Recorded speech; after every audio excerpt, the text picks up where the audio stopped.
What's up, guys? How's it going? How's the lighting doing? Is it a little vampiric?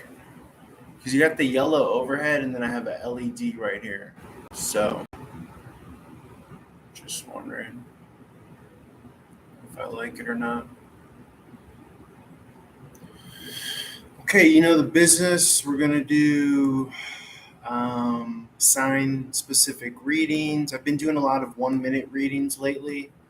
And then if you guys got free questions, my preference is just write the question. When you get in here, you don't have to ask if you could ask. Okay. I'm going to try to not be a curmudgeon about that. But when I get 100 people coming in a day asking if they could ask, it's a little. So, like I said, I prefer that you just write the question when you come in. You're welcome. Feel free to hang out as I record stuff. Um, what else? Got my Starbucks. Good day, good day.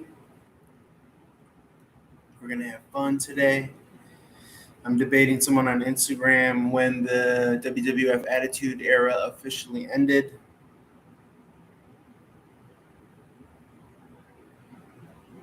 So that's what we're doing.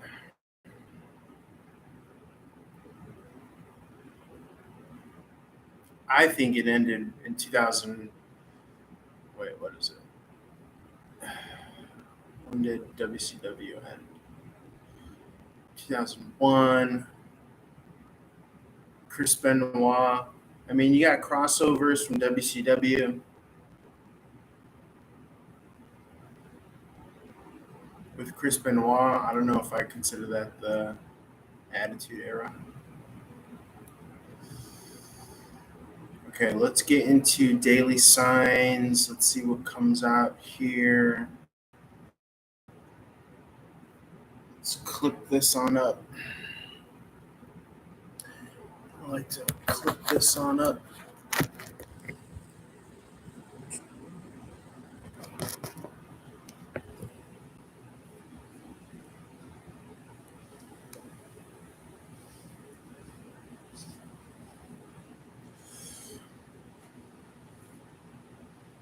Okay, let's see what comes through.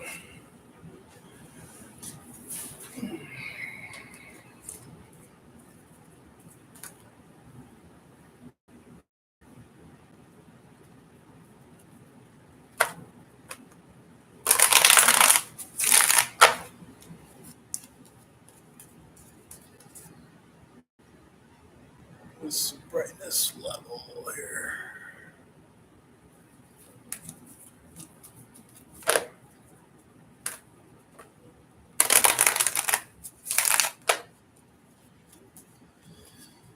Spirit of gratitude, joy, love, and light, highest possible messages at this time.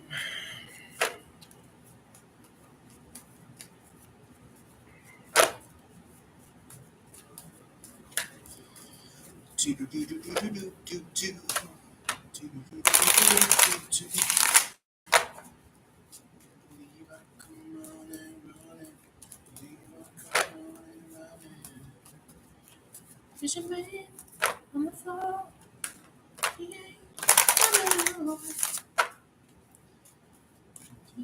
coming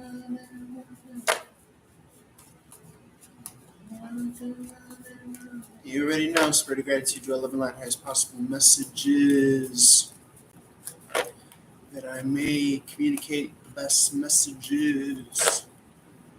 Let's get a general for the day. Let's try to tap in and get a general for the day first, and then we could do longer ones. I'd like to just kind of feel what the energies are of the day.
I'm going to pull this up a little closer.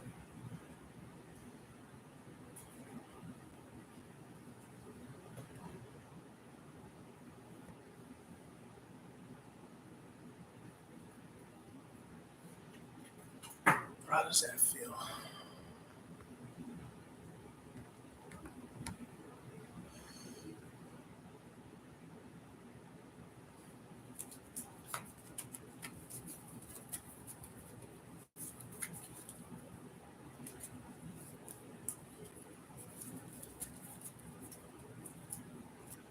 Why not need the LED? It's too dark now. Maybe do an LED in the background. Just overall. LED in the background overall.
Okay, I want to do a longer formatted general, just picking up on general collective energies. I've been experimenting with the format.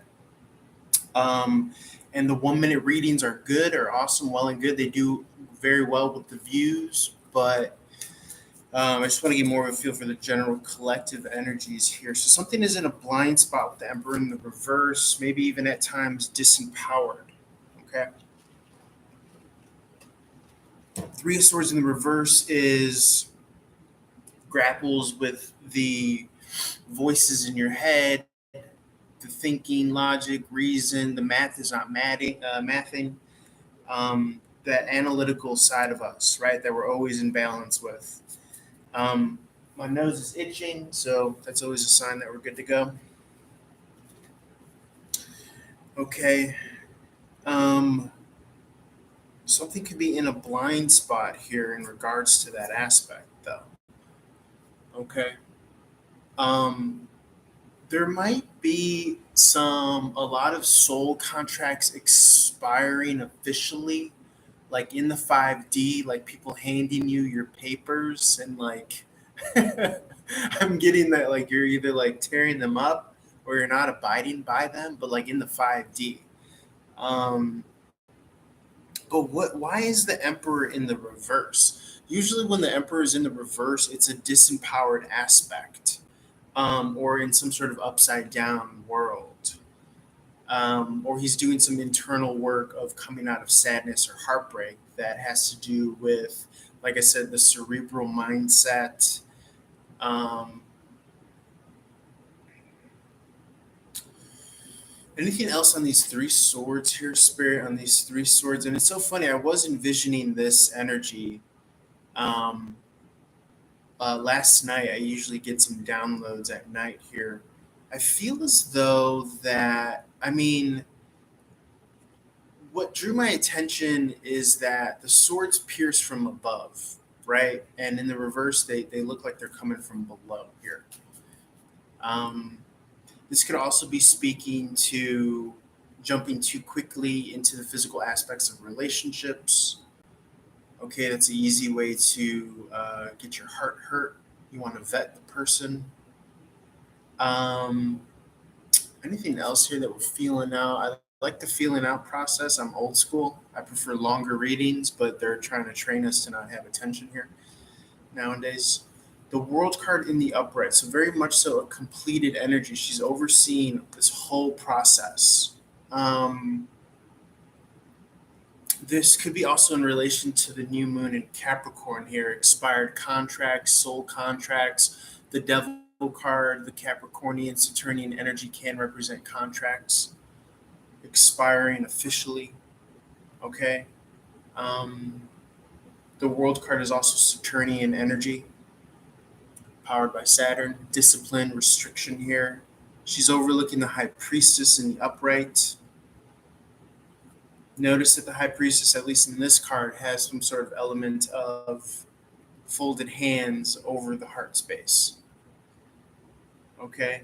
Um, Almost as if she could have been the Three of Swords in the past and now in a new life. Again, a lot of Capricornian reference here. And traditionally, the high priestess sits between the pillars of the Tropic of Cancer and Capricorn. They're opposites. You've gained a lot of wisdom from this cycle. Okay, a tremendous amount of wisdom here about your own vulnerabilities, your weaknesses, how injustices can prevail in the 3D, but they karmically accrue in the 5D here. I'm seeing like a falling out. Again, I was getting those divorce energies. For some, it'll be in the 3D literal. In the 5D, it'll be soul contracts expiring. 1/11/2024 might be an important day for someone's soul contract if they sign that in the 5D. The Magician's card suggests that this is fated, right? But then you get the Sun card in the upright. You, I feel, are at the benefit of this. Okay, you are pleasantly surprised, and I'm getting more of a positive feeling about this. You may have signed up for something, and it kind of put you in this suspended, and there might have been some fine print. If this is specifically in regards to a relationship, doesn't have to be romantic, but there might have been some fine print. And should this connection fail, XYZ will be in this kind of suspended, disempowered animation here. Emperor in the reverse. Okay. Three of Cup in the reverse, coming out of a third-party situation, reality settling in, reality, quote unquote. Remember, it's a reflection of you, so it doesn't have to be bad, cold, or stark. It could be warm, open-hearted. That's what I like to preach and promote on my channel. When I have my wits about me. Catalyzing to the Two of Cup in the reverse here, or in the upright, I should say, going within. So I'm getting a lot of like attracts like energy. Remember, you can change your filter and your focus from looking at people as their ego identity, personality identity, to just seeing them as a heart with a soul. Literally, it's almost like you're just flipping on that radar as you yourself focus on your heart space. This is what I feel when I see the lantern here as well. There's a lot of unconscious people just moving about, right? There's different levels of presence, right? There's unconscious presence and then there's conscious presence.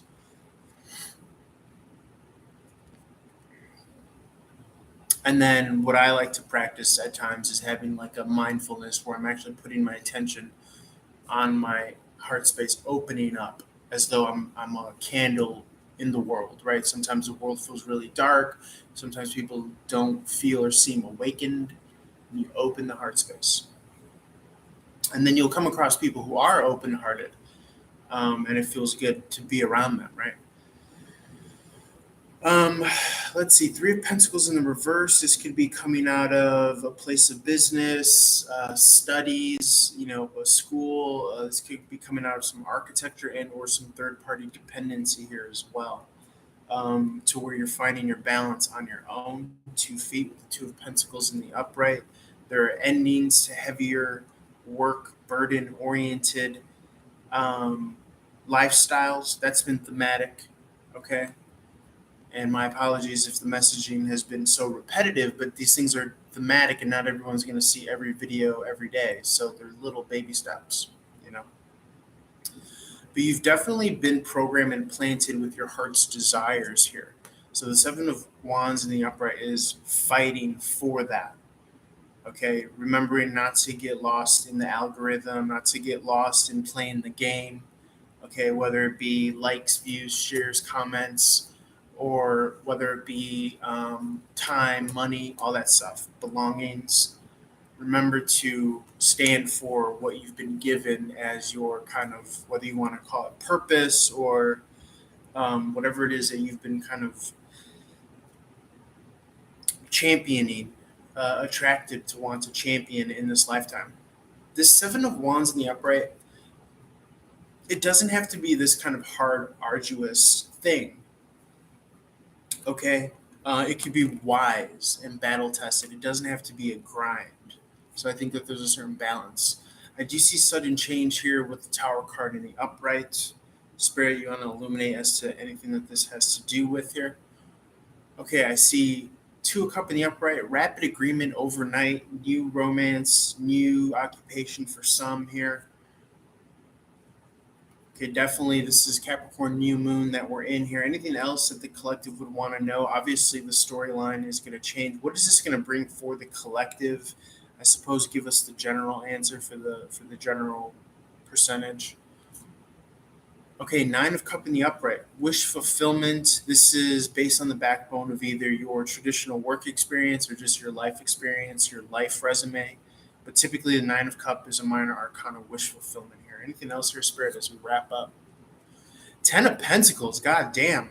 That is happiness. That is legacy. That is something that you could build a legacy, a cornerstone, a family on. Generational wealth, inheritance. This is some bombastic energy. Fucking love it. And then you still have, I think, apropos, the Sun card here was laid flat as I was laying the other cards here, like this on this panel that I have here.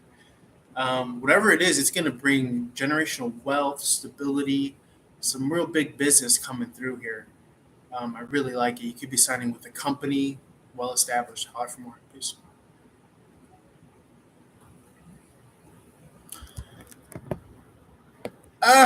Why am I so handsome? I mean, thank you. I try to cultivate myself, my handsomeness, as it were. So I'm gonna upload that energy that I just recorded. I gotta delete some old files because it's eating up my space and my memory. I think all of this is uploaded already, so I don't gotta worry about that.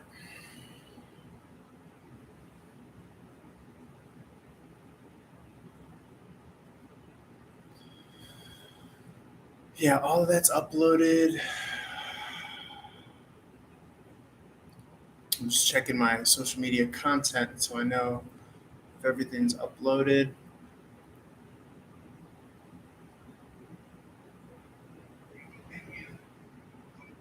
I felt really bad yesterday because I'm trying to get a hang of, like, you get so many people coming in to watch the live stream a day, and a lot of people do this thing where they ask if they could ask a question. And over a certain amount of time, I've been realizing that kind of gets on my nerves, right? So I try to tell people you don't have to ask if you could ask a question, just write your question. You know what I'm saying? But I feel bad because yesterday, well, I've been working through it, but kind of just like talking to myself and trying to figure out what the lesson is. But I felt bad because I did kind of snap on someone. I didn't get like loud or crazy, but I just gave them a little bit of attitude. But I'm trying to be more like open hearted and trying to see answer or solution so that I don't get frustrated when people keep on coming in and asking if they could ask a question. Like I said, if I had my preference, I would just have everybody know that would ever come across my channel, come in my live room, to know just write your question. You don't have to ask if you could ask, because to me, in my thinking mind, it doesn't make any sense to ask if you could ask. I'd much rather you just get to the point and just type your question in. So I was tripping about that yesterday, and I gave someone a little bit of attitude because I was at my like last straw. And but my solution is like I'm just gonna try to like be more open hearted, try to think more with my heart and less with like my ego, because my ego will snap on someone. You know what I'm saying? Like, so I'm not trying to do that because I don't want to be like the curmudgeon guy that just yells at people. So I gotta like just trying to be more mindful of that.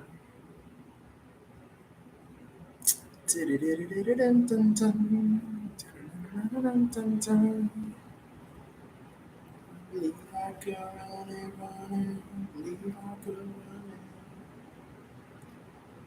Shaman on the floor.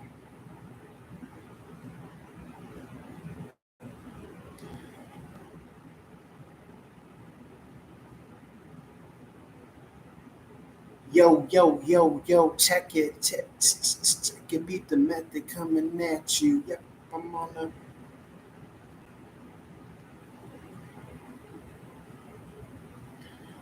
Okay, let's upload.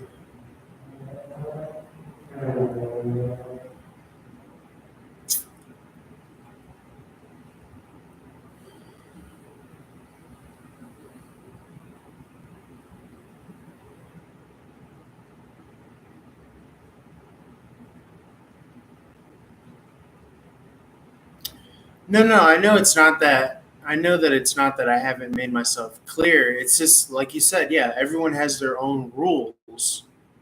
You know what I'm saying? Like, and I get that. And that's what I was thinking about yesterday is like everyone has their own house rules when you come into their house. Some people are like, you better speak when you come into my house. And I get that. I get that. And so I'm just trying to make it so that I have like a universal response, right? Because I think that as the person, you have that responsibility to try to pick the best possible response as opposed to just leaving yourself as this raw nerve that just reacts. You know what I'm saying? So I wouldn't be much of a spiritual advisor if I didn't practice that open heartedness and that warmth and that welcoming like a family. But I shouldn't be so hard on myself because this is something that I'm still learning and growing and figuring it out myself. As far as like energy levels. You know what I'm saying? When I started yesterday, I was fine because I'm like, okay, I got energy, da da da da da. But I just noticed myself like at the end of the day, I was like really winding down and I just didn't have any more patience for someone to be like, you know, can I ask or something like that.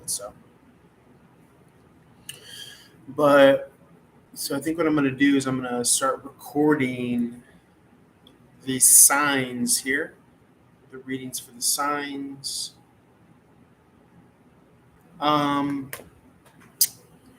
Kind of want to play around with the lighting still. I don't know if I like the lighting. Let me know what you think. I had the lighting here where I literally had the light like on me, but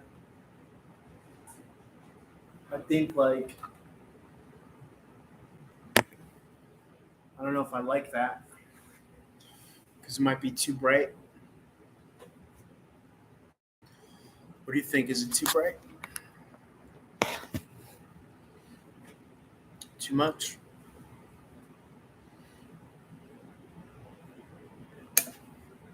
But this is way too dark. Or I could do this.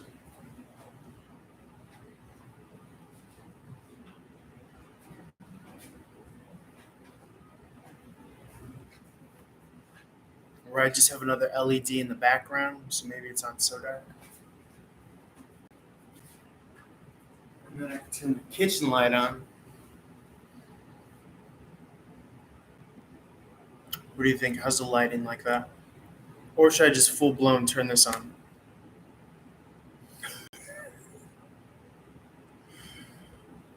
What do you think?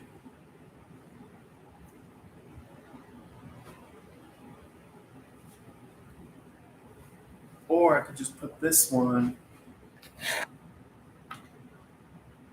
like here to the side, maybe. I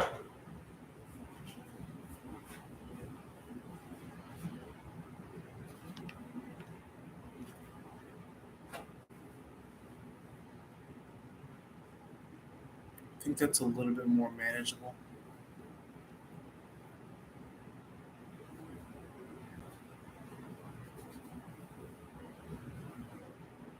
Okay, let me just jump into recording these. I'll get these out the way. I gotta upload this.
The readings are paid. The general readings are paid.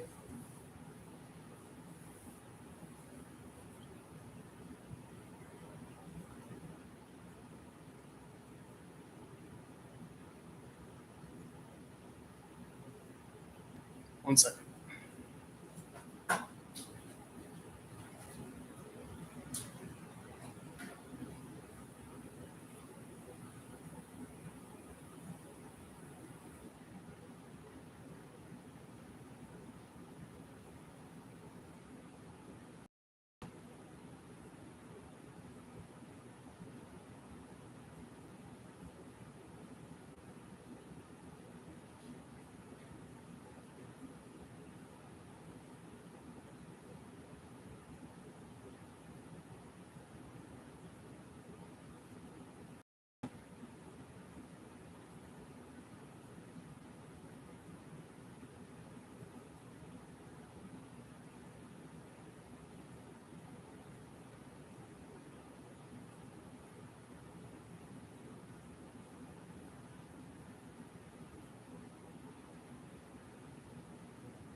Why is it saying that I don't have any storage? Doesn't make any sense.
Usage data access from my files and settings.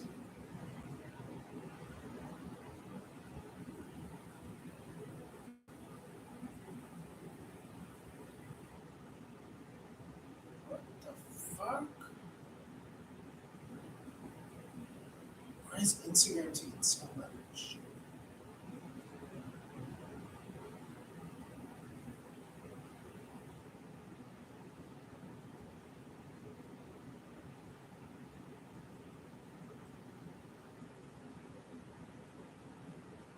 Is it Instagram?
Oh,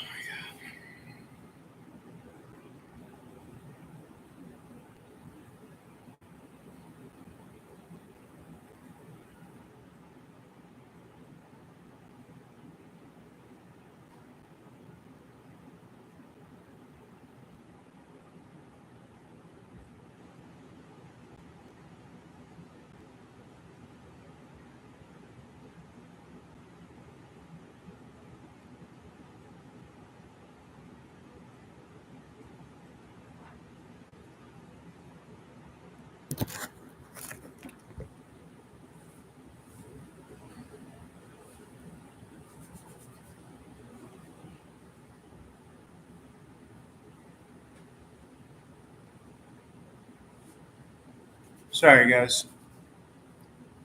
I'm just like fidgeting with my. I almost want to like shave this because it just feels like I'm not liking how it looks.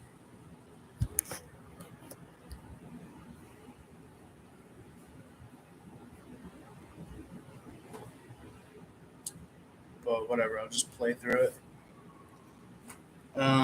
I'll probably end up like giving myself an undercut tomorrow. I don't know why from this angle it just looks like very uneven.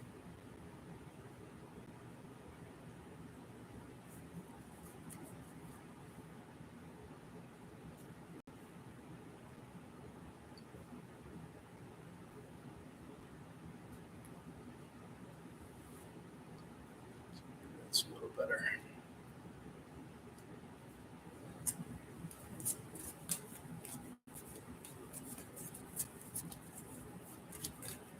Okay, for Aries. Why do I only have 2 minutes of time? That's so ridiculous, bro.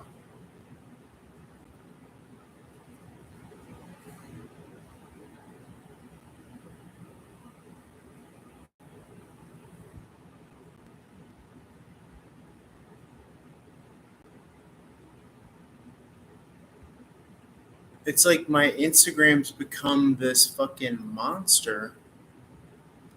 So I have no internal storage.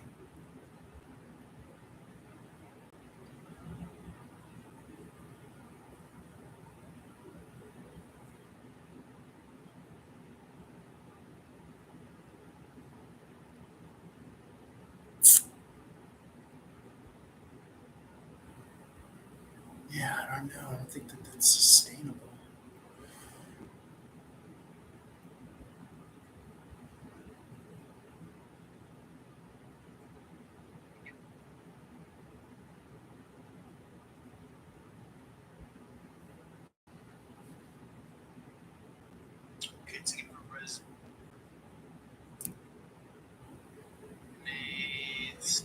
And this just quit uploading altogether.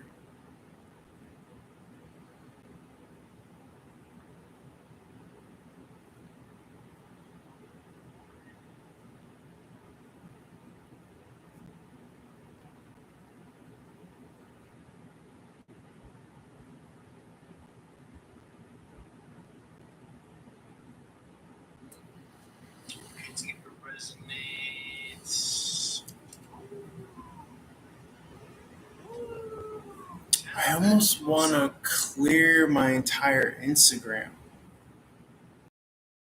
Clear my entire Instagram because it just takes so.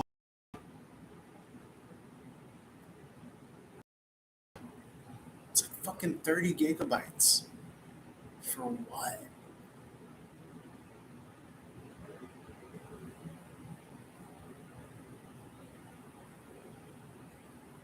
Can I just like delete older videos or.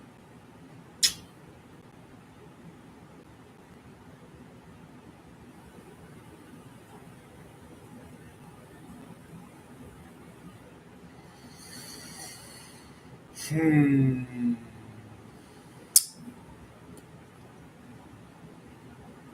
That is ridiculous for me to not have any um, gigabytes.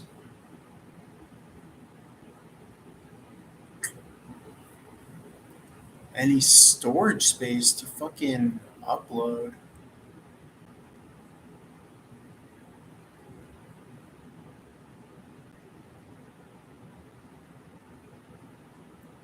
I don't know.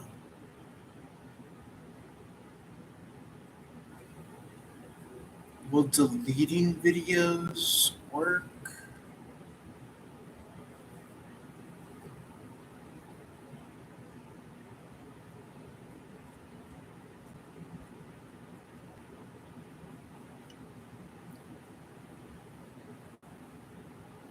I'll be right back. I'm gonna think about this.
What's up, NC?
Do you know how to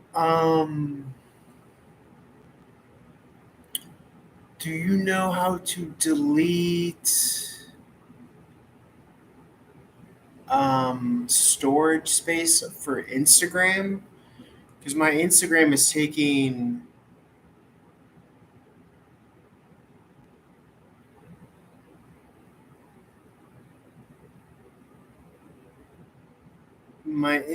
is taking um,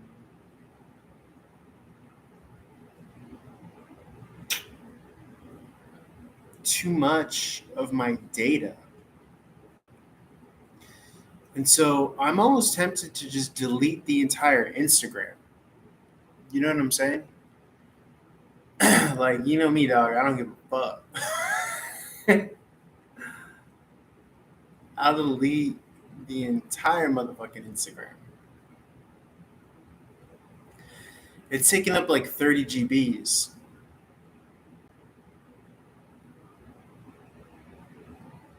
So I'm just like, at what point?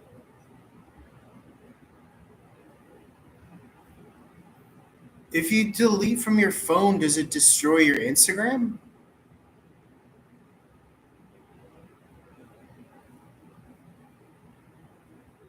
But if I clear data from my phone, does it get rid of my Instagram on the web? Oh, okay. See, okay.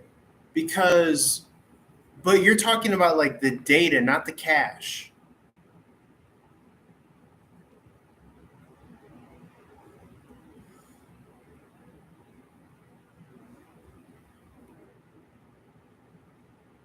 Because there's two things.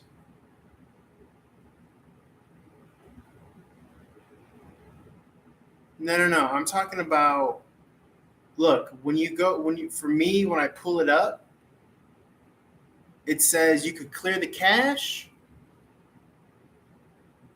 You can't really see it, but I don't think you'll be able to see it. But it says you could clear the cache. Oh, wait. See, it says you could clear the cache or you could clear the data. So my thing is, if I clear the data, because I did this once with Instagram, when I cleared the data on Instagram, it deleted all of my Instagram posts. So in my mind, I'm thinking if I clear the data when I cleared the data on TikTok, it deleted all of my TikTok, all of my posts, all of my followers, everything. I'm thinking if I delete the data on Instagram, is it going to do that as well? Because I don't think Instagram saves like remotely like a YouTube does. You know what I'm saying? So I feel like if I clear the data on Instagram in my phone, it's going to delete all my videos and all my posts. Does that make sense?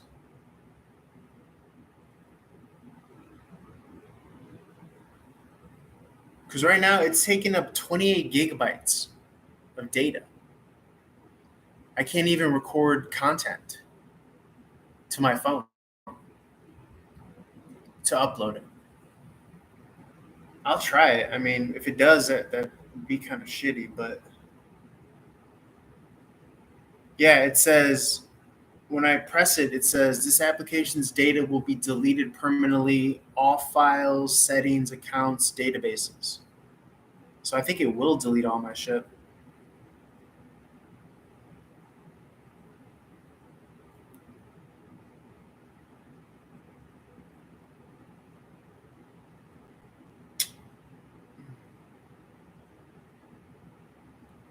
To be honest, I really don't care. I mean, it's fine. It's like carrying a memory bank of how I look for like the past like 7 years because I'm just recording fucking videos.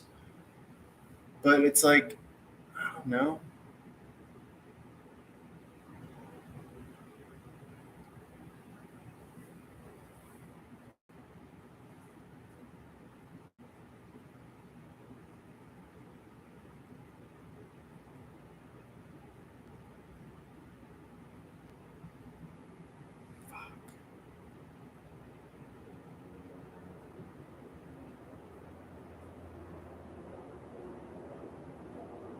Let me just message Love Life really quick.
Oh my god.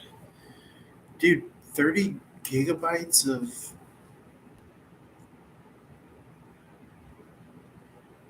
That's ridiculous.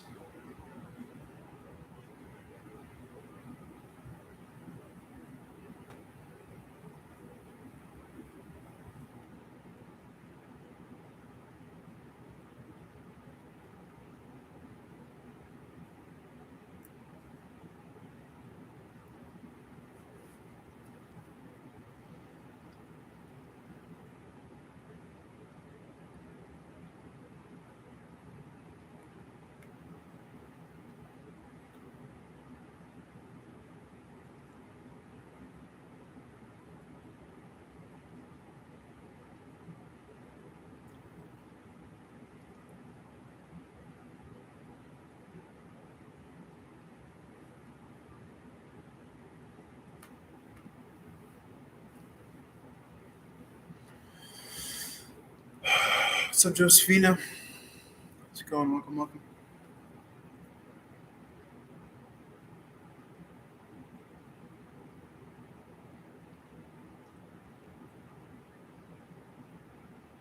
I've been all right. Thanks for asking. I just basically deleted my Instagram because it was taking like 30 gigs of data. It was just taking up so much space, like ridiculous. But it's all right. I'll just start a new Instagram. I mainly focus on like TikTok and YouTube, anyways. But oh, okay. So look, it's still here. Yeah, it's still here. Why the fuck? That doesn't make any sense. Okay, I thought it was gonna delete all of my shit, but it didn't. Okay, so we're good.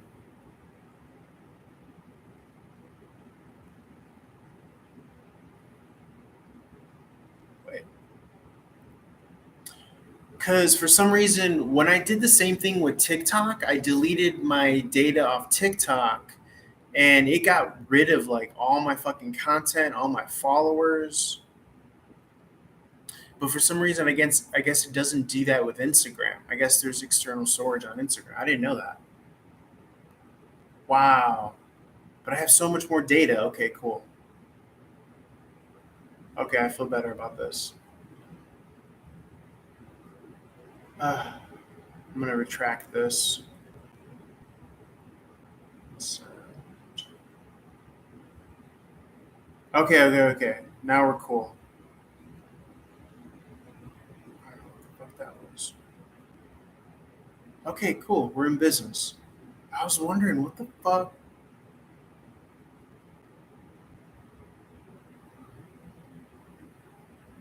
Okay. Because I was trying to record content and I was like, holy shit, I have no fucking space on my phone.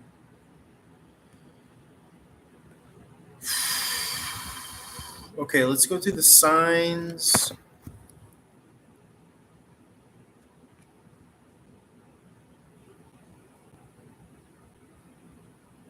Okay, we're gonna do Aries.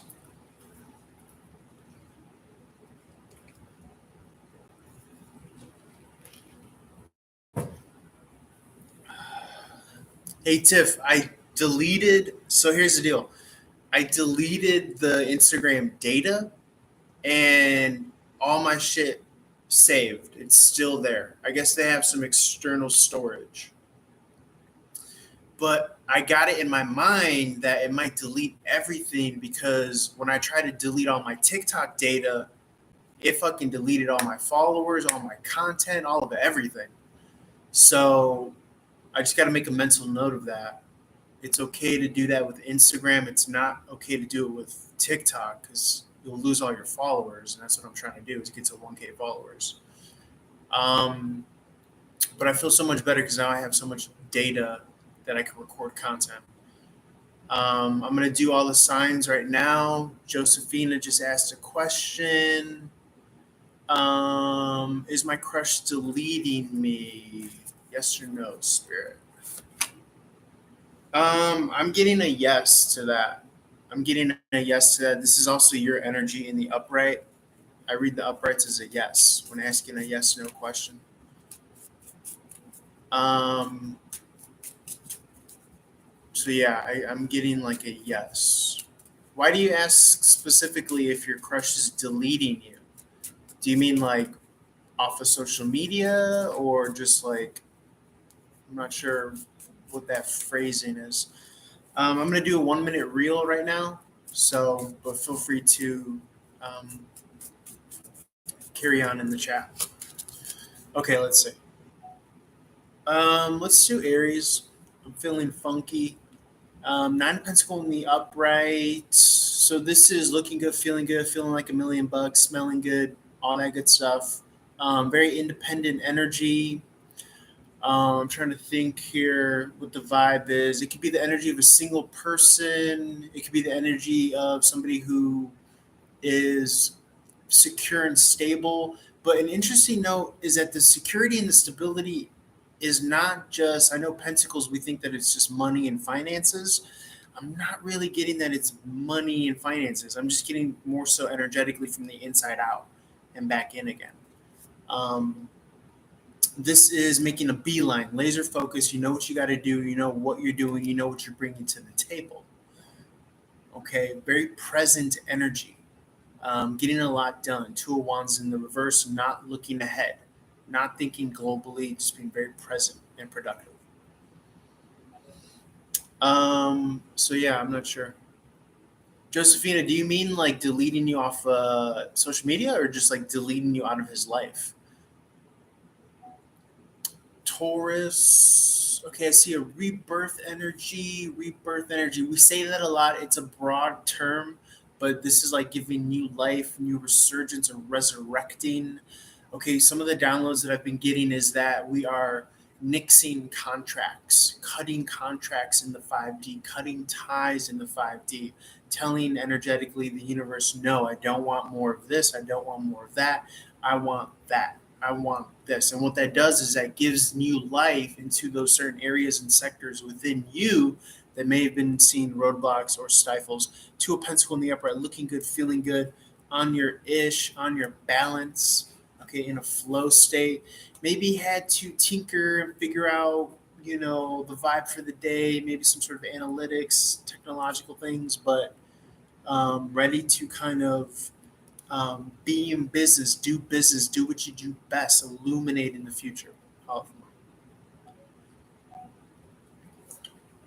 Gemini, Eight of Cup in the reverse. This is a stagnated energy. This is also standing your ground, sticking to your guns, um, making the best out of what you have at your disposal right now. Eight of Cup in the reverse. Um, Not moving on the negative end. It needs to the emotion needs to be moved. Turning on music, dancing, getting emotionally involved. Some sort of emotional expression can help that. Ten of Cup in the reverse insinuates maybe a single energy or some sort of disharmony or discord. So you're going to want to try to open up your heart space, connect with the heart space, be vulnerable, however you do that best, whatever you need to um, kind of turn on that emotional movement, right? Too much analytical energy right now in the air. Queen of Swords in the reverse, very, very critical. It could be very harsh on yourself. Just be mindful that you're not bringing that to the table. Um, let's see, Cancerian, ticket of resonates and or fourth house. Ten of Swords in the reverse. This is could be self sabotage, could be overthinking, but on the positive end, you could flip that coin, right? You could be taking matters into your own hands, seeing what you have in front of you that you can be responsible of. Nine of Wands in the upright, making sure not to take on all the burdens of the world, making sure to take care of your energy, hold your weight, hold your energy, do what you have to do. Don't stretch yourself too thin here. I see an emotional investment with the Ace of Cup in the reverse. Could be possibly coming from a Libra or Scorpio masculine energy outside of yourself.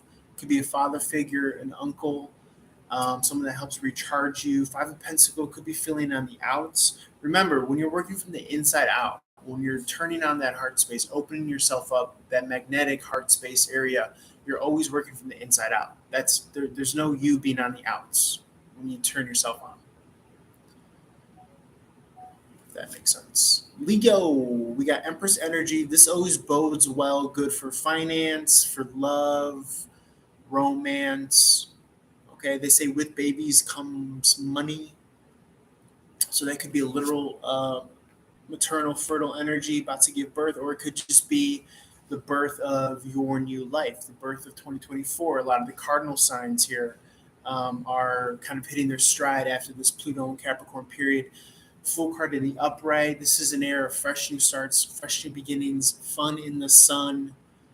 Okay, devil may care. Putting all your worries and obligations to the side, even if just for a couple minutes in like a meditative way. Putting these obligations and responsibilities down, carving some time for yourself to recharge. Remember, you are not the weight of all your worries or concerns of all the things that you do in this life. All right, you're the eternal witness, as it were.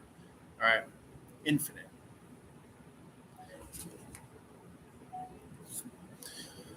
Virgo, I see temperance. This could also be a time frame, 2 weeks period, 14 days. Sagittarian, Jupiter, expansive energy, divine timing. This is a reminder that you are on divine timing. Don't sweat the devil in the detail. I know it could be very easy to spiral. Take a deep breath, zoom out, try to see the bigger picture. Okay. The theme of you working smarter, not harder, is coming. This is just being very kind of being driven as of late, driven in. You really want to grok and understand that expansiveness with the Wheel of Fortune. Your fortune is changing, your wheel is changing here. Virgo, I believe we're on Virgo. Knight of Wands in the reverse. This is healthy outlets of energy, healthy expression. Okay. Still a lot of storyline of people missing you emotionally. You might want to do that emotional clearing. Clear up that emotional energy. I believe that was Virgo.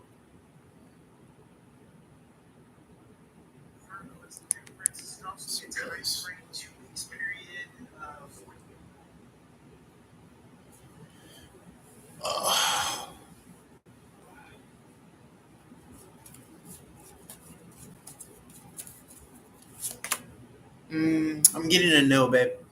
I'm getting a no. And this is literally the energy of friends, family, nostalgia, people that you want in your life. It's coming out in the reverse. Six of Cups. I would say no. And you said that this was a crush or an ex? Let me see.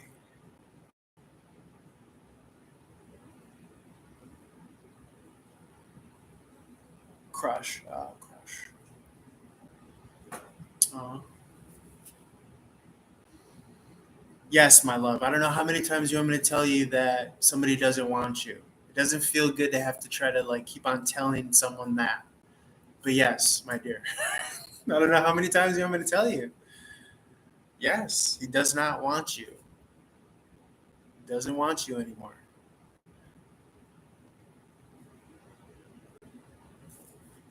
I'm sorry.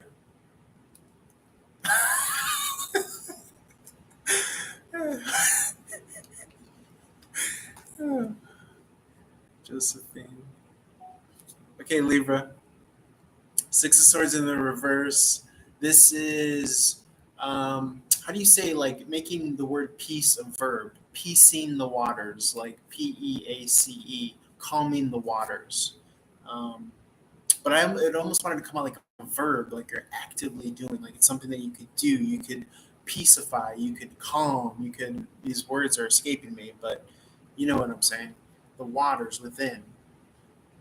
This will allow you to see more of the kind of joyous, celebratory aspects of life with the Three of Cup in the upright. There is some sort of lack of being receptive. Remember, fun is always available to tap into now. You just really gotta like, you know, lose sense of self, not be so ego-minded, oriented, or driven. Okay, you do have this intrinsic value that at times you might even lose sight of. So something to ponder. Good job for more. Let's see, Scorpio. Okay, you can't step in the same river twice. That's what the Page of Cup has been coming through.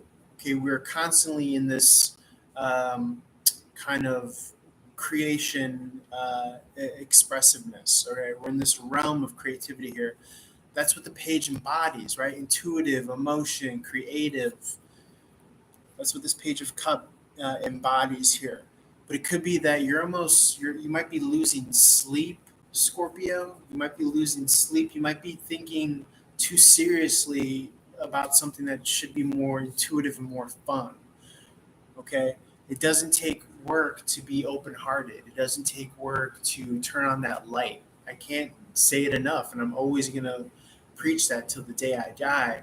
That you know that heart space is like a candle, and you turn it on, and you can have fun with it, and you can light other people's candles. Good job for more.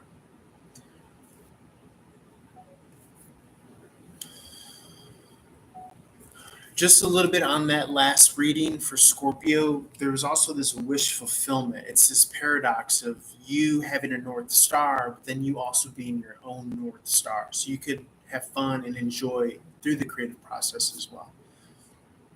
And this is actually more sustainable, right? Sustainability is coming through as a theme when you're not carrying on so much. I had to delete my Instagram because it was carrying 30 gigs. What I thought was going to delete the whole thing ended up just being deleting the internal storage space. And externally, my Instagram is still there. So you kind of have to make that leap of letting go of what's not sustainable for you and trust, as Terrence McKenna says, on the other side is that bed of roses, right? You're illuminated. You're standing by your ethic, your moral code, your valor. Valor. Think about that when you see this card. This is sustainable valor, right? It's not like holding a heavy set of bricks on your back. Okay, this is authentic. Capricornian energy. Okay, Big Daddy Boss, King Pentacle energy, Aries, Taurus, mastery of the earth elements, really knowing your worth, really knowing your value. Sometimes when you see or hear people say know your worth, it could rub you the wrong way if you're thinking about it in a coin, money, dollars and cents, brass tacks way. Remember, your worth is priceless. It can't have a number on it. It can't be 2 million. It can't be 7 billion. It's transcends being able to put a digit on it. You know what I'm saying? So when you're really living and acting out of the matrix, space time, money matrix, well, now you're really dancing and grooving with the universe, right? And the dancer can't be separated from the dance, just like the creator can't be separated from its creation. So, no, half of knowing your worth and your value knows that you're connected to the divine. And if you have something to bring to the table, well, that means that's divine too. Thank you. I'm here all night. Okay, we have Aquarius energy of a crossroads. Strength in the reverse. You're going to want to not put so much pressure on this decision. Okay, it's not about the decision itself, is what Spirit wants me to tell you. It's not about the decision itself. Okay, the decision has already been made. It's more so about the energy that you're bringing to the table. And I always advise bringing an authentic, heartfelt, open-hearted, gratitude, joyous. Just know that you don't have to put so much pressure on yourself to, be positive. Instead, you want to authentically do the work of opening up that heart space and, try living from there if that's a new concept for you. I'm not throwing shade. It's just more so about the energy that you're bringing and less about the specific decision. Pisces, this is on your business, discernment, really knowing what it's about here, making a decision. Even in the midst of confusion or chaos, or you have your values and your ethos to back you up. So even if you feel out of sorts for a little bit, it's okay, baby, because I'm Pisces. I'm still in the water. I'm still breathing the water, you know? And you have these core, these rooted core fundamentals and values within you that can't so easily be uprooted, even if your mind is going for a little bit of a spin. Okay, so know that if you're feeling that, not to worry. It's just a little bit of the kind of waters washing off the dirt and the dust and the grime here of the value. So that's Pisces. I'm thrilled. I'm thrilled about my LED lights. I'm thrilled about my new data that I have on my phone, my space.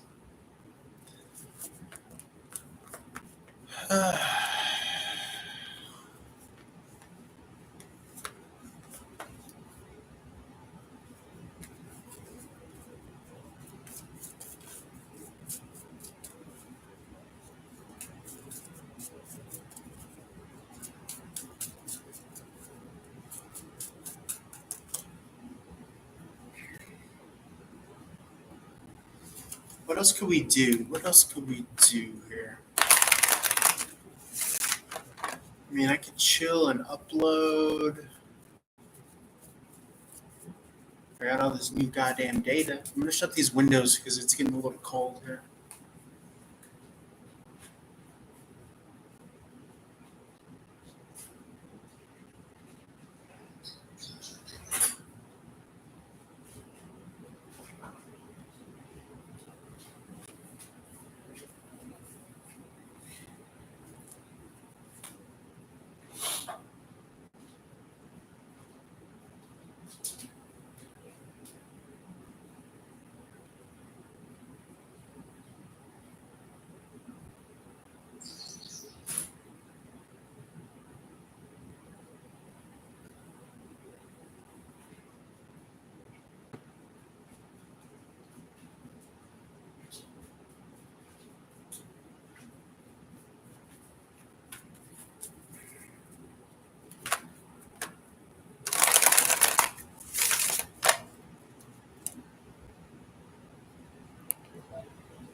Let's see.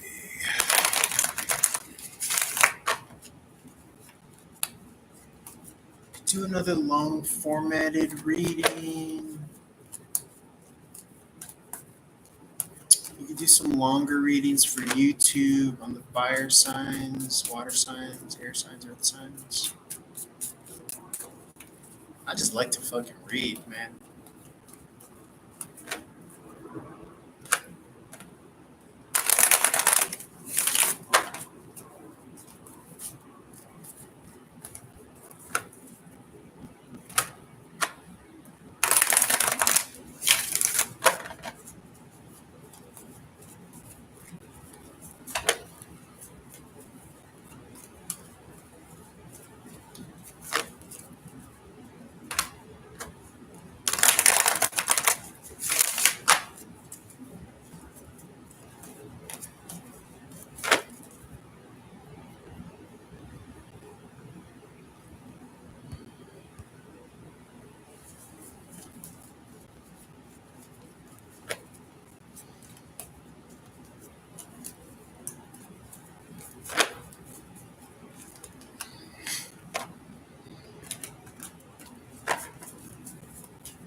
You know, I'm just glad that I live in a world where women pick good men. They just pick the good men.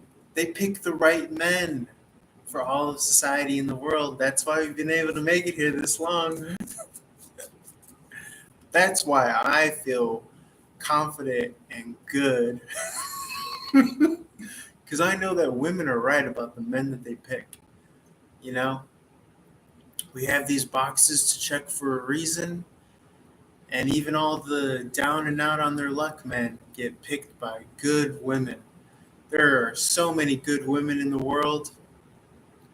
And you know, they even pick the men that don't check the boxes and that are down hard on their luck.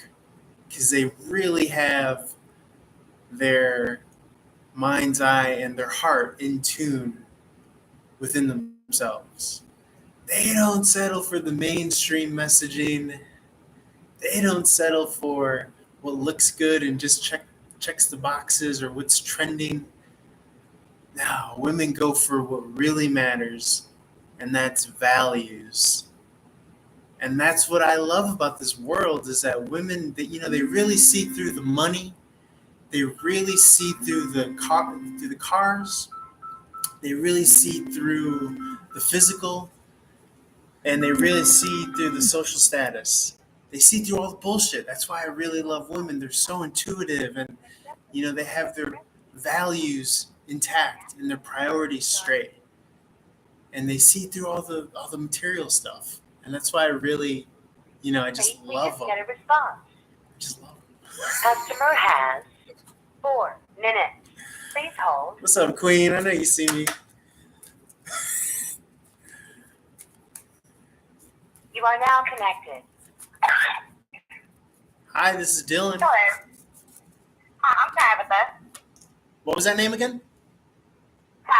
Tabitha, how's it going? I'm good. How are you? I'm doing well. What can I help you with? Well, I wanted a love reading, maybe a little career reading too. Okay. Anything specific about love, a specific question or situation on your mind?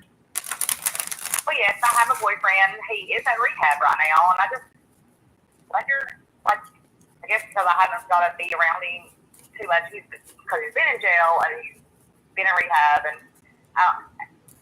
just wondering how it goes. And his name is Daniel.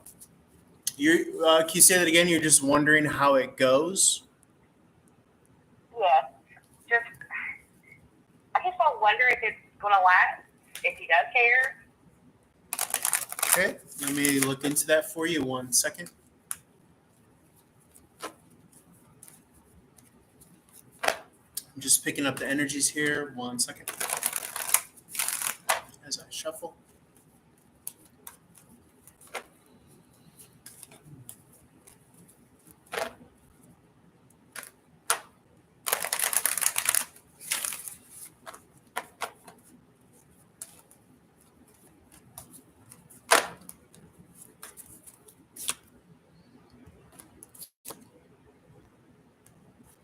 So I see it's almost as if he's coming out of a decision-making process. He's at the point of making a decision, and this could also be reflective of how you're feeling about the connection as well. Um, to be honest, I'm really not seeing the kind of lasting aspect of it. And certainly that could be, in regards to his distance, rehab, jail. I'm seeing more so that he's kind of like in this confused space as well. So I really do feel that the both of you could be feeling the same thing. This doesn't seem like a viable connection that can be worked on at this point. It feels as though that he needs to kind of bring himself to a level of being able to be in a relationship, in a healthy one that could kind of be worked on. The work card is in the reverse here, so to me that says that this is something that can't really be harnessed and cultivated at this point. So something to take into consideration. Um, and then as far as, did you want to shift gears to career? Or did you want to look more so anything else? No, let's look at career too. Okay, let me take a look for you with career. 1 second. 1 minute remaining. I know we got a minute, so let me just get that for you.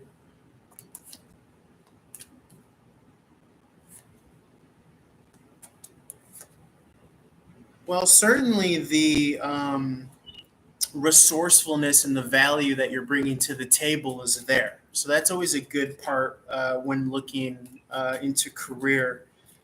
Depending on where you're at, if you're looking to make a change, if you are looking for employment in general, I don't see. Well, I work for the state. Yeah, and are you wanting to elevate your position or go into a different path? I mean, I have a good job. I guess I wonder how would like to get a different position with the state. I work for DPS. Yeah, I mean, I see that you bring a lot of value, so I would not put that past you, as being able to do that here, because you're coming out as Please hold. The caller has the opportunity to purchase more time through Quick Buy. Sorry, the caller did not purchase additional dollars. The caller has concluded their call.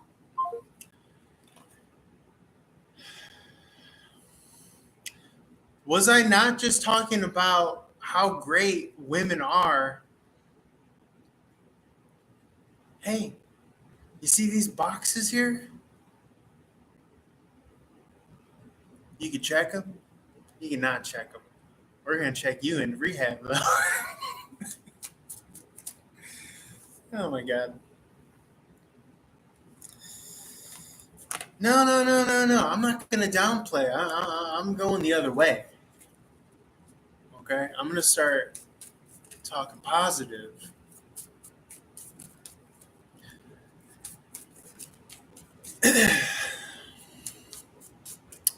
I just love how I was on that rant and ramble, and you guys saw it here firsthand. And then this lady called me. Anyway, evolution, right?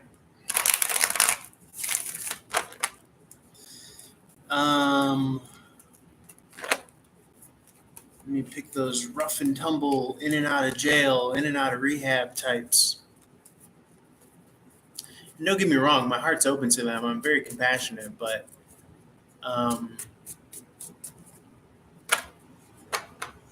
sometimes nature and evolution is still stuck in the caveman days, going for the lowest common denominator. So you gotta, up the ante and update the program, because all that glitters is not gold, and all that is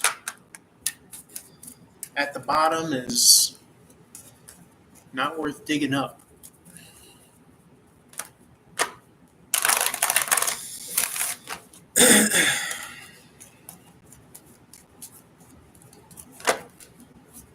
Let's see. So we'll go fire signs. I feel good. I got my LED lights. I'm LED daddy in the house. And then also I have a bunch of new storage and data, so I feel good about that too. So let's go fire signs. When we're thinking fire signs, you don't have to have a lot of fire sign placements. But when we're thinking fire signs, we're thinking, this is just going to be general for fire signs. I'm probably going to upload to the YouTube. We're thinking fire power, impetus, kickstart, initiative, starting power. What are you beginning? What are you very passionate about? Okay, those areas in your life. What is lighting the gas canister on fire? What's making you feel explosive? What's making you feel? Now, the good thing about that is that can be channeled, right? Someone lit my shit last night and I had to snap off a little bit on them, and then I felt bad about it afterwards. And that kind of allowed me to reconvene and practice what I preach and going back to the heart space and try to be more open hearted. But the benefit from this person lighting my fire, lighting my explosive gas tank here, my bonfire, is that it helped me later on in the night channel that energy in my breathing, my deep breath, Kundalini, the light right there. You see that light? That is a confirmation.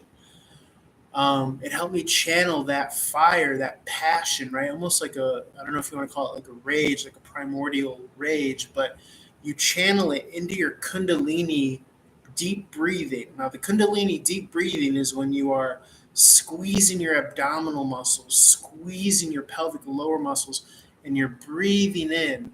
And so what you're doing is you're channeling that energy upward to the lotus crown chakra in the attempts to open that and reconvene in that way. I think it's a very powerful, and I'm not being facetious here, I'm being actually real. This dawned on me yesterday when this kind of first happened. I think it's a very powerful, way to transfer that kind of anger, rage energy. Because you could really put it in the muscle squeeze as you're breathing deep. I know it sounds a little bit, if you don't practice it, you might not know what I'm talking about, but it's a very viable, plausible practice for those moments of where you're just kind of like, maybe you're in your head, maybe you're in your ego, but then also you have this kind of like fire, this passion in you. So we might talk about that more, but I just wanted to share that because I think it's a very kind of viable solution. Fire signs, take it if it resonates. We're talking about transmuting energy, essentially alchemically, right? We're talking about the Kundalini deep squeeze, right? When you're squeezing your abdomen, you're sitting in meditative pose. Say you are triggered, say you are on fire with anger or rage.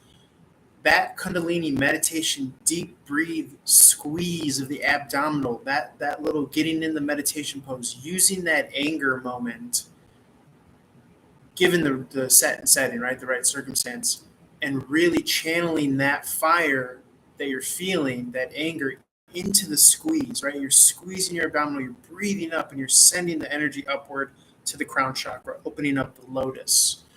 All right, so I think that's a very viable, useful way to transmute that energy. Because at the end of the day, when you're triggered, when you're angry, and this is specifically for the fire reading, because that's what I'm thinking of,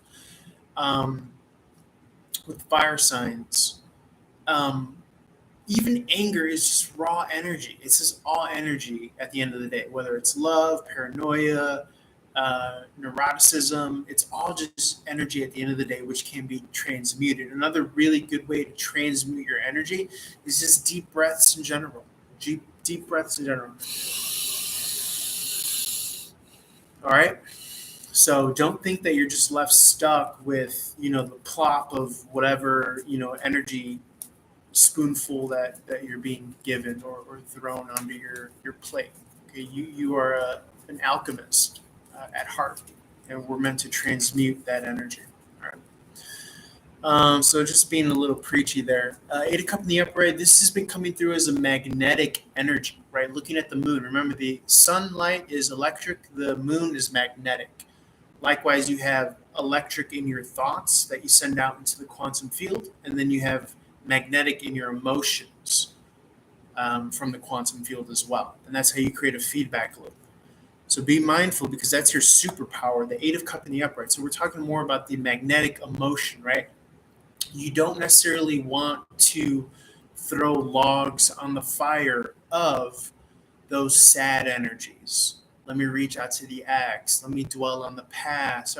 That's to mix metaphors, proverbially throwing logs on that fire of that sad blue fire, okay, of this kind of possibly stagnated emotion. So the way that you kind of like, it's like that Drake song, like he's like, "What am I doing?" And then he's like, "Oh, yep, right, I'm doing me, I'm doing me." So it's like you kind of like flip back into the present moment, and you realize like, "Oh shit, life is. I have extra spare time in my life. That should be used to celebrate. Turn on music, get up, start moving around." Like, um, I really do think that there are these clearings where we remember that our default, and it might be sounding like I'm oversimplifying. I'm not trying to oversimplify, but our default setting should be to have fun in this realm and to celebrate and illuminate it with a joyous kind of default. Okay. As opposed to forlorn, longing, missing. Okay. Remember, you have everything you need within you at any present given moment. Um, and when you kind of start to make that a habitual reminder and a memory, then you see a lot of traction, a lot of movement in the 3D. The Knight of Swords has been coming across as this kind of super magnetic conductor coming directly to you, making the beeline to you in those high vibrational sets of emotions that you are um, responding with, right? We're not in this reactionary mode. We're not always going to be perfect, but we're in this more so selective, responsive, right? The Four of Wands is a celebratory energy. Marriage, wedding, christening, baptism, baby shower, crossing the finish line. Okay, 1111, make a wish, stable, consistent, right? Really having that firepower in check and knowing that it is a tool to be channeled and applied to. I know we're talking fire signs, but we all have emotion, right? And if you want to think of emotion as like a blue fire, right, or just a different color oriented flame, you just want to be mindful. The reason I say that is because, like I said before, you don't want to throw logs necessarily on the lower vibrational emotion. Sometimes we could get caught in that whirlpool, you know. Um, I'm not asking you to not feel these things, but it's also very easy to kind of keep on writing that egoic narrative as opposed to if you have the pen in your hand, why not write a happier, celebratory, with your affirmations, with just your own narrative, your storyline for yourself. I'm happy, I'm whole, I'm complete, I'm doing it, fun, celebrating life, and all that good stuff. And I'm seeing here that you do have the space in your life. You're probably at a phase and stage at your life, if you're resonating with this channel, with this reading, as am I, where you have a lot of room and a lot of space in your life to co-create and manifest. 555 on the clock. I'm going to leave it there. Let's roll on over to the water signs. Holler for more. Love you guys. Peace.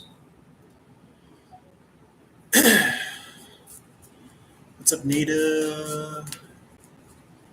What's up, Nada? What's up, Nada? Nada, babe, my rule is no asking if you could ask a question. Okay? I want my viewers to just come in and write their question. You come in, say hi, and then just write your question. Okay, love?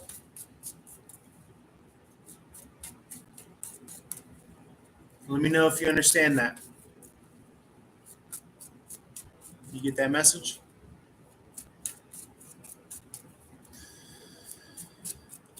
Give me an okay if you get that, what I just told you.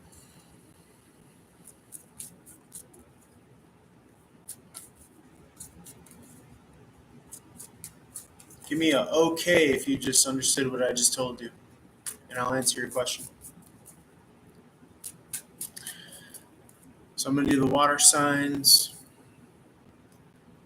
Okay, this is water signs general. Take it if it resonates. 10 of cup in the upright. Harmonious energy.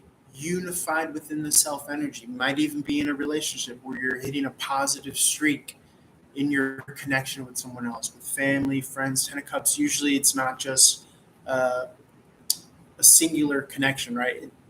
A rising tide lifts all the ships. Okay.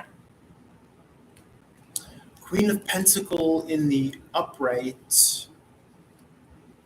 This is knowing your worth, knowing your value here. Okay.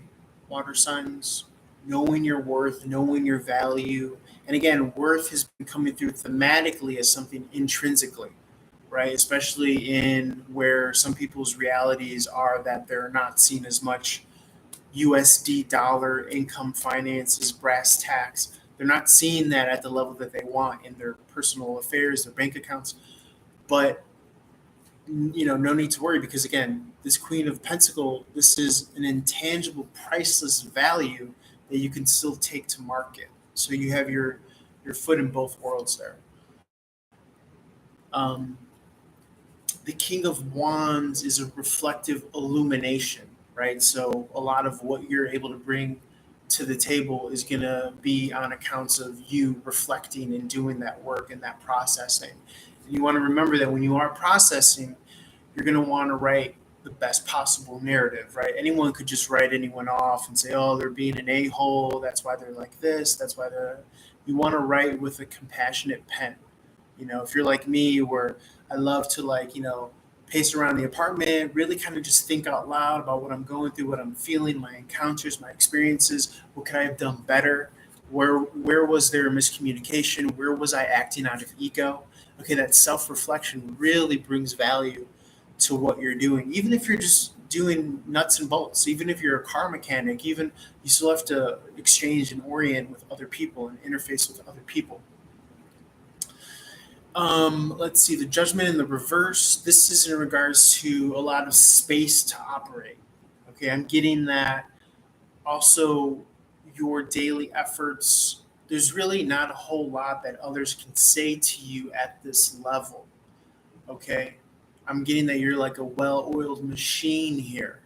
Okay, you have this niche going for yourself. So there's not really a whole lot that others can necessarily say, and or there's not really a whole lot of value or weight that you're going to be giving others as far as their say in the matter. Three of Cups in the upright. This is, this is a chance for enjoying what you're doing. Okay, enjoying what you're doing. This is very much giving like rinse, repeat energies here. Okay. Three of Cups, remember, it's a very joyous occasion, very celebratory energy here. Okay, it's like an enjoyable default setting. Okay, a relaxed, fun, free, comfortable setting. 333 on the clock here. This is also going to attract partnership. Two of Cups in the upright. Okay, I see this could very much so be hot and spicy. Okay, the water, the temperature is turning up here.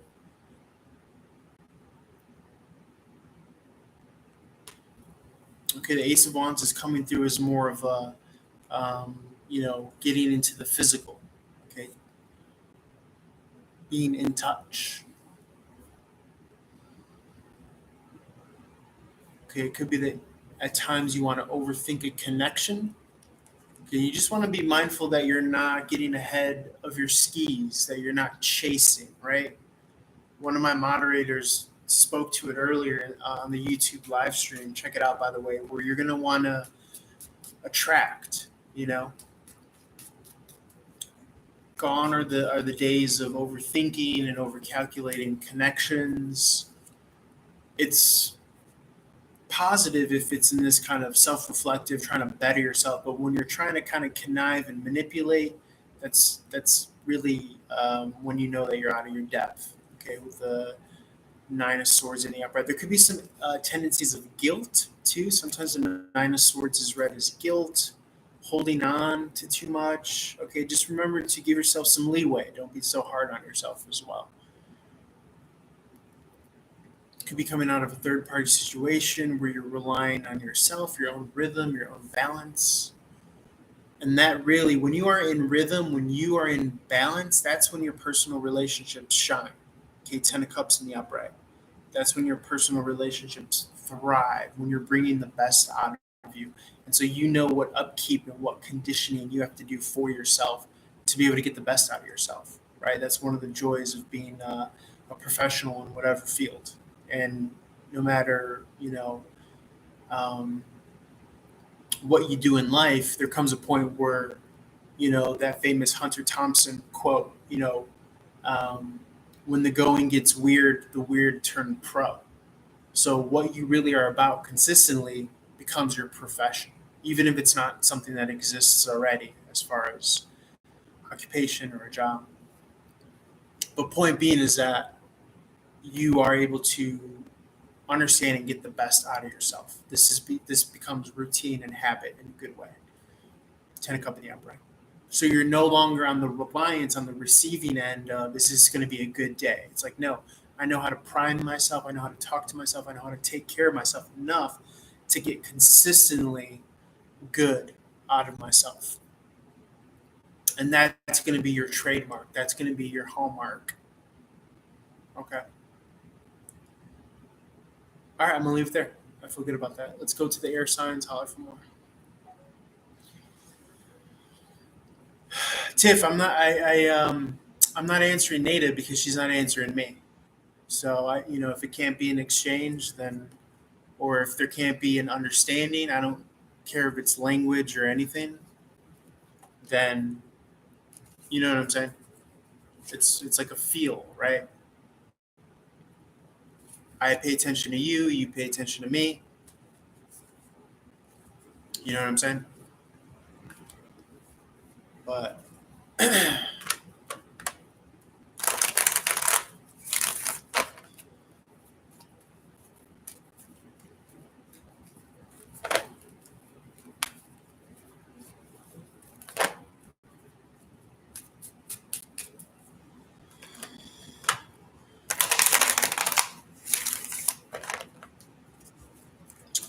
let's go into the air signs and see what wants to come out for the air signs.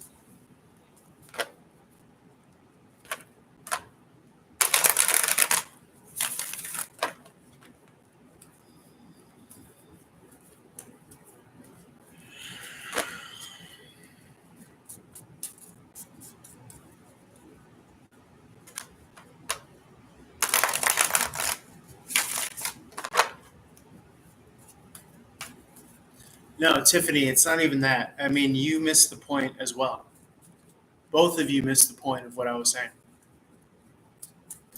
On to the air signs. Okay, 8 of Pentacles in the reverse. It could be that you feel that something is not working or you're not able to work at an efficient level. You just want to focus on the point. Focus on what the point is. Okay, all the distractions, don't mind it. It's not worth it. Okay? You're just going to be adding more on your plate. So I'm just getting a very kind of call for a focal point. Remember the point. Okay, don't get lost in the detail. It's not worth it. Don't feed into it. Okay, if there are miscues and mislines of communication, take that as a sign. Okay, take it as a sign. 9 of Swords in reverse, not your worry, not for you to be involved with or concerned. You stay on your road, right? You're the conductor. You're the Captain Kirk of the Starship Enterprise. Anyone could get off at any stop, at any moment. It's always going to be you at the wheel. Okay? So you gotta take care of that focus and what you're here to do. That's all that matters. You can't put the oxygen mask on others if you don't have it on your own person. If you don't have it on yourself. Let me take a look here. What else is coming through for you? Air signs. When I think of air signs, I just think of what's being communicated, what's being manifested, as above, so below, what's being downloaded, what's being integrated into society, right? Air signs are the communicators. It's also information, intellect, technology. I'm getting a lot of crystal ball vibes here, being able to predict the future because you're taking part in hand in creating the future. Okay, you're able to predict the future because you're taking part in hand in creating the future, manifesting the future. That's why your crystal ball is so clear. Good on you, air signs. And this is an air sign energy with the Two of Swords in the upright. Libra coming in as captain of the air sign team, so the cardinal sign Libra. Crossroads decision here. Remember, it's not so much about the decision or the 3D outcome. It's more so about what are the energy feedback loops that I'm bringing to the table. Okay, it's not about what you're doing. It's the energy that you're doing it with. Okay. And if people aren't picking up your messaging, if they're not paying attention to what you're saying or you're signaling or what you're laying down, that's a sign. Don't give them any mind. Don't pay them attention. Okay? If you are not listening to the telltale signs of this is not your person, these are not your people, then you have yourself only to blame for wasting energy in that direction. Okay? It's not personal. It's oil and water. Okay? You have a very specific purpose and direction on the high timeline that you need to go and get to. Okay, you have checkpoints and destined check marks that you need to reach. Okay, and when I say that, I don't say that in this fear of missing them. Know that that's the good to focus on. Okay, why would you waste time and energy in any other direction when you know all the good that's coming to you? Okay. Remember, Magician in the reverse, as much as you can manifest, this is fate and destiny. You are destined on your dharmic path because you chose the dharmic path. Okay, dharma being the opposite of karma, right? Dharma is what good, value, what worth, what necessity is there, and what worth and value can I bring to that? Okay. Remembering to recharge. Okay. Keeping yourself up. I believe they call it keeping shop. All right, all the details, everything that you need to know to do for yourself to get the best out of yourself. I'm also getting a lot of creating your own legacy vibes here. Okay. The devil's in the detail. Don't sweat the detail. Don't sweat the peanut gallery. Is what I'm getting here. Focus on the path. Focus on the. All right, future so bright.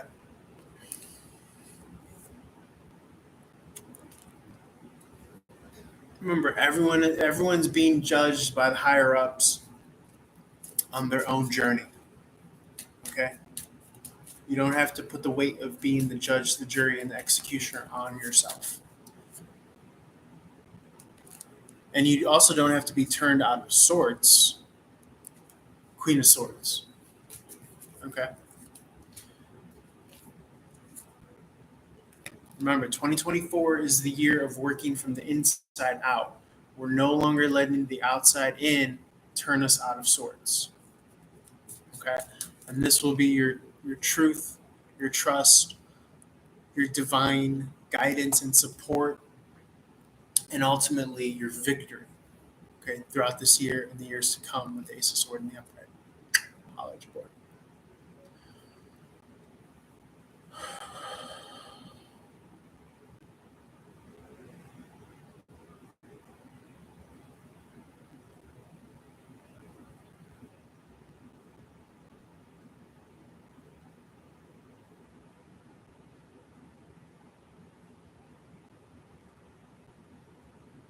No, Tiff, you don't get it.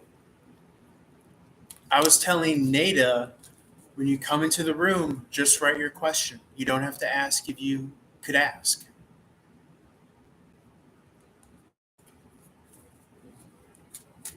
But when I was saying that, Nada is not paying attention to me. So if she's not paying attention when I'm asking, hey, did you get that message that I just told you? Don't ask if you could ask.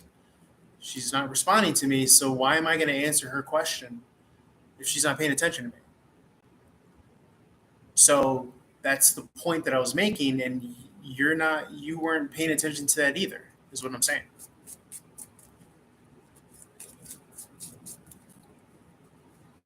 See, like Carmen Munoz, she came in and she just asked her question. That's what I prefer. So Nada, you don't get to ask a question today, okay? Because you're not going to come in here, not listen or pay attention to what I'm asking of you, which is for you to say, okay, I hear you loud and clear. I get your message, which is what I want you to write. So I know that you're paying attention to what I'm telling you.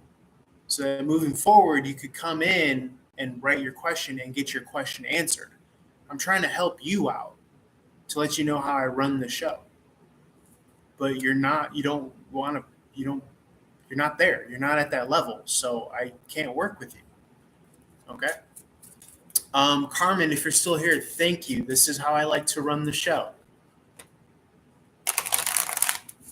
Tiffany, again, I understand, my love. What I'm trying to tell you is when she first came in, she asked if she could ask a question. At that moment, I went into my spiel about, please don't ask if you could ask a question, just write your question, okay? And I'm at that moment, I was asking her for a response. Give me a thumbs up if you get that, what I'm telling you right now. And she did not respond. Okay, thanks for letting me know. I will do that moving forward. So therefore, she's not paying attention to what I'm saying. So that my point exactly. So I'm just going to begin to ignore people that don't understand or don't communicate or they don't know where we're at in the process. People like Carmen, however, who just come in and write their question and don't ask if they could ask, I will answer your question. Let me look for you. Mr. No Spirit for Carmen. No, I'm seeing a no, Carmen. Unfortunately, your ex will not return, my love. Okay?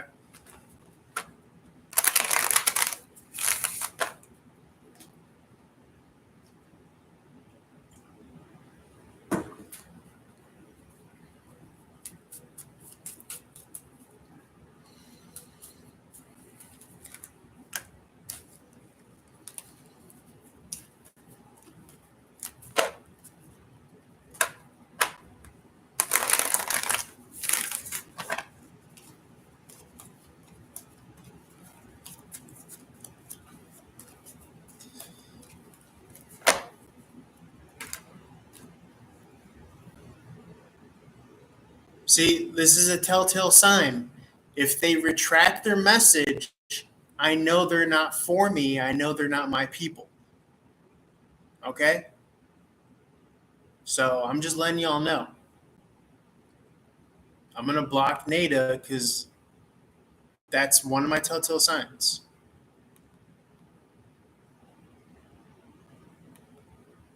Tiffany, you're grandfathered in. You retracted a message earlier, but I'm being nice. You're grandfathered in, my love. But I don't play with retracting messages. I don't play. Okay? But just know that's one of my telltale signs. You're not my people. If you're retracting messages and if you're not understanding what I'm saying.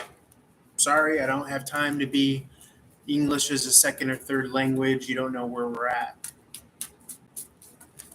Or you can't do like a simple, call and response. Okay?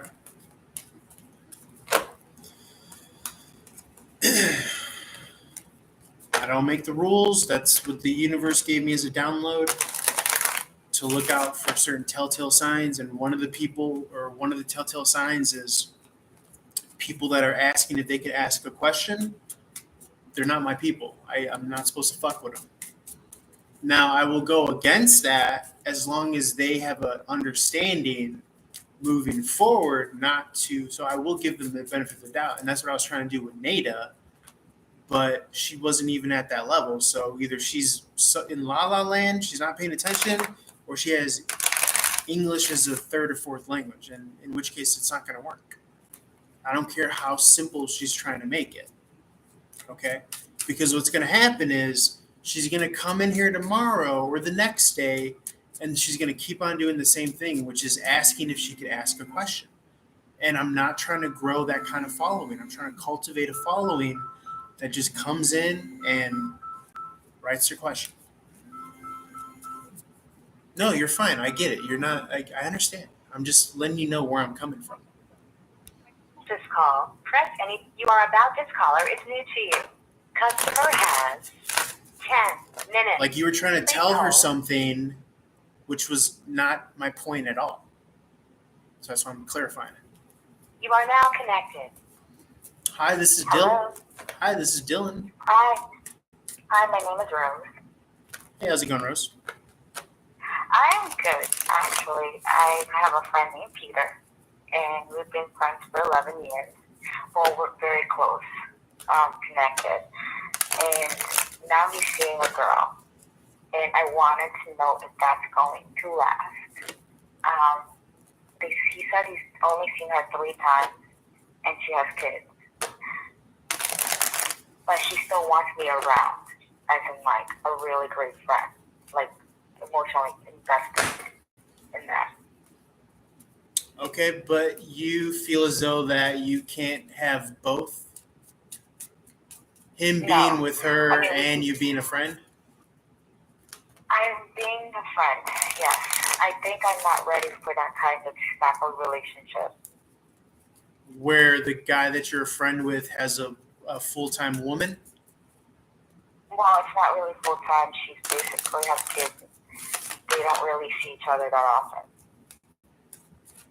Okay, but you know what I mean when I say that, right?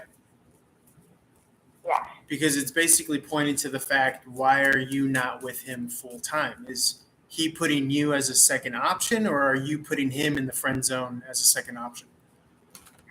I'm kind of putting you in the friend zone. Okay, well then I'm sorry, you can't have both. You know what I'm saying?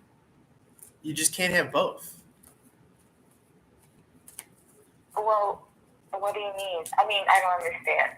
Well, so Like typically, if a woman is putting a man in a friend zone, it's because you're getting something out of that, whether it be attention, emotional attention, something like that. So, but he's getting something out of it. He's seeing this girl and then you want me around as a friend. you're saying that he does want you around? Yes, he doesn't want to let me go. He wants to still be emotionally connected to me. Right. But you're saying that you don't. it. You're saying that you don't like the fact that he's with somebody else. No, I'm just like making sure it's not like, anything crazy where she's gonna get mad or she's gonna get upset. Okay, but I'm asking about how do you feel about it? I feel fine with it now. I mean, we got into a tiff about it, but he told me what was going on, so I was kind of like, okay, whatever. Because I'm more focused on myself in a way of like trying to do something that would, raise myself to be on my own, like make money on my own. What was the tiff that you guys got in, if you don't mind me asking? It was because he was basically speaking to her when I didn't know anything about it, and I just like to remove myself in that situation. So, I like so you're not. So the core of it, though, is that you're not okay with him. That's what it sounds like. But I just want you to be aware of like what the truth is, because or else you're just going to be keeping yourself as, in this suspended position, and it's not good for your own personal spiritual journey. But to answer your question, brass tacks, I don't see the stability of it lasting. But I really would like you, as a spiritual advisor, I really would like you to really be honest with yourself and look at what you're dealing with here. Because worst case scenario, you both are just going to end up putting yourself in this kind of suspended, murky, codependent thing. And I don't think that that's good for anybody, really. So they're not going to last. And then we ended up saying that we're going to spend with each other twice a week with our friendship.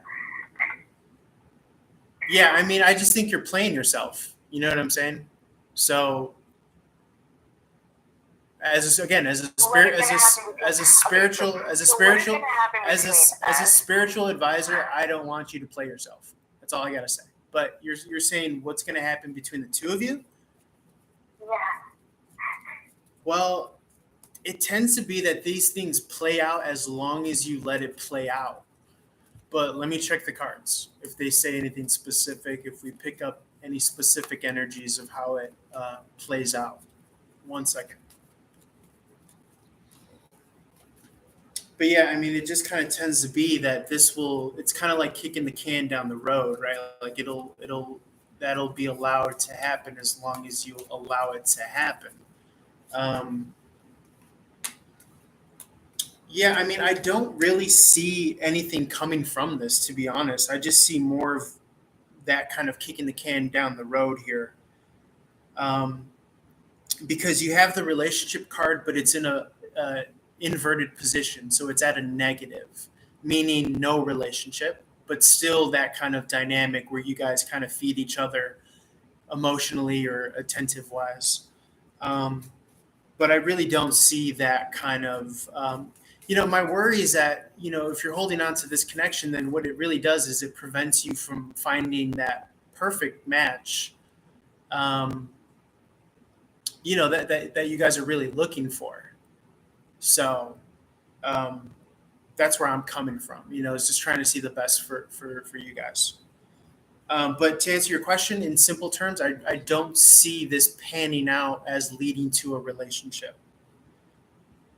So it may make it harder down the line to let go if you guys continue as is. Okay? Okay.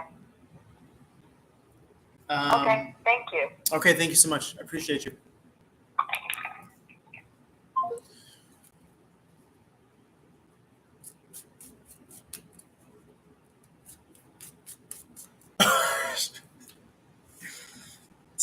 Tiffany. What's up, Jarvish?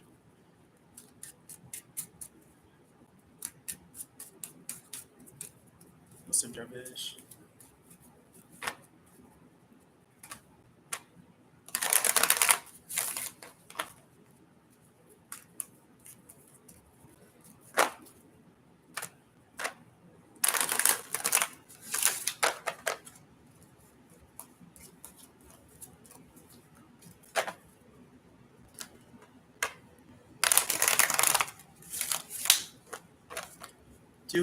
Doing good.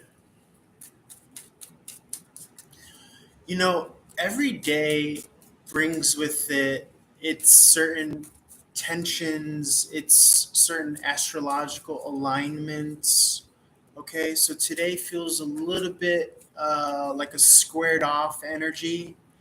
But again, I always say that the squares, similar to the fives in the tarot, numerically, I see them more so as like a turning point, right? Like the four corners to a square. So I kind of see them as a good turning point, because if there's no friction or tension, then you don't have a good song. You don't have a good life. You're not making progress. You're not doing the energetic alchemy. Okay? So that's a little bit of a high brow way of answering your question, Jarvish, but that's kind of what's going on.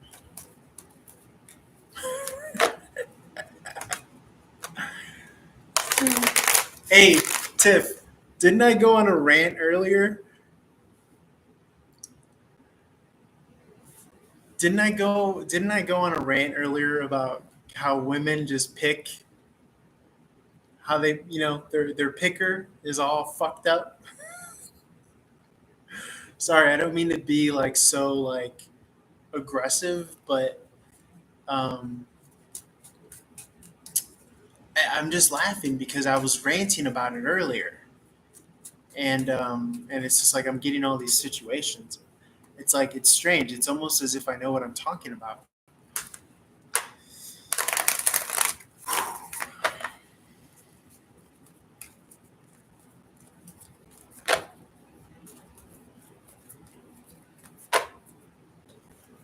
I'm gonna get some water and then I'm gonna record the earth signs.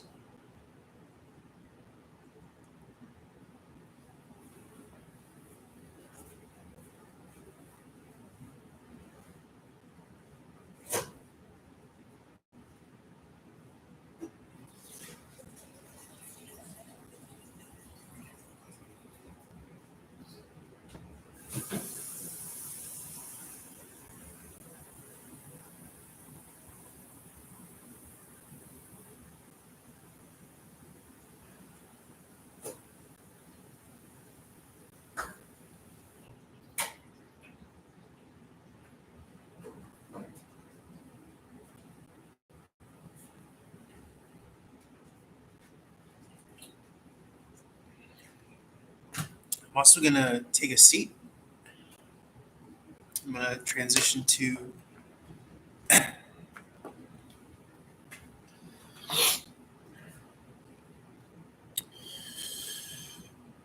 sitting format.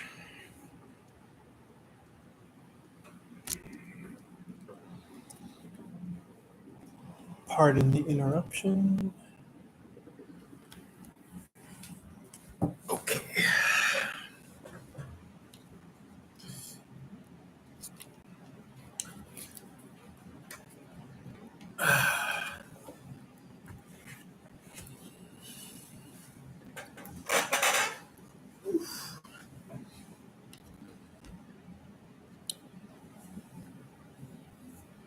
Okay, let's record the earth signs.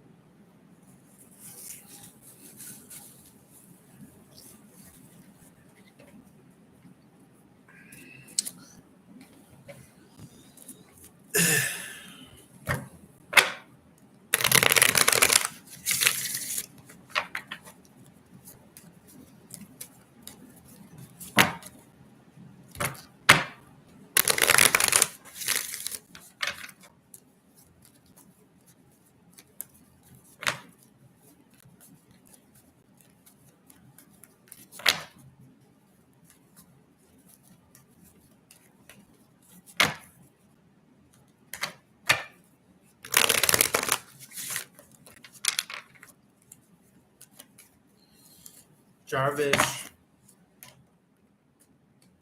you're you're focusing on the wrong thing.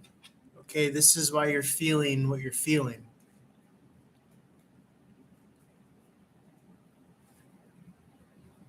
Okay, you're focusing on the wrong thing right now. You have a particular thing that you need to be focused on, and you are focused in the wrong direction. Okay, right now you're being manipulated by your feelings and your emotions. Okay, we spoke to this earlier. We did a reading on this earlier, specifically about this topic. Okay, so right now you are throwing logs on the fire of this emotional fire that you have going. We'll call it a blue flame. Okay, you're feeding it, but it's not feeding you. Okay, so that's how you know that you have to let it go. Okay.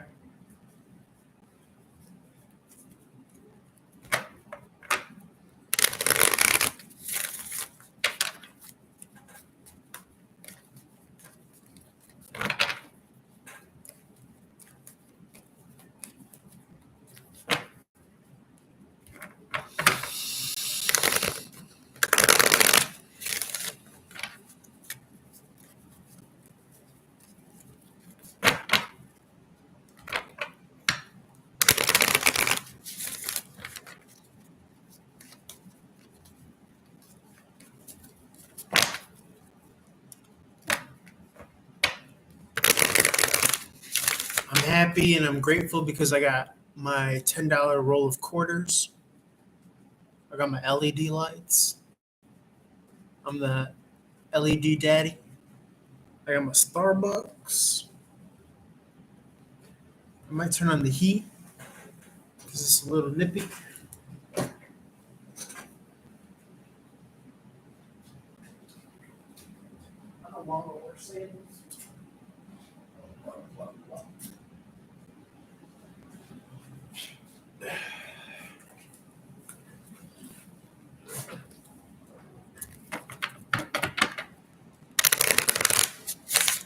Star Moon. Star Moon, I want to give you kudos right now. You see, everybody, how Star Moon, she entered the room and she just wrote her question. This is what I am looking for in my audience. I would much prefer if you did what Star Moon just did, right? She came in, she said, "How are you?" And then she wrote her question. If you could do that, that would make my life easier. I'm serious, real talk. Because too many people come in and they say, "Can I ask a question?" And that doesn't work for me. Okay? In my book, all you're doing is you're asking for more acknowledgement. Just get to the point. Come in, write your question, and that's all. So thank you, Star Moon. Let's have a moment to elevate and acknowledge Star Moon for doing the correct thing. She may have just done it intuitively, or she may have just already known how I like to run the program. But thank you, Star Moon. I'm going to give you a little heart here for coming in and writing the question. I appreciate that. That is my ideal scenario. Oh, sorry, Jarvis. I didn't mean to hide you.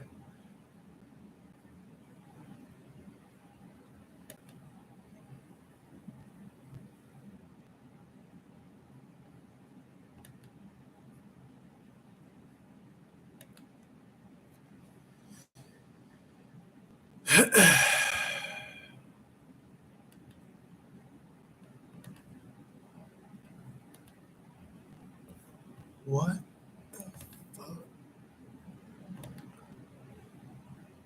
Can I pin messages now? 1 second. Oh, that's how you pin messages?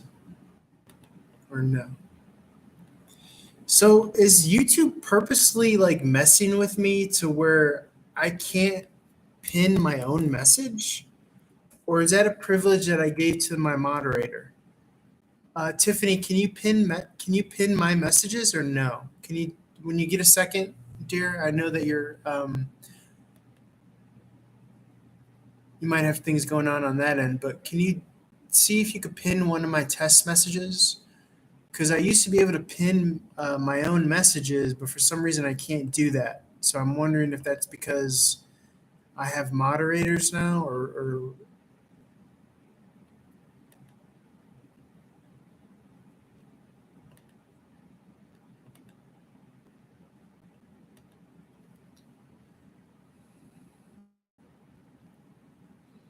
Tiff, can you see if you could pin one of those testing messages that I just wrote?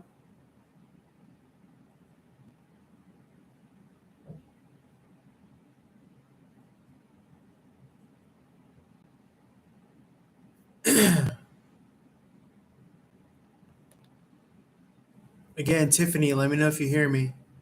Can you see if you could pin one of those testing messages?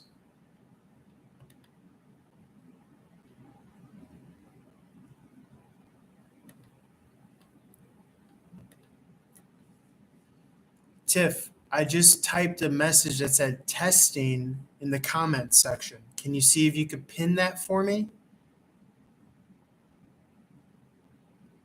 Or not? I just need to know if you have.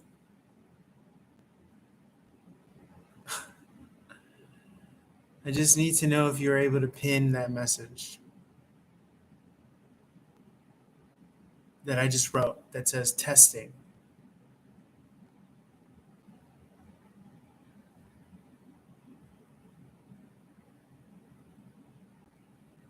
Okay, thank you for answering. Thank you. Now, the reason I'm asking is because as a streamer on the YouTube Live, you used to be able to pin a message, and for some reason, it's not letting me do that. So I don't know what that is. I could pin other people's messages, but I can't pin my own message, it looks like, which I think that's kind of absurd. Okay, but let me answer Star Moon.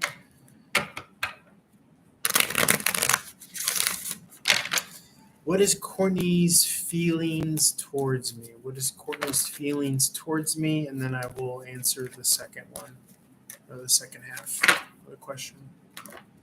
What are Courtney's feelings towards me? What are Courtney's feelings towards me?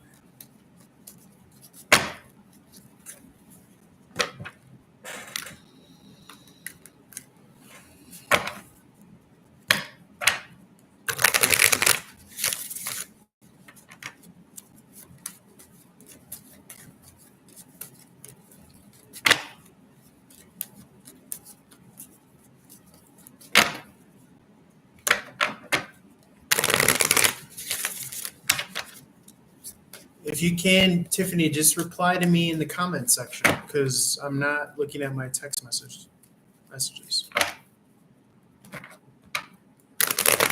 For some reason, my phone, I either missed the notification or it didn't light up when you text me. So that's why I'm just talking to you through the YouTube comment section.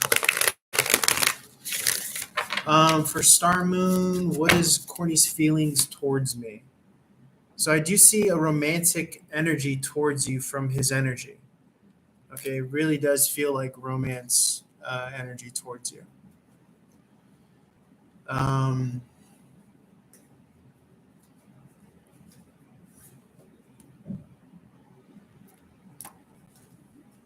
also see coming out of a third-party situation. Okay. But I see no contact or no communication. So it's giving, wanting to commit and wanting to come out of a third-party situation. If it's him, if he's being the playboy, it could be that he's trying to turn a new leaf here. It just really depends on y'all's dynamic. Okay?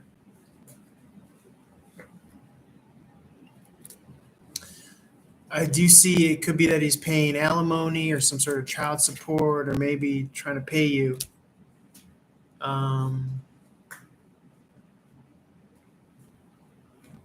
Okay. Pay you peace of mind or attention or some energy here and there.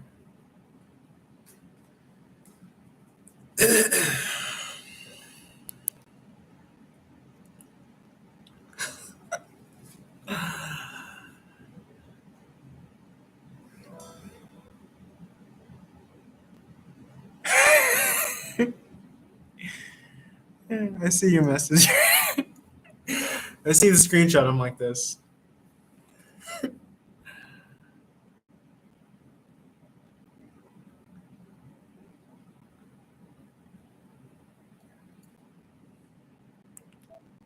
Okay.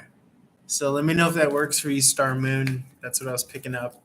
I'd like to think that was actually really accurate.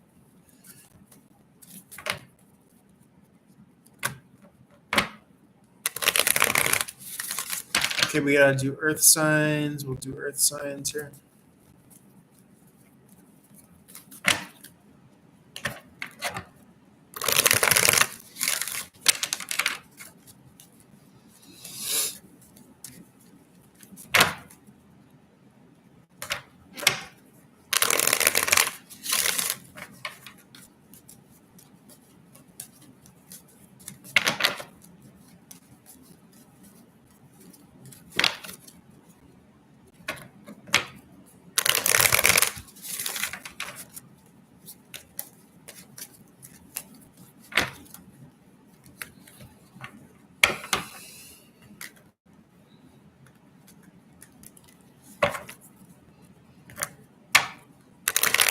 Yeah, today feels like something else. I don't know what it is about today.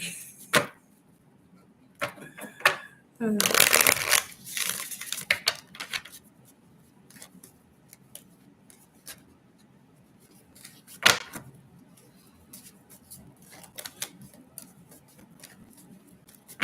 get some earth energy readings, spirit, highest possible messages for the earth signs.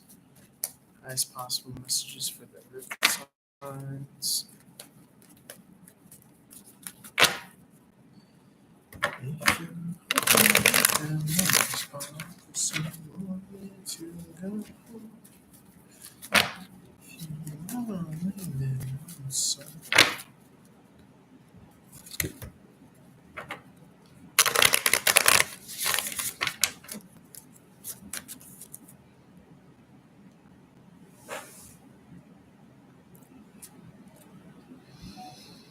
Okay, earth signs, let's see what comes through. Okay, I see wish fulfillment here. Focus on your North Star, right? Where you want to see yourself, your goals, your aspirations, your wants, desires. Remember, those wants and desires are turned into manifestations when you imagine that you have already attained them, all right? And your imagination is your most important thing in this realm, I believe. So you want to create enough space in your life where you can have room to work with your imagination. And the imagination obviously creates a ripple effect with your feelings and your emotions, right? You want to feel good. I'm with the love of my life. I'm making money hand over fist. I'm where I need to be. I'm doing good. I feel good. My heart is open. My magnetic field is lit. It's huge. I'm vibing on gratitude. It's such a privilege and an honor to be at that level in life, to be able to understand those machinations, those subtle energies and nuanced energies. Okay. So whether you have to give yourself just 10 minutes, 20 minutes a day, what have you, you have the Knight of Swords in the upright rushing on through. So this is tracking, right? Because the Knight has been coming through as this magnetic pulse, this magnetic manifestation. Like a super magnet, right? One end is meeting the other end. Bam. Faster than the speed of light.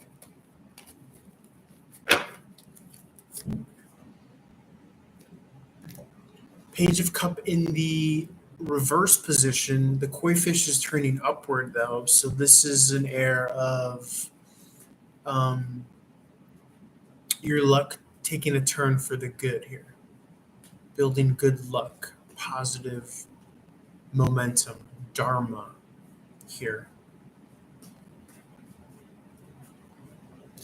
I'm also getting kind of like a territorial influential vibe. Okay, a territorial influential vibe. Here as well. To me, this kind of says don't take the bait on playing small, on playing, because a lot of the times our understanding of this kind of territorial element, this intangible, ethereal, territorial element that's coming through here that I'm picking up on, a lot of the times we understand that as person to person, right? Personified or embodied. But you have to understand that even in the other individual, there is good and bad energies, we'll say. Just to keep it simple, right? And so one person can not ever really truly be entirely against another person because there are symbiotic energies. We're all of the same, right? To an extent,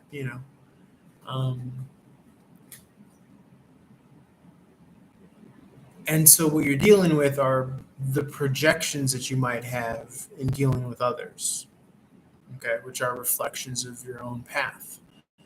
So In this moment, be emboldened. Okay, brave, stand your ground. It doesn't have to be a combative standing your ground, but uh,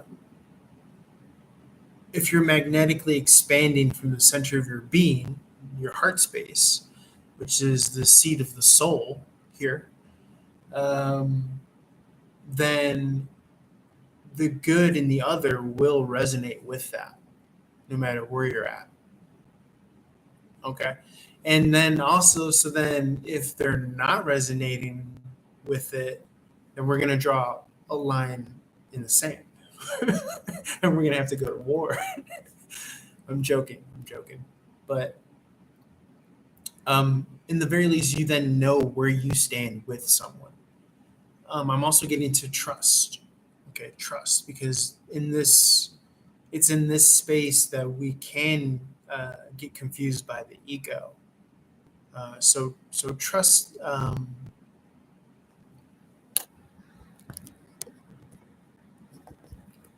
Trust in.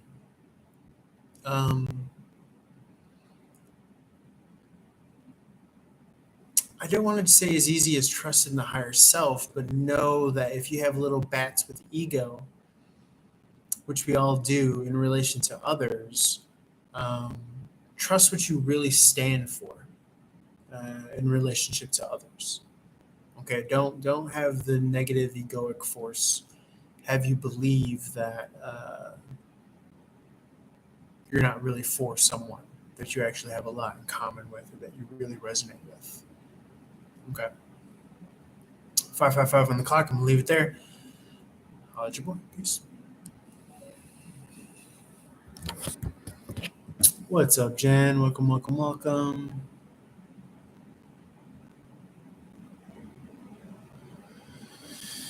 Yeah, I mean, I've been today's been feeling some type of way, right? It's been feeling like I've been calling it like a square energy, like a squared off energy. Okay, but I like to say that squares are good things because they're turning points. Okay.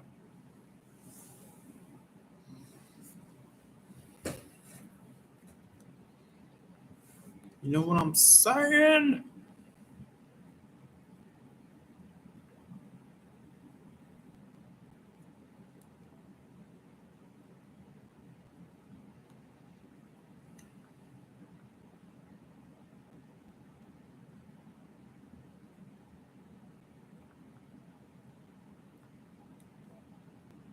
Hey, Jen. Um,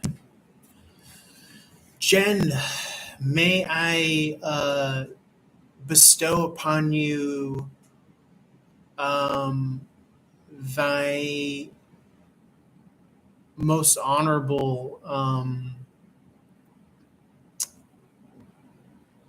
uh, recognition as moderator, as one of my moderators. We had Daniel, but Daniel's been MIA.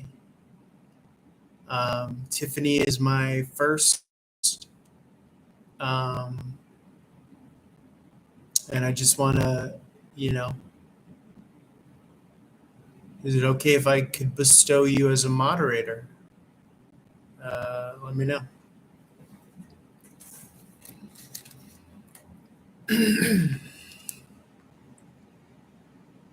As a moderator. I'm going to be starting to upload content here. So if you see me on my phone, that's what I'm doing here.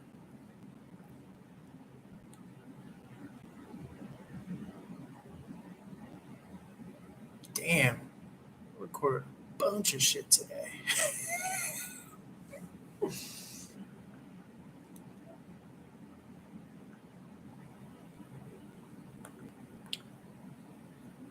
He used to speak of how he invented the post-it notes. He would make outrageous claims. He invented the question mark at a very young age. His living nanny shaved him completely bald and put him in a burlap sack. He was then beaten with a rod.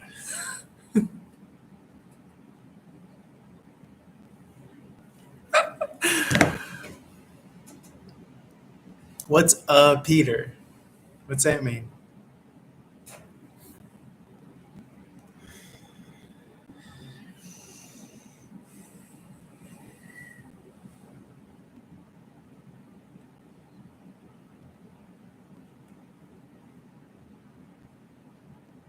He was completely shaved in the testicles. I got to save Dr. Evil. I got to stop Dr. Evil. Jen, what is Peter? I just gave this whole rambling soliloquy, asked you I want to make you my moderator, and I get no response. Is this thing on? Like,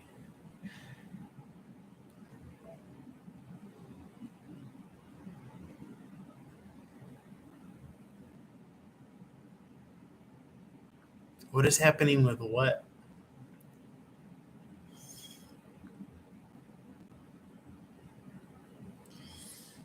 I got to save Dr. Evil.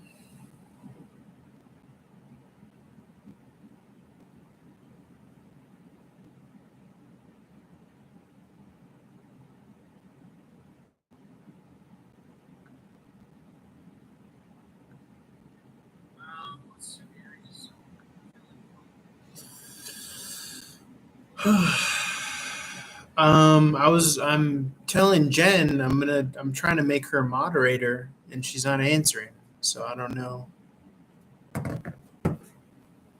Maybe she doesn't want to be moderator or a moderator.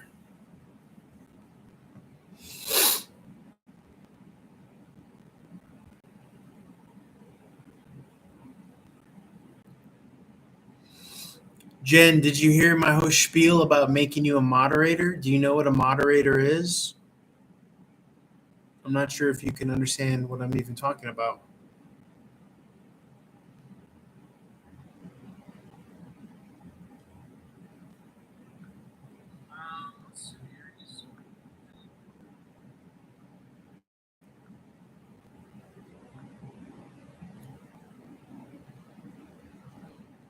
I got to stop Dr. Evil.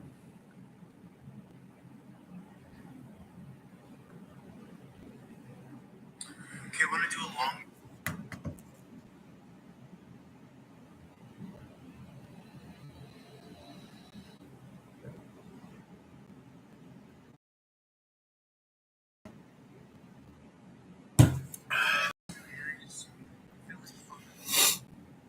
I don't know if Jen knows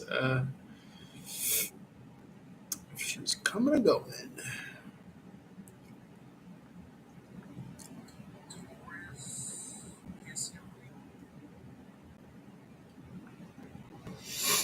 Hey now, you're an all-star. Get the show on, get paid, and I'm inclusive. Oh, only shooting stars, spangled. It's a cold world, and I hear it gets colder.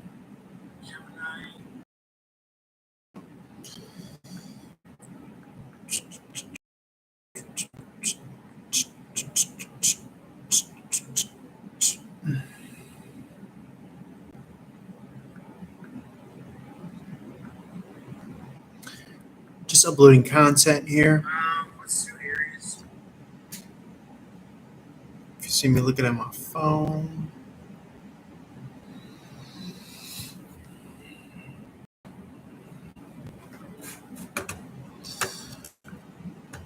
I'm gonna make Jen a moderator, even though I was trying to make it like a moment where it was like a cute little nice moment, but Jen seems to be a little checked out. But whatever.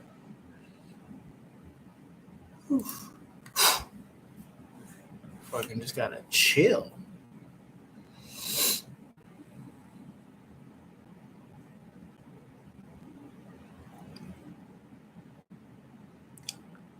Let's upload this Cancerian energy.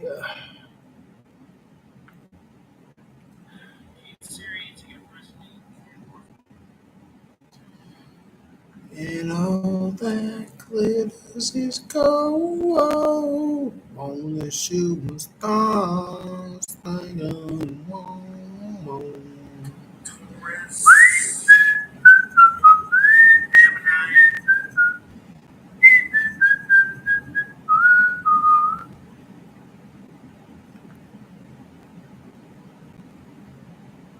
It's a cold world, and the sag is colder. Media 10 times to differ. So much to do, so much to see. So what's wrong with hanging? You never know if you don't. You never shine if you don't glow.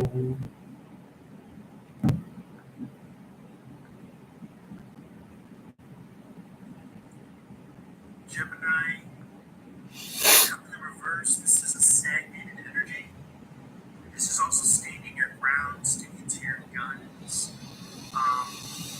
making the best out of what you have at your disposal right now. Maybe come in reverse. Not moving on. Okay, so we're on Virgo. Virgo is a temperamental spouse. And all that glitters is gold.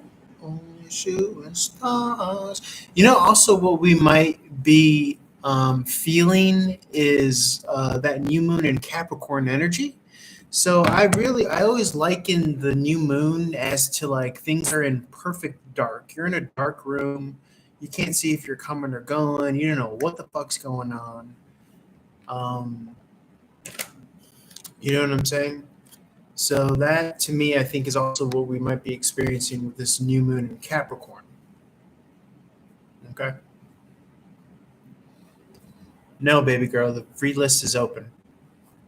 It's always open. It's never closed.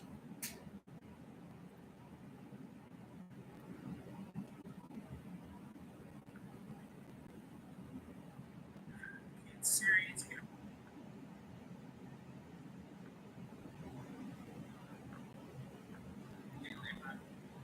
So if we're feeling like this, like we're in the dark, we don't know what's going on, I really do think that that's the new moon energy in Capricorn. New moon, I suppose, is also new beginnings. It's a very great time to plant the seeds for intentions. So it's like, I want to manifest a bunch of students for my tarot courses. I want to manifest a bunch of clients, attract and magnate clients and students. And I want the financial success and also just the overall success of all my social media, Run and Gun Tarot. The intentions of I want to find that perfect partner, that perfect fit for me. I want to be healthy and fit and happy and grounded and stable and secure in all areas of my life. So this right now is a good moment in the moon phase, right? The new moon is when you want to plant the seeds of intention. So saying things out loud, feeling it, doing your manifestation. I did a manifestation box a couple of days ago where I wrote down all my intentions. So come that new moon in, I believe it's going to be in Leo, then, man, we get the fucking party started, man. And, I feel really good about that because also with Leo, what we're getting is that fifth house, that play, that fun, that romance energy, childlike wonder, awe, creativity, fun in the sun, vacation, R&R. Okay, that full moon in Leo is going to be popping off. Baby girl says, is someone doing witchcraft on me so that I gain weight? And I went to doctors about that. Didn't find anything. Just getting a lot of weight. And I've been eating healthy. Cancer. No, I would say no. I think that you would just want to watch what you're consuming. Cut out the carbs, cut out the sugars. Also, just know that as you get older, your body changes and it naturally puts on more weight. And I'm sure that's more of a maybe possibly more of a sensitive cycle if you're a woman. I'm sure Jennifer knows about that as well. She could speak to that. But I don't default and say witchcraft. I never say witchcraft. Because all that does is that gives the power to someone outside of yourself. And that's never the way to go as far as the spiritual path. So I would say no to witchcraft. Okay.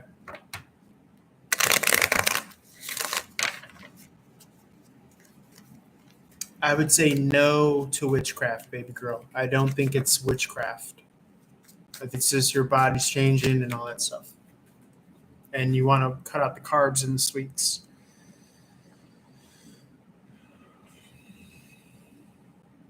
And it's also the winter. So in the winter season, we tend to go in like hibernation mode.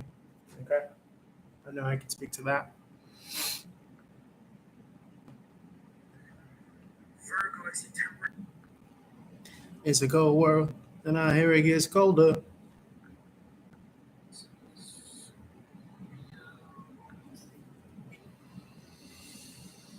But I like this. I like these new moons because when you're in the new moon, what happens is, or in like a solar flare or Schumann resonance or whatever, what that does is it makes the normal and the mundane boring. It makes it feel new again.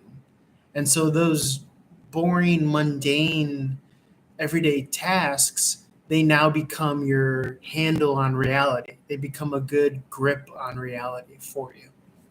So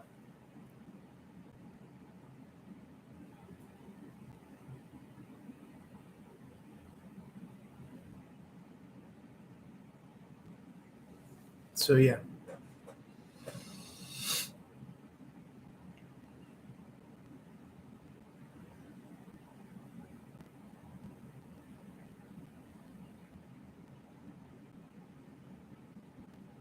Mm. Yeah, the weight could also be a lot of like water weight, water retention. Okay.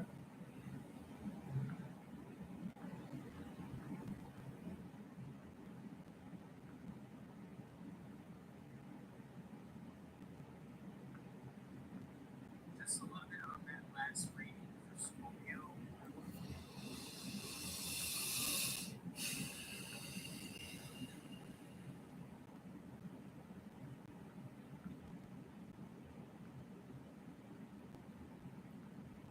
Hey, Libra.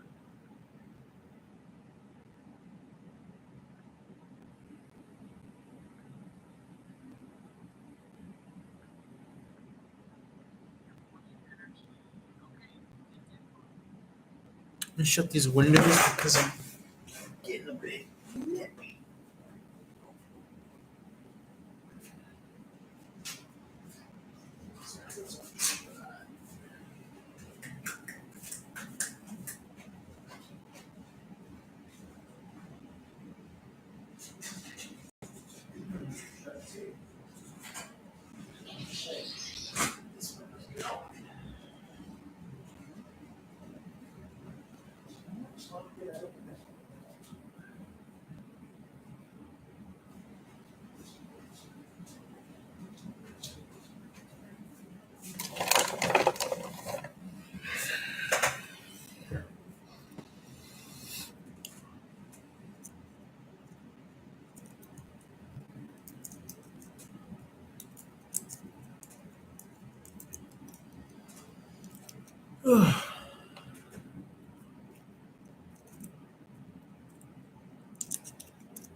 Oof, man, it is a cold one in LA tonight. I can feel it.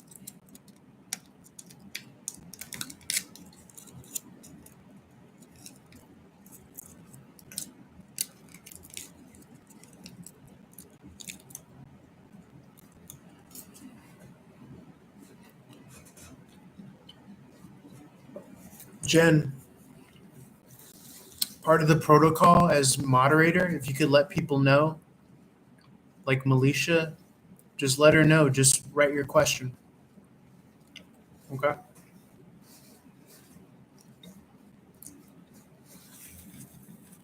I just don't want to have to keep on repeating. And also, I've been kind of thinking of it as like a sign that I'm not supposed to work with the people that ask if they could ask a question. I've also kind of been interpreting that as well.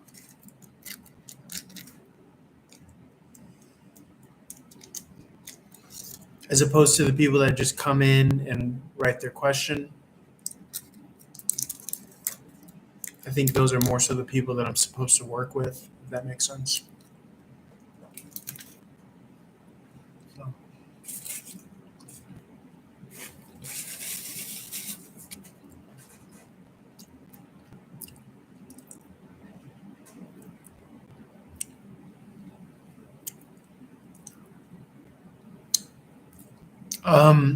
Jennifer, are you talking about Militia? Militia didn't ask a question.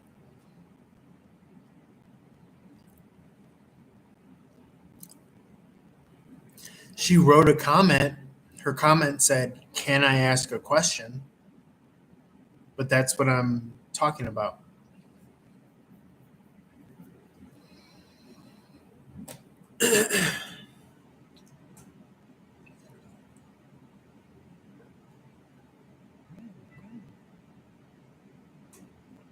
You know what I'm saying?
Popcorn.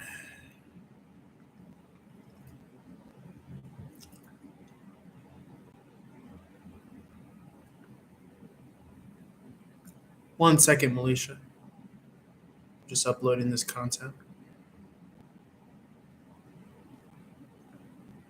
Just a little bit on that last reading for Scorpio.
So silly. Okay, so let's see.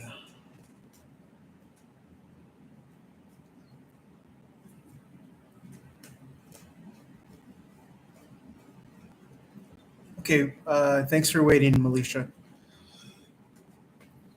What are Tiffany's feelings for me right now?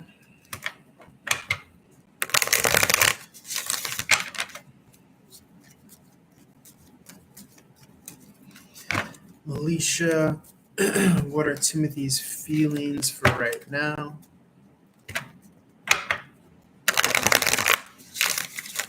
What are Timothy's feelings for right now? Just moving forward, Militia, just so you know, love, just come in and write your question, okay? You don't have to waste time and ask if you could ask. Okay, that's a pet peeve of mine. I just want you to know. I like when you just come in and just write the question, all right? What are Timothy's feelings for right now? What are Tim's feelings right now? Let's see what comes through.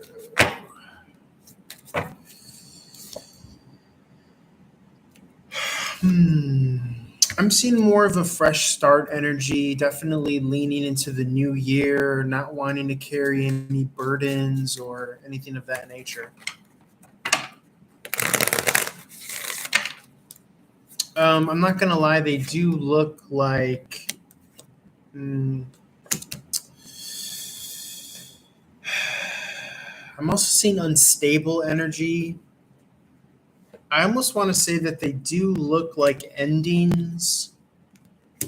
Okay. I'm not really getting a lot of concern. I'm not really getting a lot of emotional attachment here. I'm just getting more of like a fun surface level energy. Again, not really wanting to be bogged down by a lot of responsibility or obligation. Okay.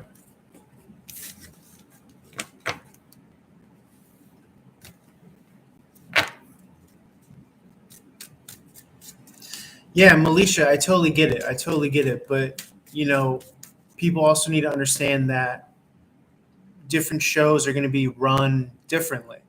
So you're welcome. On this show, I find it as I don't look at it as a sign of respect because think about it. If I'm seeing like 100 people come in a day and they're all asking me, can I ask a question? Then it's like you're just draining me of my energy for no reason. So, you know, just get to the point. I'm here, love. Like, I'm here to answer your guys' question. But no, I totally understand. I've been in other, rooms where, people are very, particular about that. But me, I'm not going to act brand new. I'm just going to be, hey, I'm here for y'all. Write your question, So let me see. What I was doing here is I was uploading this content. I'm also going to take a little bathroom break. I'll be back. Give me a couple seconds.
Oof.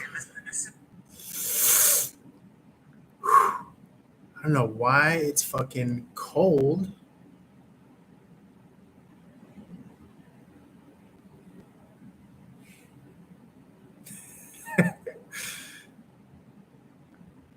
Okay, let's do our segment of the show, the songs that Jen sent us.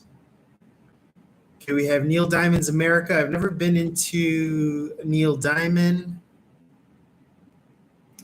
And then we have Harvest Moon. Yes, I could get behind Harvest Moon. I could get behind that Neil Young. I need to put on my old man.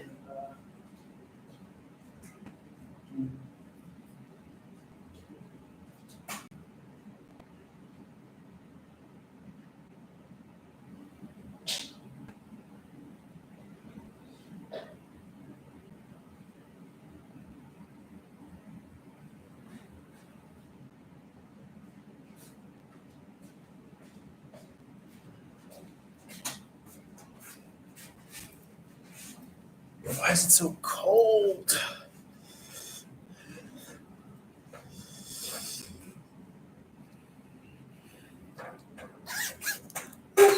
as I drink an iced coffee. What the fuck's my problem? Maybe I can warm up.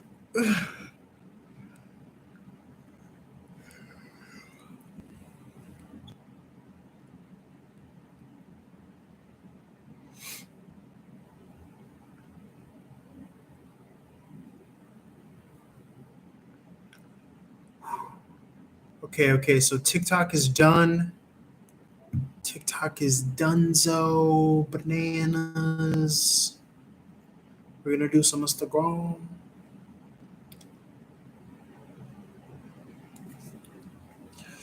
We're gonna do some Instagram uploads. I already recorded the content. I'll just need to upload those scrap content.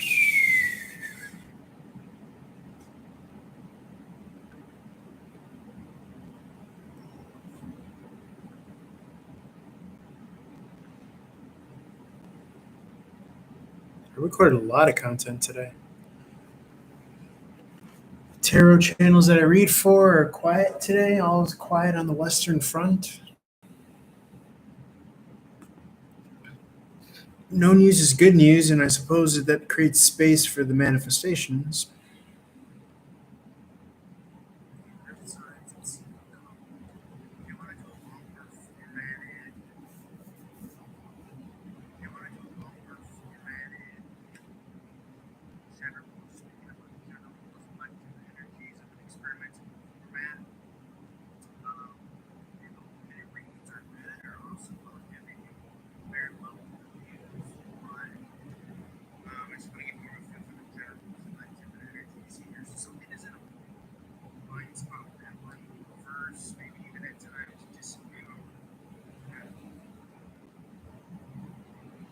On this harvest moon.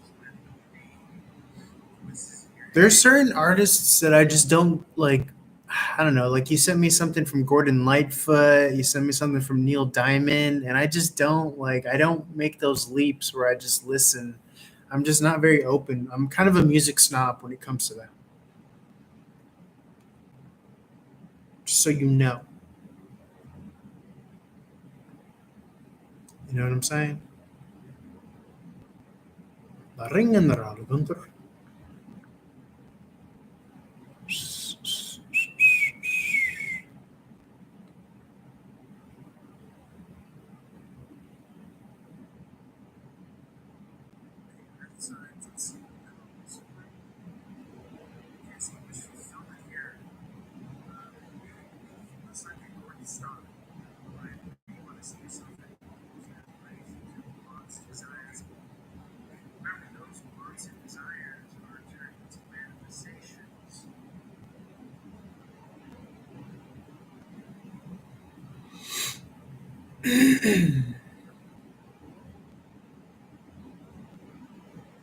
Give me just a little more time.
Oh, there's no confusion. It's just me and you right now hanging out.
Conversation wasn't matching video.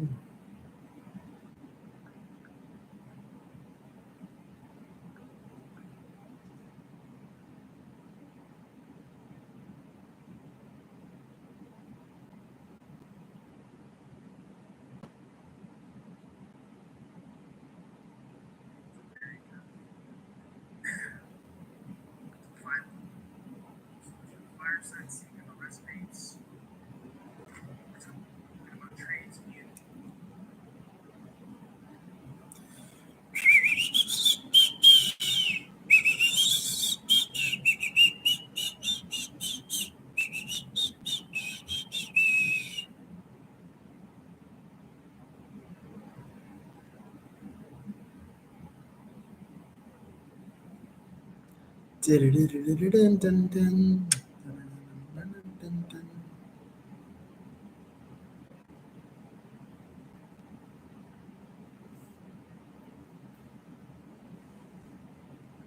I believe I can run it, run it. You believe I can run it, run it.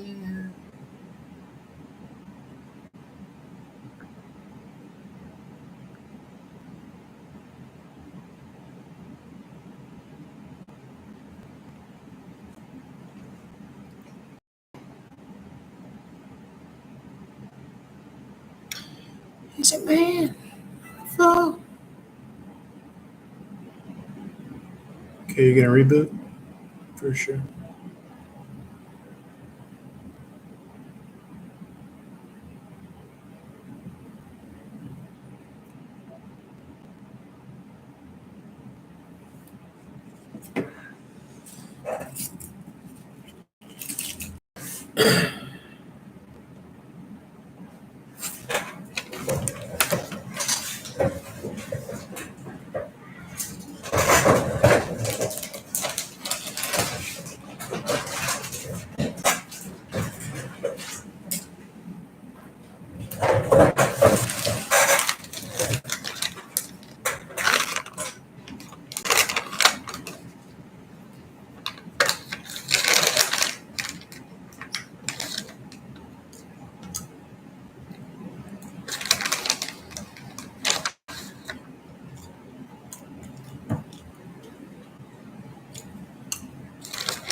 Started slowly building up. My family bought this house and had a cinder block where they ended up buying off this family and gutted it out, and they were going to redo that as a rental. And you walk in through the up on the front porch area overlooking about 7, and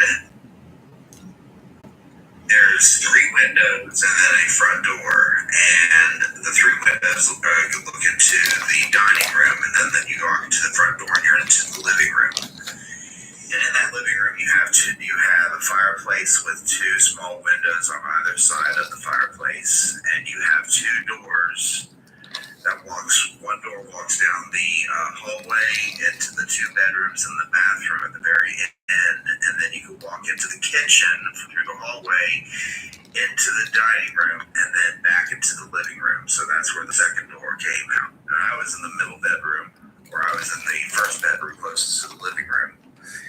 I got up in the middle of the night and I was walking to go towards the kitchen across the way.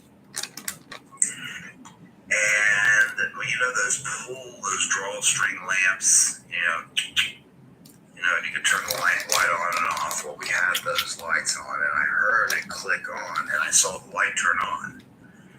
And I went to walk down that hallway, and the closer I was getting to the living room, it went turning on, off. Closer I was getting, the light bulb completely out. I saw a big flash, and my peripheral caught something, like a bright light, and I looked towards the fireplace, and the small window that was above the fireplace, closer to the ceiling, these two small windows were, there was a silhouette of looked to be like a woman, because you saw the long, wavy hair. You saw the neckline, you saw the shoulders, and that's where it stopped. It went right to the breast line. And then you saw nothing below that. And she didn't have a face. She did not have a face. And I was walking towards the window. I don't know why I was. And I was just getting ready to get a cup of water in the kitchen. But whenever I saw this, I kept on looking. And all of a sudden, two bright white lights opened up, and it was her eyes, and then a black mouth opened up, and it just was like somebody just was underneath her, grabbed her by her legs, and just jerked her down. And you saw her arms flail up and leave that. And of course, I took off and I ran to my bedroom. And my mom and dad, they stayed in the attic, and they insulated it up there. You know, did sheetrock up there and made that into their bedroom. I went into that, and my bedroom was the one where you could walk upstairs in the attic. My closet was right underneath the stairs. And I went inside my bedroom, and I got woke up from my father the next morning. I don't know how long I was asleep. My dad said, "Did you hear something last night?" And I was confused about what I would have heard. And I said, "No, I saw something." He said, "What did you see?" And I took him to the living room, and I told him as I was walking, the light was turning on and off. And he said, "I was wondering why the glass is laying on the end table." And I was like, and right above that, and I pointed to that window, and my dad's face got like stark white. And there is now business. Our site is now blacktop parking lot, but we had just put a privacy fence around our yard. And my dad said, "Tyler, come out here. I want to show you something." And we went out there, and you know those ground moles, whenever they travel underground, it pulls up like ground hole, like mounds in the yard. Well, there was legitimately, from that window, underneath the window, all the way to the center of the yard, it was probably 30 foot long. From underneath that window to the center, and it stopped right in the center. Apparently my father did a background after I had told him that, and the woman that lived there, she unalived herself in the hayloft by jumping off. And in a barn that was directly beside of our house, it was a 2-story hay barn. Used to hang tobacco in there. And apparently she unalived herself there. And the other occasion was at my grandmother's house. And I was in the basement. I was talking to a girl that I was dating at the time. And then I was probably in 10th grade. Speed up to about, 16 years old. And I was in the basement, and we had a fireplace with a furnace. And it was I guarantee you it had been about 90 degrees down in that basement. It was a finished basement. And I was talking to her, and then all of a sudden I heard in my ear, and my phone restarted and turned back on, and I went to call her back, and it said, call failed. I was going through all my contacts. Everybody's picture had an X across it. I don't know why. It was something to do with the phone. But all my pictures were gone. And then I felt this cold. It was like a sad, cold feeling that went directly through me. And I saw my breath at the time. Hell no. And I heard a. Well, of course, I freaked out at that. Can I get up? I didn't see anything, but I felt it go through me. I saw my breath at 90-degree wet.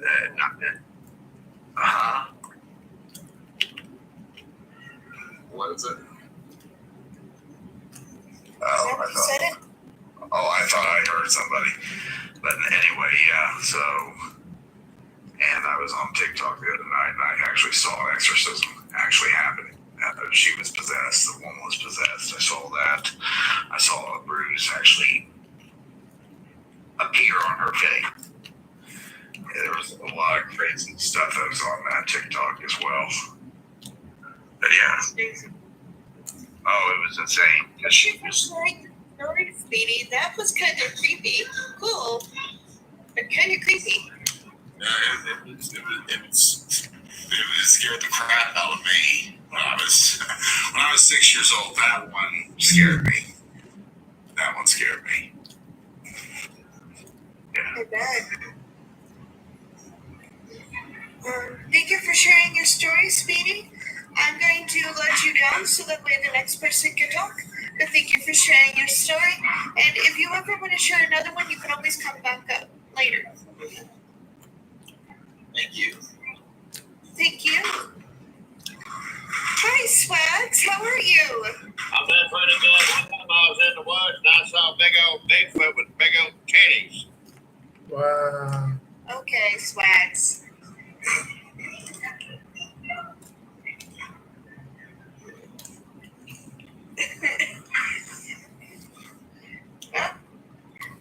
You're right. It's not funny, Slipknot. It's not. He was just a troll. Was he though? Was he? Yes. I get a lot of them on here. You'd be surprised how many people will have actually come up here and say the weirdest things just to troll everybody because they think it's funny. Welcome to my live, people who just joined.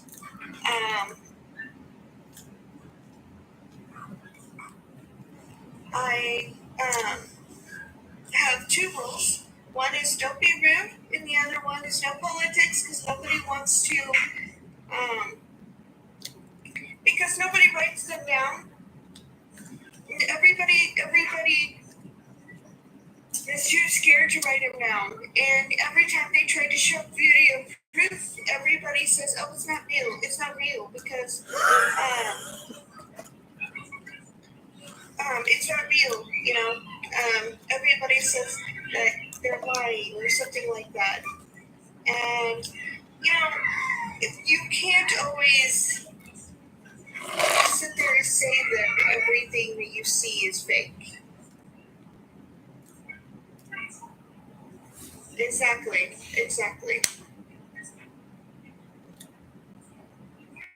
Anybody else? Thank you, Elsie. And those who have been here before, you already know what it is. I mean, I ask politely, you don't have to, but I ask politely about the people that I am for rude comments. Make sure that they don't bully anybody, because nobody likes a bully.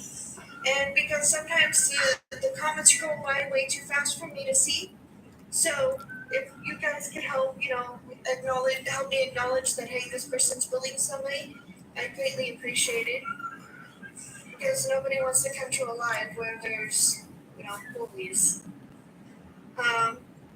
If there anybody who wants to share a story, they can come up and share a story. Of course, TikTok makes you have 200 or more followers to be able to come up here.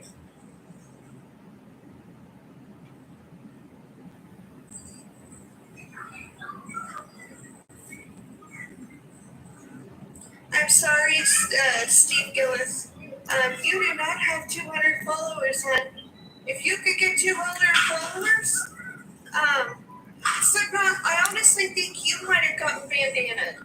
I honestly think that's the only reason why you couldn't go live is because you got bandana.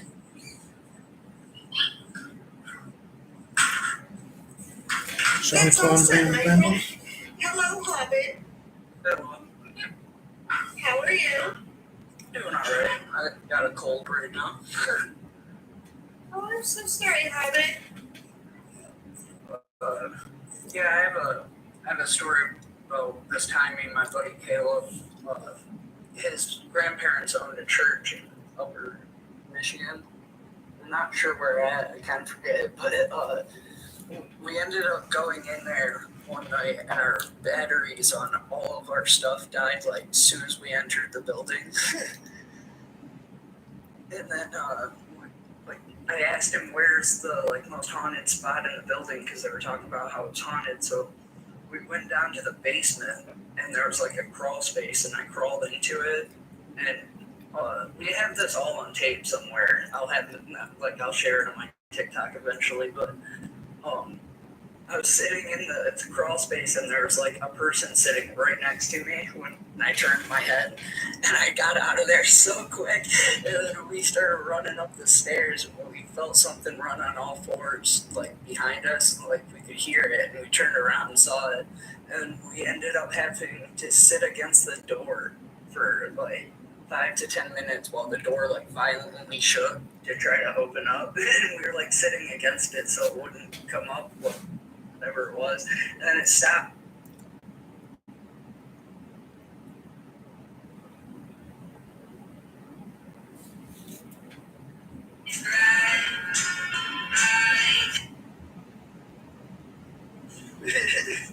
Yeah.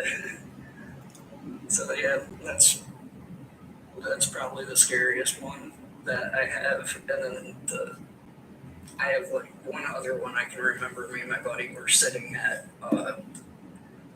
we got stuck in a ditch on this dirt road like a mile from my house, and out of nowhere we both felt like something was gonna just violently attack us, or like we were at the wrong place at the wrong time or something. Like it didn't feel right. We ended up having to get out of the car and pushing it out of the ditch the entire time, feeling that.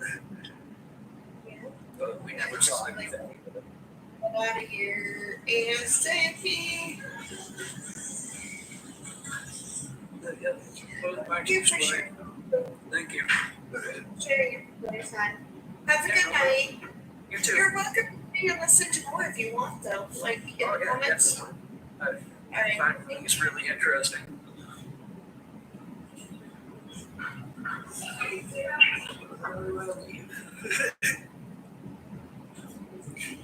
Hello, Acer. How are you? How are you? I'm good. Hello, Malicious.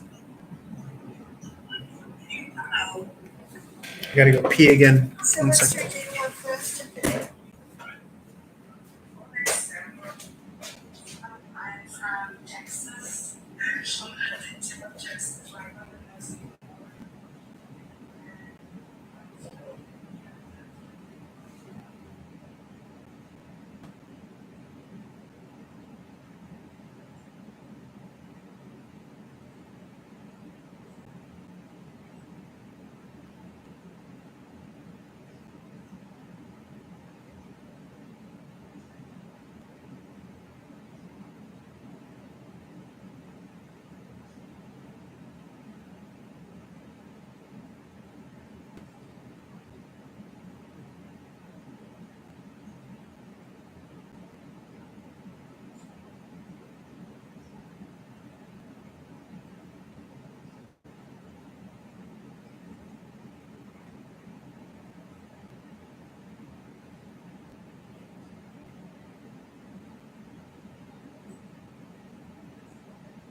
was saying, a deep voice. So all of a sudden, I slow down. We pull kind of to the side because I could see something in my mirror. All of a sudden, it passes by us. The horses have like these red eyes, but they didn't look like normal horses. You see a man, a huge man dressed in black with a whip. The horses didn't have regular hooves. It just goes by us real fast. And he looks at us and says something. You couldn't see his face, but you could hear his voice. And I pulled up my window, did a U-turn, and drove back to the city. When I told my grandma that, she says, you see, they're not tall tales. This is real. Mainly in Spanish, but I will say it in English. That was very scary. We have the donkey girl. You drive down another road down here, because where I live, the majority of Texas used to be Mexico, of course. Besides, because of the war we got, it's Texas. A lot of bad stuff happened. The same thing on another road you drive late at night. You will literally see, because this author actually experienced it as well. You will see something running next to your car or truck. When you take a look at it, it is half donkey for some reason and half woman. It is beyond scary, because I witnessed it myself. My friends witnessed it. And it's like, how could these things be real? But in the valley, in the Rio Grande Valley where I'm from, oh Lord, you will see so many things that make you believe in something, because all the things I've experienced, oh Lord, I can honestly tell you God is on my side, because I've survived things I shouldn't survive. And the horrific things that I've seen and gone through, if you would see them, yeah, it is beyond reality to most. People say it's not true until you, see it, feel it. And even at then, you're like pinching yourself, like, what is that? It's really scary to know that there's more out there than what most people see or experience.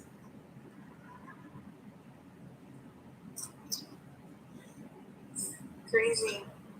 Yeah, the ghost fucking thing, that sounds like it could have been something from the time of the Civil War, or even even before that. Yeah. Texas has a lot of history with that. So does Louisiana and Arkansas and all of them. And I know Oklahoma probably has a lot of. Yeah, I mean, there's a lot of stuff you can Google, and you can see that where reality of experiences. My grandma always used to tell me, she was very Catholic, and a lot of people think, oh, you're Christian, you're Catholic, you're not going to believe in evil. But it's not true. We do. My grandma used to tell me a story. She used to ask me, Mija, are you going to be interested in a man if he respects you and supports you, or because he's handsome? And I always used to say, Abuelita, I don't know. I'm a teenager. I don't know. I'm not thinking of that. So she said one time, I had a friend, beautiful young lady. She was very quiet. But back in the day, parents, especially Hispanic parents, Latinos, were very strict. She didn't go anywhere or anything, but one night they allowed her to go to a dance. It was like a quinceañera, a sweet 15 in other words. So she went. She said she was there. All of a sudden, there was a very handsome young man. He walked in, nobody knew him, but he's very handsome. All of a sudden, for some reason, he got her attention, and he wouldn't stop looking at her. She wouldn't stop looking at him. He asked her to dance. She danced. They danced the whole night.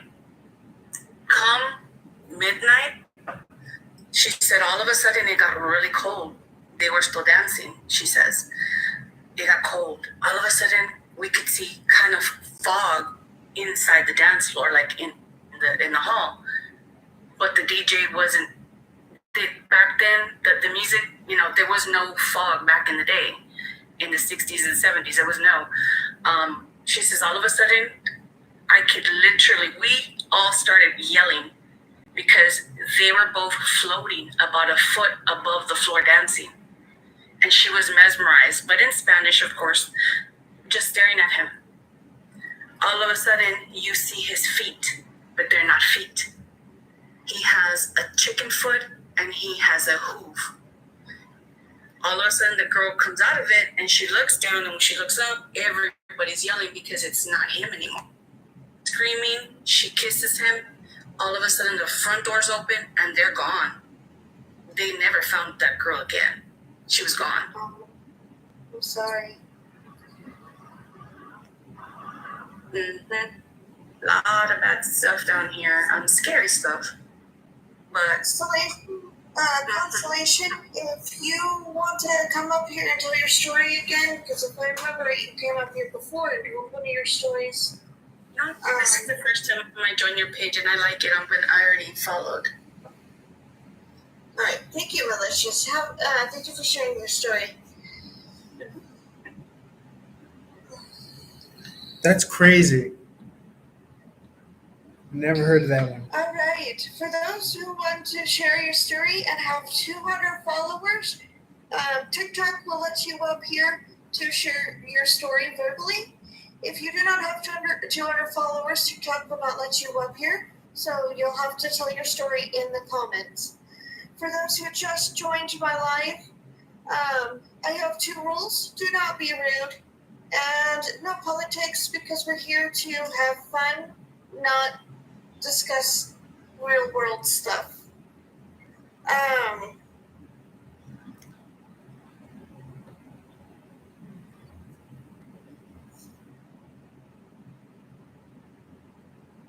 For those who have been here before, welcome back. I'm glad to see you. Also, guys, please don't be afraid to share to show my moderators some love. My moderators work super hard to make sure that you guys have a really fun and safe place to hang out. So please make sure to show my moderators some love as well. I don't know what you mean by working hard. I just love banning people. Bananing people. He also loves kissing. Hey, Acer. Yes, I love dreams do count. I mean, just because you see a ghost in your dream doesn't make it any more less real than seeing it in your waking life. And Apple, I hope you're not going around saying that word out loud. That will call you to you. That will call them to you. Actually, use the term windy boy or flush pedestrian.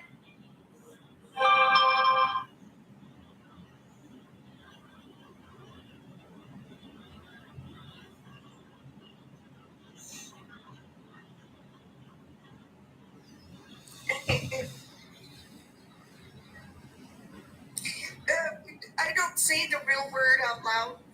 A windy boy and a flush pedestrian are cryptids that are very, very deadly.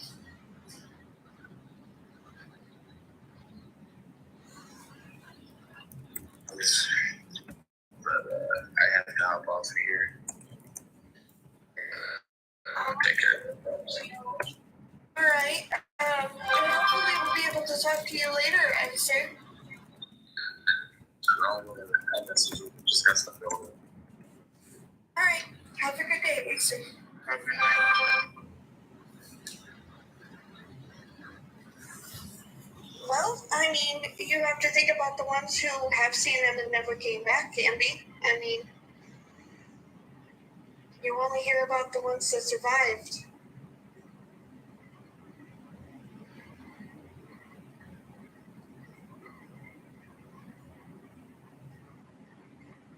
You're kind of right,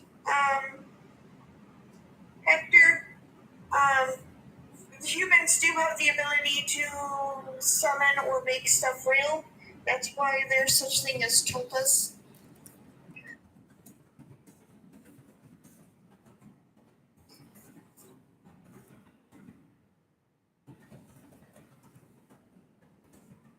absolutely, Robin. Send a guest request and you can come up here if you have 200 followers or more, of course, because I'll let you up here if you don't.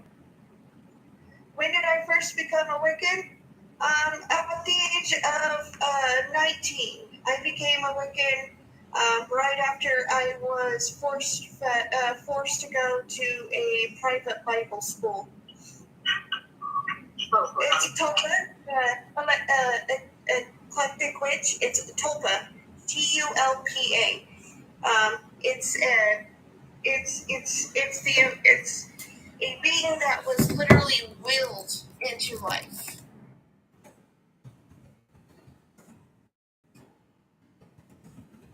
Hello, Robin. May I ask what you are? I'm 25. All right. And what is your story? Okay, so I have a lot of stories, but I guess one that I can like open up with, and I'll talk about like my own personal experiences. So I'm from Texas, and my dad's a minister. A lot of people talk about that when speaking of spirits, because they're like, oh, well, you know, they don't exist, you know, Christians saying that. But my dad has been really open and honest about spirits. He never talked about ghosts, but he always talked about like spirits being real. So my grandma had this ranch in Hallisville, Texas, and I'm just going to call it a ranch. They had land. We had a trailer. We used to go and visit there all the time. And we would stay the night over there. And again, in Texas, it's just this one lone road. Not very many people are going down there. And once me, my mom, and my dad, we were all driving. And it was late at night when we were just going back. And it's dark on both sides. And of course, you see the lights from the car. And I think it was during Christmas time. I was very young. But you know that thing with baby Jesus that people have outside their house, and you know that little stuff. Yeah, there you go, baby Jesus in the manger.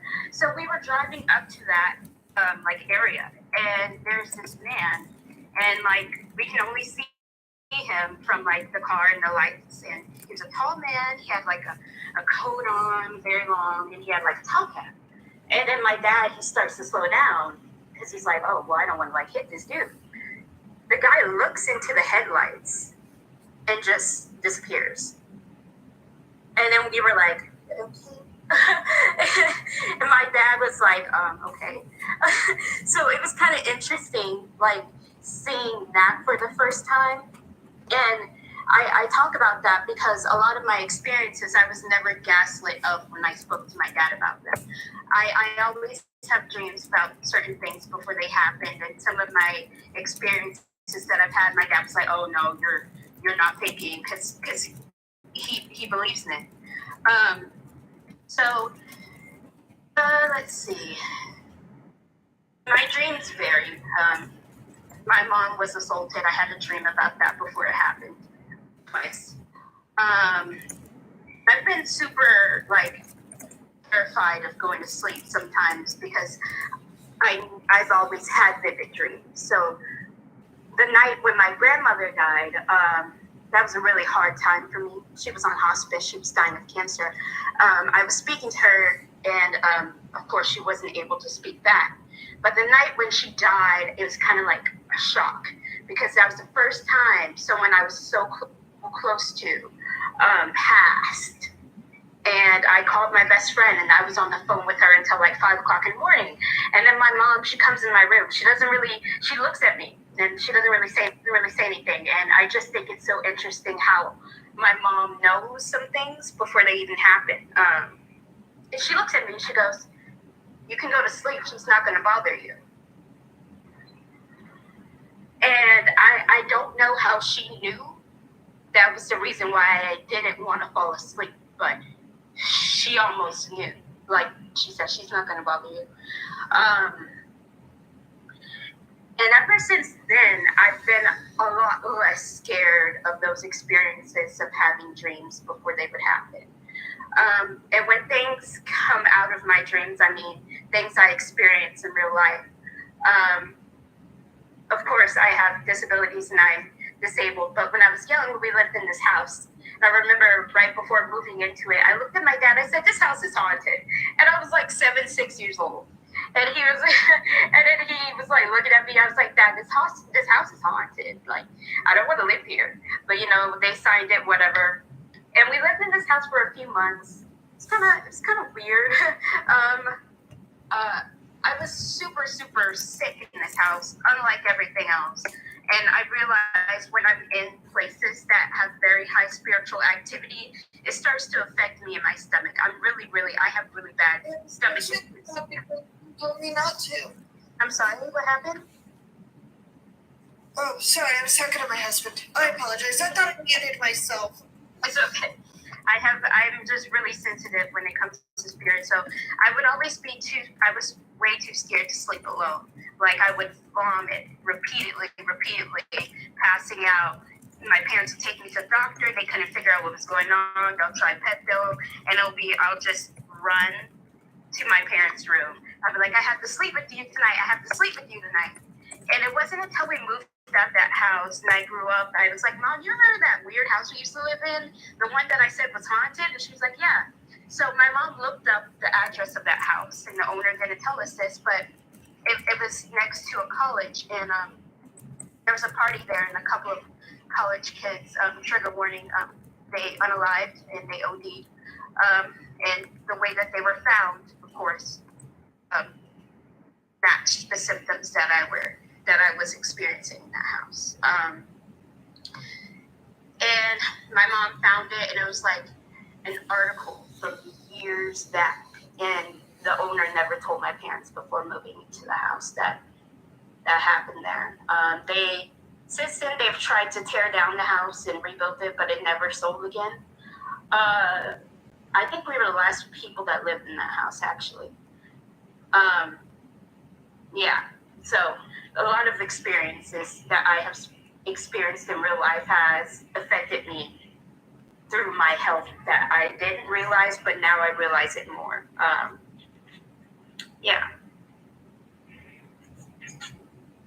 I'm sorry your grandma died like that. That's horrible. Yeah, I was really scared about it then, but now I have grandma. I have a lot of dreams about people that I haven't seen in years and places I haven't seen in years. I joke that I say, like, I don't know. I just have dreams about my grandma, speaking of her. And I'm like, "Yeah, she's doing good." Like, I tell my mom, I was like, "Yeah, grandma said that to tell you, what's going on," and stuff like that. And I'm not scared of it as much now because I've built a spiritual connection with spirit. But I used to be very, very scared when I was younger. Very, very scared.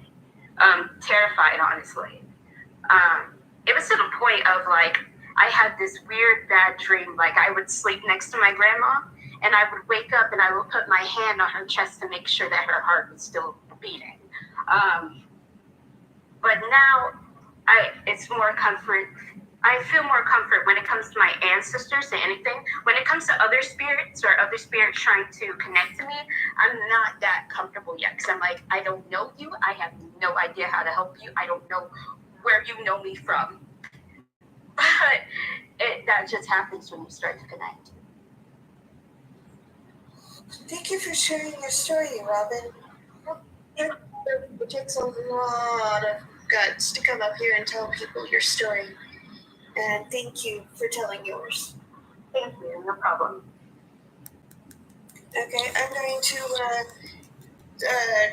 disconnect you for now, and you're welcome to stay in the comments and listen to the rest of the live if you want. Hi, your age, please? I'm 27 years old. All right, and your story. Sorry, so I don't, how many are you going to allow? Because I have two, and I mean, they're not like super long, but. Usually, if I have a lot of people, I usually only do one story per, excuse me, her person. But because of the fact that tonight seems like a very quiet night, you're welcome to share those stories. For sure. Thank you so much for having me on, by the way. Yeah, so I had this happened to me like during the pandemic. This is what someone would think of. I mean, the first thing that comes to mind is like probably like a succubus or like an incubus, but I'm not really gonna say that's what it is because I didn't see it. But this was in a time where I will admit it was during the pandemic and I was a little bit like promiscuous. And you know how they always talk about like there's sort of like an energy exchange whenever you are engaging in some kind of activity with someone, right? I don't know how fully true that is, but I believe there may be some truth to it. And basically what happened was, I just remember that week, like, there was like this feeling of like darkness, like in the air and like the place where I lived. And it just did not feel good. Like something in the atmosphere did not feel good. And I remember, I think it was that same night or like a few nights later, I went to sleep and I woke up around, I don't even know what time it was, but basically sometime in the middle of the night I woke up. But like I didn't see anything, I could only hear. Right? I was like still kind of like sleeping, but I was aware of my audible surroundings. And I just remember hearing something walk up to me like really, really fast from my left side. Almost like it was like crawling, like super fast. And the loudest that it got was when it seemed like it had stopped right next to me when it got its loudest. And basically I asked it a question and I said, "What are you?" And I did not get a response. It did not say anything. And all I heard was it running away really fast. So yeah, that was one thing that happened to me, and it was honestly probably the most terrifying thing that's ever happened to me. I know that I was like kind of asleep when it did happen, but the fact that I was interacting with it and like I could hear it was, I don't know, to me it just made the experience seem all the more real. Another time was when I woke up and I actually saw the old hag staring at me through my computer screen that was sat on my nightstand. And I remember just like looking straight ahead, like, you know, straight in front of me, to pretend like it wasn't there. And I closed my eyes so I couldn't see anything. And I remember that when I closed my eyes, like all I could see was like black, as you should when you close your eyes. But I felt like I was seeing like this form with like 4 legs like crawling towards me, even like with my eyes closed. Like it was really strange and creepy. And then I woke up and that's what happened to me. Those were probably my 2 scariest stories that I have. So Thank you for sharing, Dee. I've never heard of the hat before. That is something I'm gonna have to look up. Thank you for calling it to my attention, because now I gotta read about that and see what that is. for sure. Thank you so much for having me on. You're very welcome. I'm gonna disconnect you now, but you are absolutely just allowed to stay in the live and listen to other people's stories if that's what you want to do. For sure. Thank you. Hello? Hello, Cam. Hi. What's your age, Cam? You're all right. 14. I am so sorry. Thank you for telling the truth, but I can only have 18 plus on my lives, or else I get in major trouble. I am so sorry. No, it's fine. Okay, bye. Bye. Oh, see, yeah, no, I have never heard of the old hag. That's not something I have never heard of before. That's something new for me.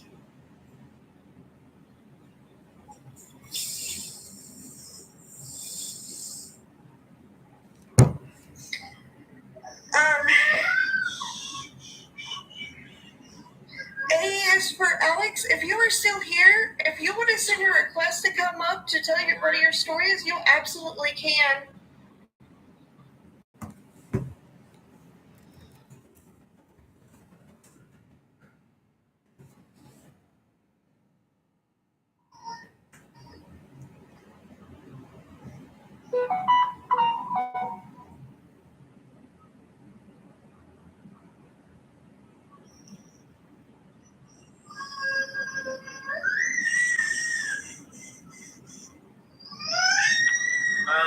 Sue Aries, feeling. What happened, Astrid? Did TikTok kick you? Oh, honey, you sound asleep. What? I said you sound sleepy. Do you have a crossroads? It's a mix of sleepy, I guess. I'm sorry.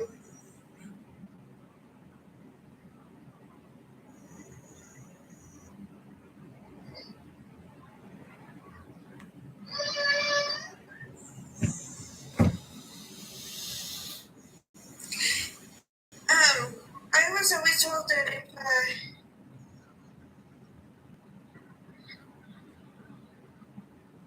oh, I see.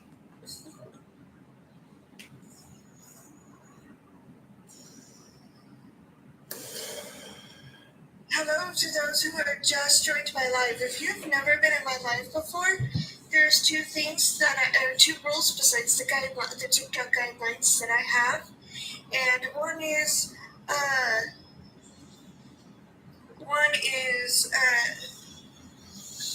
no being rude, and the other one is no politics, because this is supposed to be a lot of fun. This is supposed to be people sharing their stories, and discussing politics is not something that I want on here. I'm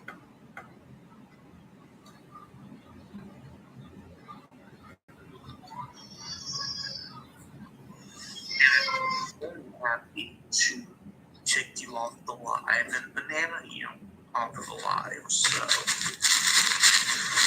please go ahead and try being rude or discuss politics.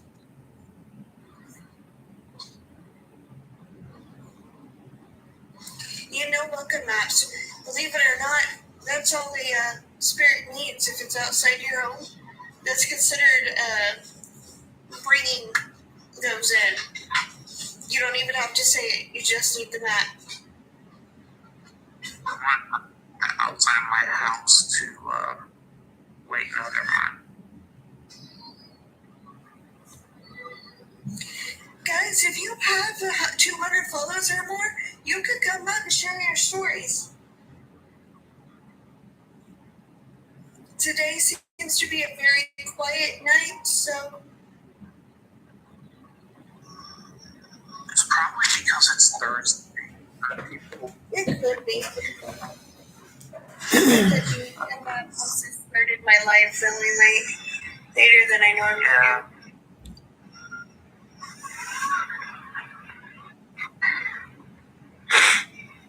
That's fine, Rachel.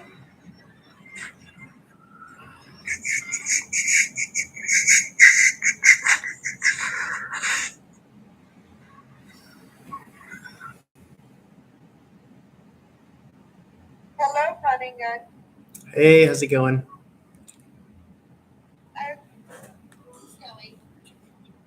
34 years old. I don't have a lot of firsthand experience with supernatural. One that I do have that I wanted to share was this was around high school. I was kind of living a completely different lifestyle, but this more so just involves like meditation. But the kind of lifestyle that I was living, more so like a party lifestyle. So I like to think that that kind of had a little bit of a negative influence as to some of the energies that I was availing myself to during meditation sessions. But I did hear somewhat of a kind of, transparently a voice, a clear voice whispering something to me during a meditation session. I can't really recall what it was, but it was very kind of like the qualities of like a serpentine, what you would kind of, what I would understand, seemingly to be somewhat of a low vibrational entity or force or, so that's really only my like firsthand, but if I could share quickly just some other experiences of stories that I've heard from family members. One experience similar to a storyteller that shared earlier tonight where they saw, these stories of like ghosts, women on side of roads, long black hair. My family was traveling in Illinois to basically like a trailer park ranch that they spend like, summers on to vacation here and there. And it's a long drive out from the city of Chicago. But I suppose, apparently they were like caravanning supposedly, and one car following another. And they'd been driving up this kind of dark, windy road out in like, the wheat fields of Illinois, headed to where they were headed. And they approached, the car lights picked up on apparently a woman standing in a white gown on the side of the road. She was walking in the same direction that they were driving in.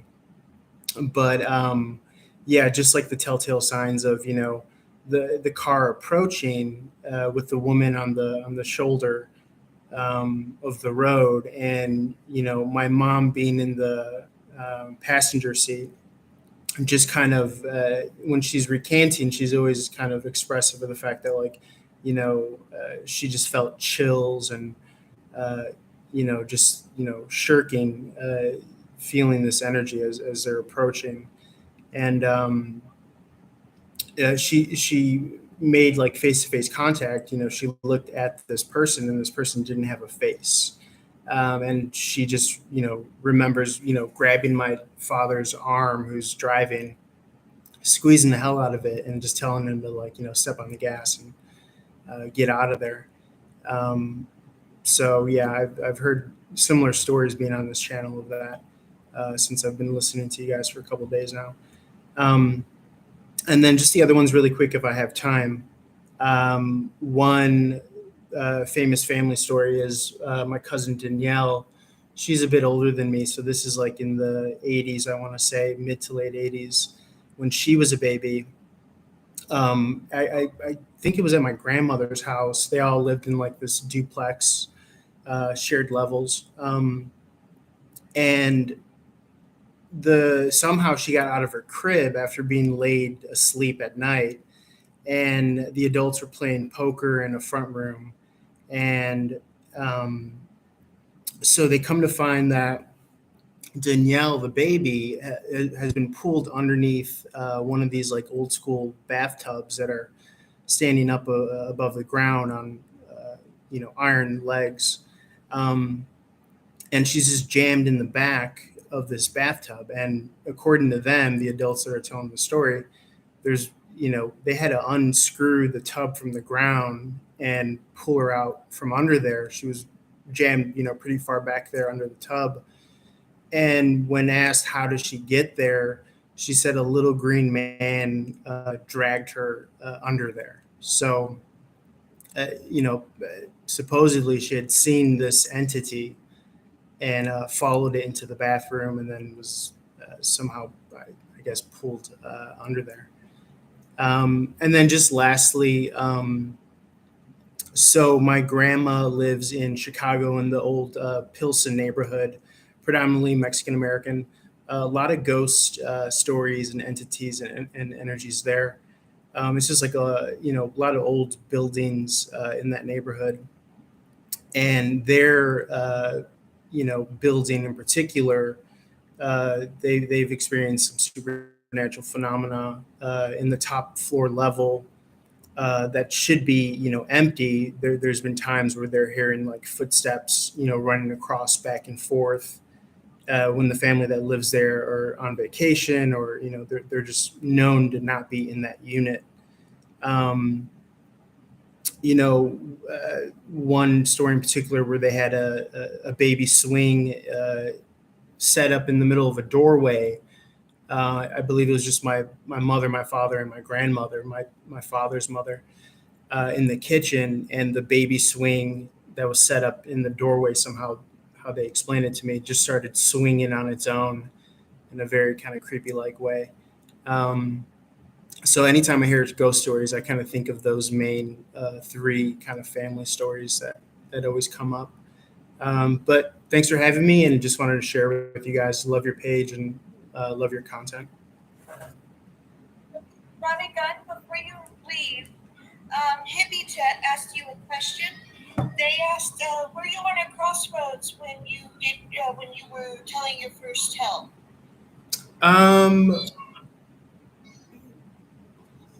It's a good question. I can't recall specifically, but possibly, yeah. Possibly, yeah. Yeah, if he's referring to my meditation session, yes.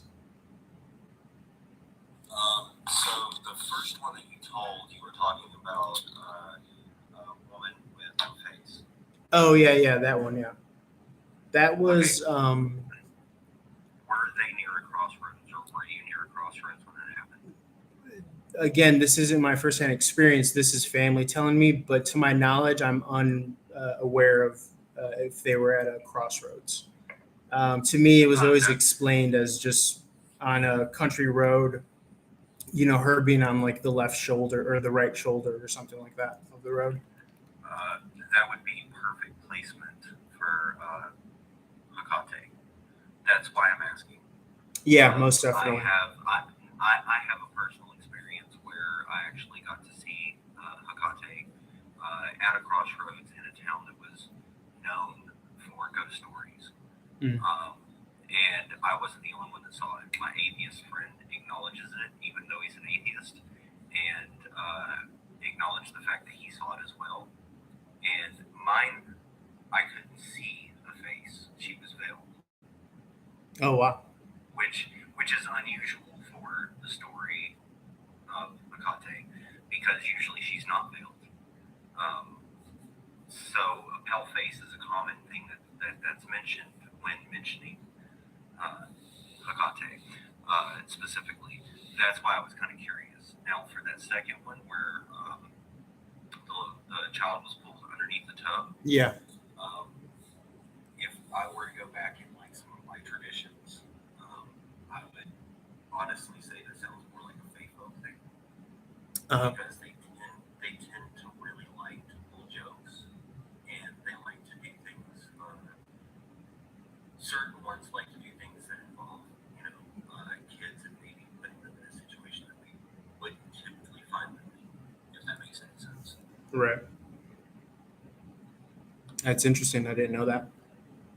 Yeah, for the. I just thought that might help a little bit with deciphering some of these tales, because them being passed down traditions, it can help just kind of having maybe a little bit of background to look into. Yeah. People are wondering if you're meaning Hecate, the goddess of witchcraft. Was it? Yeah, actually, because I had an experience when I was about 17. It took me a long time to really acknowledge that it was even what I saw. It took me a lot of research to try to figure out exactly what it was that I saw, because it confused me. Because we were driving down this road, we went up on the crossroads, there was a car in front of us, a car behind us, we know everybody, and I am one of these cars. No one in one of these cars saw this veiled woman walking towards us, and as we approached, she disappeared. She completely just vanished. And everyone that was in the vehicle that I was in, which was about 7 people, everyone in that vehicle saw her.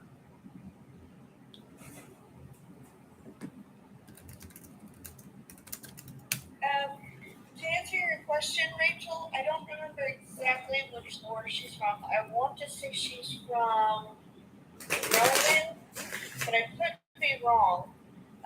She is the goddess of witchcraft, and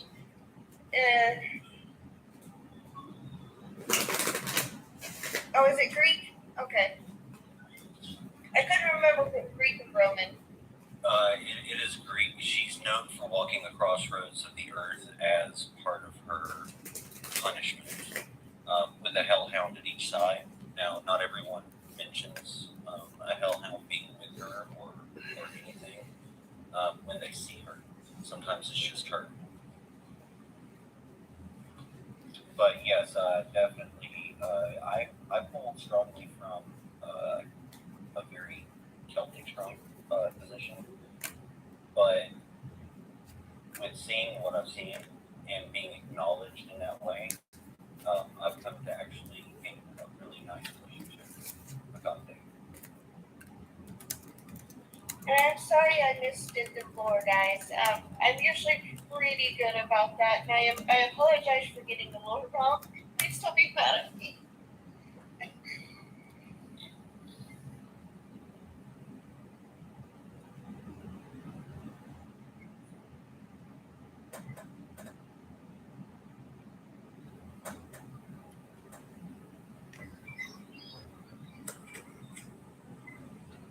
Sorry, I accidentally scrolled out. I hate when I do that.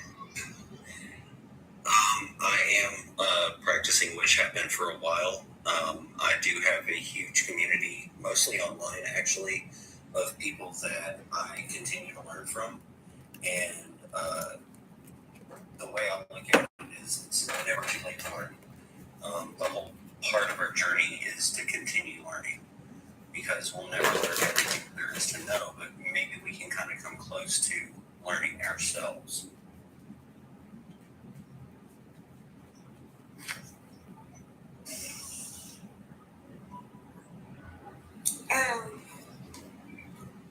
Those that just follow, or just joined my live, hello. I welcome you. If you have 200 followers or more, you can come up and share one of your ghost stories or maybe any other supernatural entities that you may have encountered. If not, you can just chill in the chat and talk. That's good too. I have 2 rules. One is no being rude, and the other one is no politics. We're here to just have fun. Isabel, if you go into my videos, I have a pinned schedule on my videos. It tells you exactly what days I go live or what times I go live every day.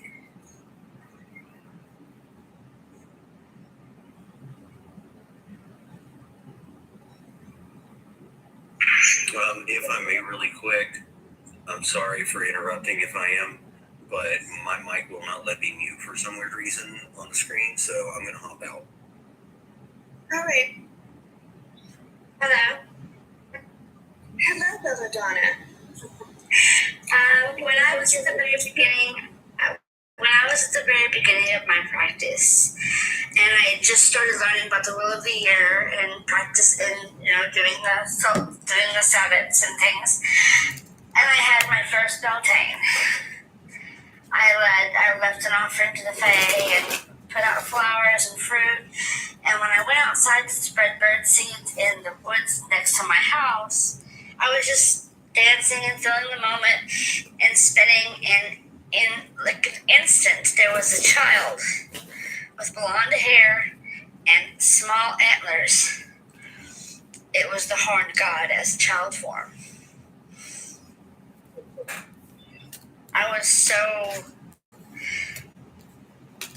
elated and happy because it made me feel like I was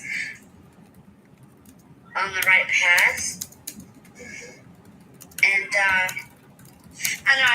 asked my bestie about it, and she said he never shows his child form. It's always an adult, his adult form, never a child. It was in such an instantaneous moment. Just blonde curls and these small little antlers poking out of his hair. Curie, if that's how you pronounce your name, and I'm sorry if I'm saying it wrong. I am only staying on till 1 a.m. tonight, but yes, from now till 1 a.m., it is going to be this topic. I am going to keep this topic until Saturday. Saturdays and Sundays, I will have different topics. Oh, excuse me.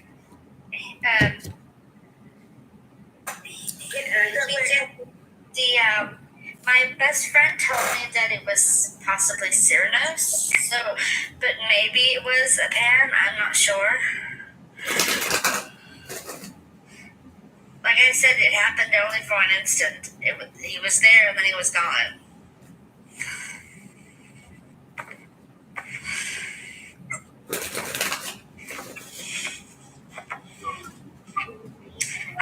in the woods across from my house, spinning in a circle, spreading out bird seeds, and it just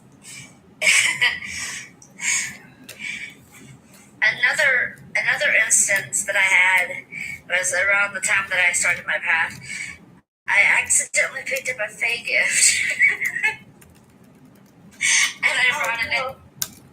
I brought it in, and I was asleep, and I woke up to this little creature crouching on my bedpost, staring at me as I sleep. And I was like, no, thank you. So I got a wood box, a small vial. I put my 14-year-old rum in, a sweet cake, the gift, and then I buried it across the road in the woods where I spread the bird seeds. And the next day, a small oak seedling started to sprout where I buried it. So apparently they loved their gift back and the gift I gave them. Well, then you made it up too. Jules, to answer your question, it is, what supernatural entities have you encountered? If you have 200 followers, TikTok lets you come up as a guest on people's lives and you can share your story if that's what you want to do. Or you could just stay in the comments if you were too shy to say it out loud and type it. Or just hang out and listen to other people's stories. Just follow me, Rachel, and then when you come back, go into your chat box, and on the top of your chat box there should be like the different lives, and it should still be up there.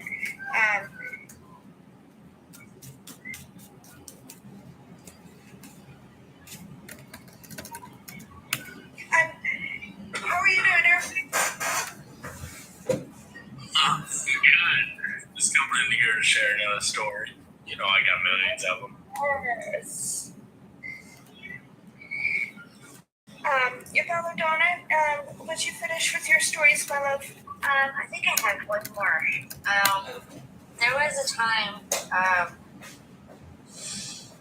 that right before I started my path, I went to do the drawing down the moon. It was my first full moon, and I said a name without knowing who it was. And the name was Inari. I come to find out later that name belonged to a Japanese Shinto goddess or god, whichever. Like they go by either one. They're androgynous. And that night, I saw a nine-tailed fox holding a spiral key, which is one of the keys that Inari keeps. And it was very odd because you see a nine-tailed fox and you're thinking, oh my goodness, a yokai. But I had a very strong feeling that it wasn't, that it was one of her guardians. I was very pleased to find out, and then later on I ended up becoming a follower of them.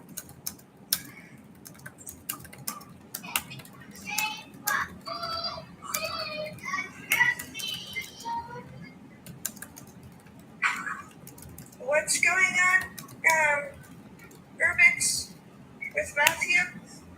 I think it was a misunderstanding. I thought he was talking about religion, and I know you don't like people talking about religion in here, like in the chat.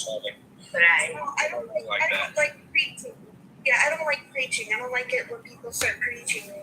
Right. Dario caught me. That's why I was telling him.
Jen, I was just re-listening to myself on the YouTube live stream tell those ghost stories.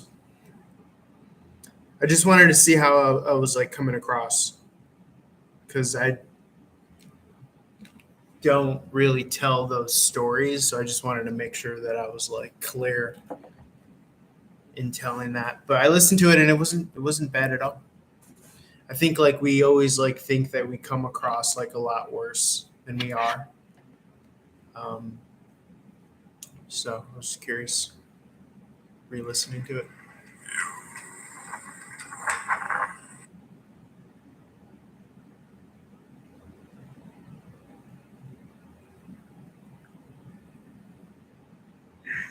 But he had not touched the other one. So, yeah. That was, I hope I didn't go too fast or like. There was a couple of questions. I think there was a couple of questions of people who asked questions in the. I know Hippie said he had a question for you, Miss Betts. Okay. Hippie, ask a question. Okay, so some background.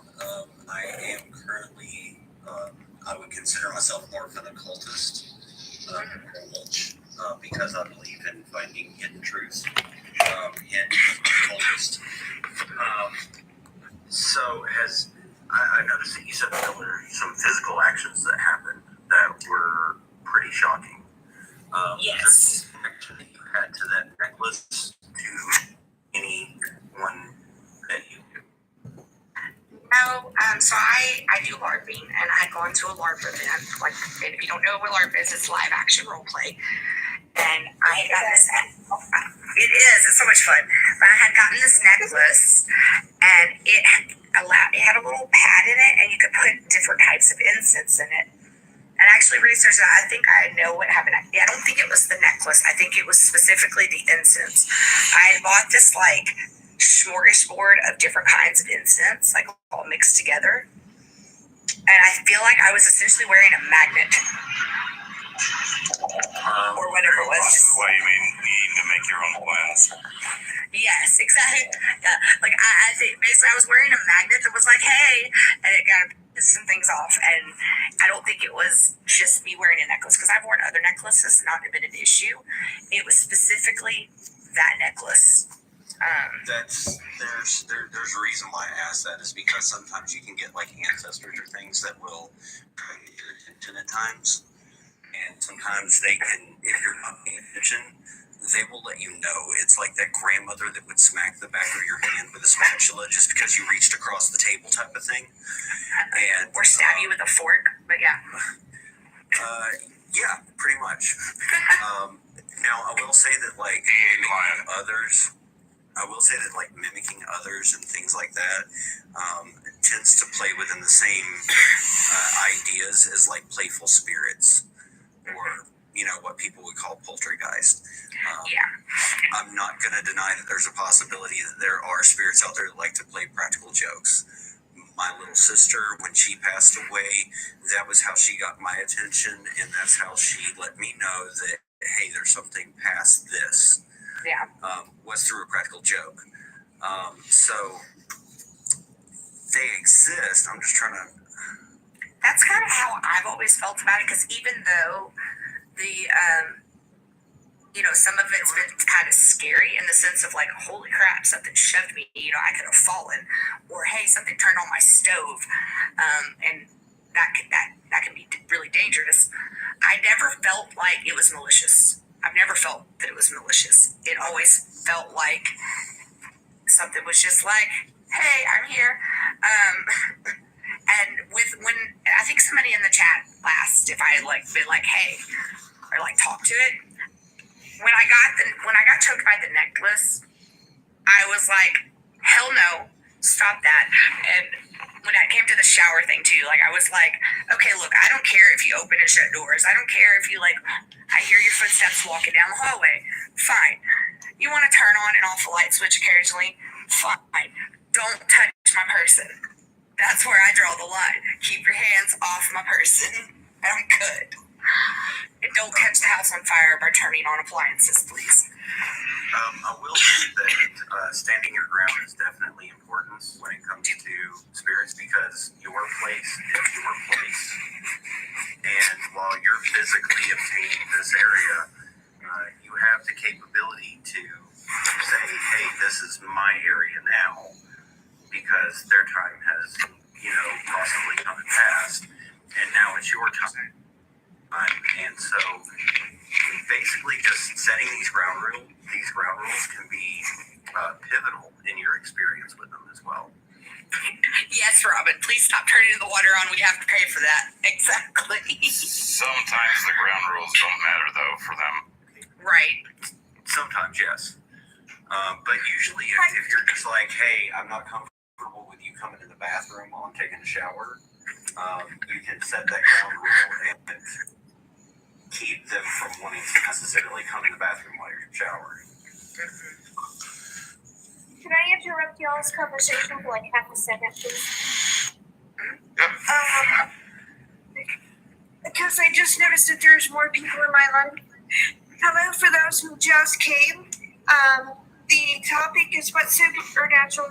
And besides the usual TikTok guidelines, the only rules I have is do not be rude and no politics. Nobody wants to, deal with any politics. This is just for sharing stories and sharing encounters, and I can't do that if we have a lot of people in here trying to stir up trouble. If you have a story and you have over 200 followers or more, you can come up in come in one of the boxes to share your story. And I'm absolutely sure everybody here will be absolutely happy to hear y'all's stories. Bex and Hippie, I know you guys were talking, but I need to let Jeff and Bree have their chances to tell their stories. So if you could hold on just for a little bit so they can share their stories, and then you guys can continue your conversation. This way everybody has a chance to talk and tell their stories because they've been waiting for a hot minute. By all means, it is live. Okay. Hi, Chef. How are you? I'm doing quite well. How are you? Thank you for letting me in. You're very welcome. And what is your story, Chef? I've spent a couple of years working at summer camps, mainly Girl Scout camps. This last season, I ended up being the only one on the mountain in Washington. So I'm up there for like 3 days by myself while I'm waiting for my transportation. And one night, I am talking to my son on the phone. And we have a great conversation and everything. We hang up. And right outside my cabin, I hear my son's voice calling my name. I thought skinwalkers were like way back in the Adirondacks or like way back east.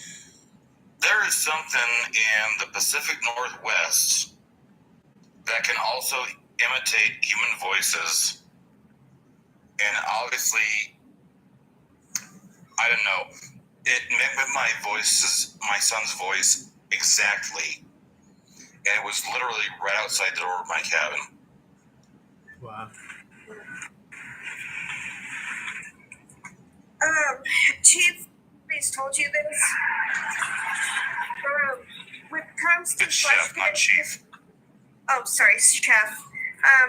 If I don't know if anybody told you this, but when it comes to flush pedestrians and people saying their name, actually summons them to you.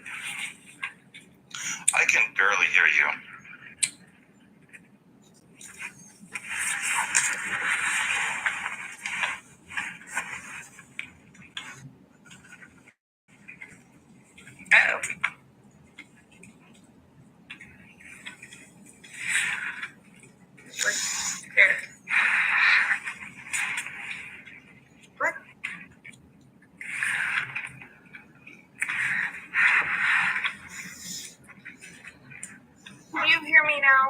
Chef? Yes.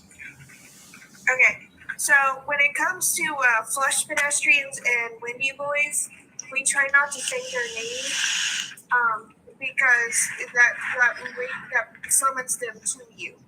So we try to I call them windy boys and flush pedestrians because I don't like saying their real names because I was always told not to call them by their real names.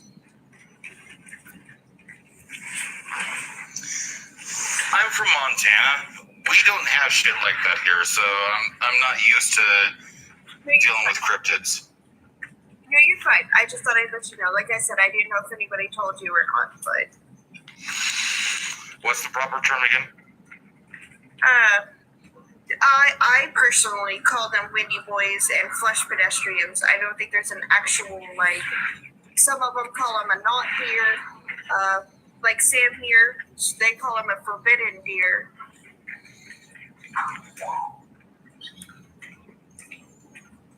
Okay. So anyway, I'm just wondering what anyone else's thoughts are on that.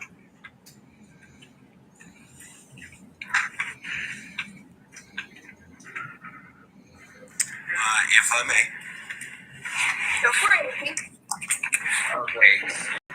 In the Appalachian culture, we have something that's very similar to that, which is why you see a lot of porches or ceilings for porches painted a specific color of blue, which is literally the name of the creature that mimics very close to what you're talking about.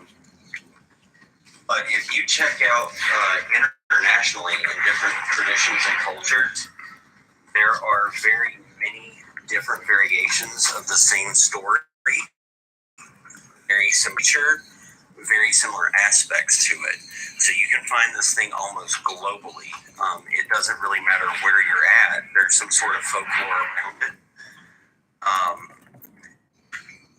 I mean, if you were in the Pacific Northwest, I would say that you have a very high possibility of it being what you're thinking it is. My best advice would be ignore it. Don't follow the noise. And if you get into a position where you feel like you may be in danger, spill something, salt, rice, anything like that, because according to the legend... Oh, I always carry salt with me, and I turned on every fucking light I have in my fucking cabin, dude. Yeah, according to like all the lore throughout all the regions of this earth, basically if you spill something, they are forced to count it. So the more grains there are, the better you are. I know, it's just weird because... Go ahead. Oh, I just said I pictured you were talking about spilling something like salt. I pictured the girl in Hocus Pocus when she runs into the kitchen and grabs the salt and she's like slinging it around over her head and all around her. Yeah. Hey, it works. No, but like literally, I've spent a lot of times alone in the mountains, especially here in Montana. But when I was out there, it was a totally different scene out there, dude. It was like just the spiritual energy and stuff is like totally different. Okay, so I used to be this type of person, and I super duper apologize. But because of the fact that I'm actually having people start rolling in now, I'm going to have to do one story per person, and then you're going to have to go into the comments until you can come around and do it again. So this way I have the ability to allow other guests to share their stories as well. So Bex and Belladonna, I'm going to have to ask you to step down. And Chef, if you are finished with your story, thank you for sharing. And I'm also going to have to ask you to step down as well. That's fine.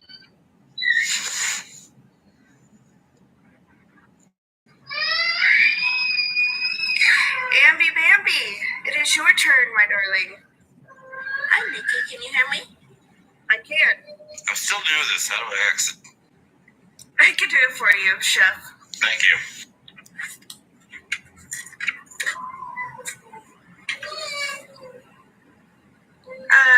How old are you, Ambi, again? I'm 30. 30? All right. What's your story? Okay, keywords of the day are sprinkle party. Sorry, I was trying to continue. The story I have, I'm going to give you guys a bit of context, background.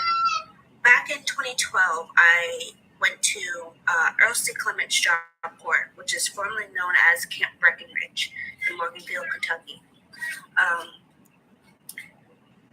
There's this area in the back, it's called Ghost Town. A lot of the students like to go back there and explore, stuff like that. It was me, my fiance, and his friend. We went back there to investigate this paranormal, shack house, because I was into that and into the paranormal. So we went back there to go check it out. Got pictures, video, bunch of stuff. And then when we were walking around, we decided that we wanted to head further back into Ghost Town and explore a little bit more. When we went back, there's this road called Road 37 with it's gravel with silos. And while walking around the silos, this large black dog appeared out of nowhere. I don't know where it came from. I couldn't hear its footsteps. Didn't make no sound. But I looked into its eyes, and its eyes were had this red, almost like molten lava, like fire in it, and it wouldn't let me pet it. As fast as the dog came, it was gone. I had no idea where it went. So we're at this gravel road, and we start to head further into this wooded area. And my fiance had picked up a large stick earlier because we had seen a snake on the ground. So we all had armed ourselves and stuff like that. When we got to this back area, we sat down and took a break. My fiance was standing in front of me with the stick, and his friend was sitting to my right. And for some reason, the wind blew, and then it stopped. And then everything just seemed to change, the color of everything. It was sepia grayscale. And his friend to my right was repeating something over and over again, and I have no idea why. And my fiance was standing with the stick. His eyes changed from blue to gray. And I'm like, what the heck is going on? I'm the only one that's not being affected or fazed by what's happening in this area. And then a few minutes later, everything went back to normal. And they came to and it was asking what happened? Why did, it was just completely confused. And I was like, yeah, you was, repeating something, chanting something over and over again.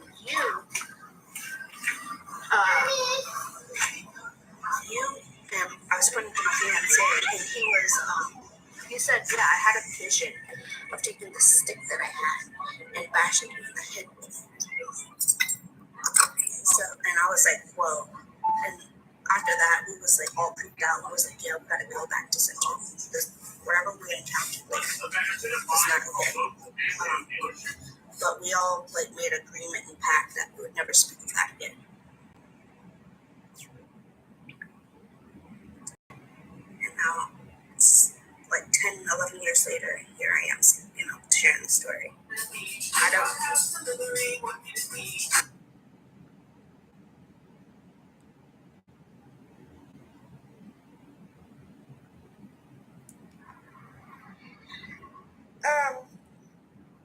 I'm sorry about that, Andy.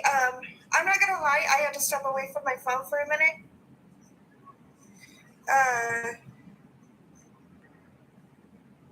So that way I could give my child a baby bottle. So I personally did not hear your story. But I'm pretty sure that everybody else that was listening to the live did. So thank you for sharing your story.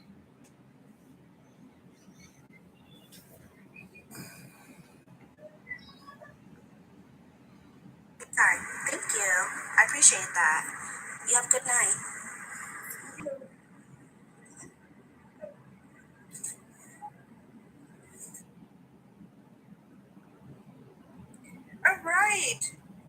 Sam, it is your turn. What is your age, hon? I am 26. Okay.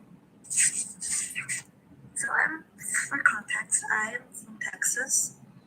And of course, I am also Native American and of course Mexican. Ignore my fiance in the background. I'm also Mexican, so there's a lot of stuff, supernatural stuff I believe in. But one night I was fishing at night, which was I never had a problem doing that. It was something I always did. And one night I was coming up from fishing. I just finished. And on my right, there is a bamboo forest, basically, right there. And I heard a whistle. I heard something, and I knew what it was. And I said, no. I thought to myself, nope, I didn't hear it. I'm just going to go up to the house, and I'm going to lock the door. I'm going to tell my mom, and I'm going to bed. Because I firmly believe if you hear something, you did not. If you see something, you do not. Don't say it by its name, but in text. Or don't freaking go by its name. That is my story. It's great, though. Thank you for sharing, Sam. I'm so glad to see that tonight that the comment section is extremely active. Thank you for giving us his comments as well. I don't know, Sam, if you were paying attention, but people were reacting to your story. So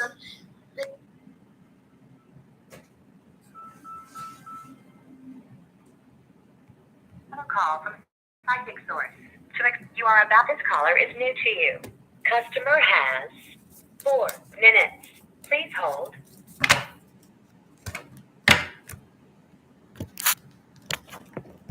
You are now connected. Hi, this is Dylan. Hey, my name's Philippe. I had a question about what's going to happen with Rua and myself. Okay, let me take a look for you. 1 second. Now, I'm assuming this is a person that you're in a relationship with. Is that correct? Not currently in a relationship with, no. Okay.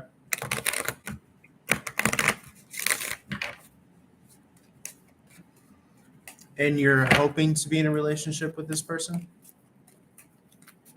Yeah, absolutely. Okay. 1 second.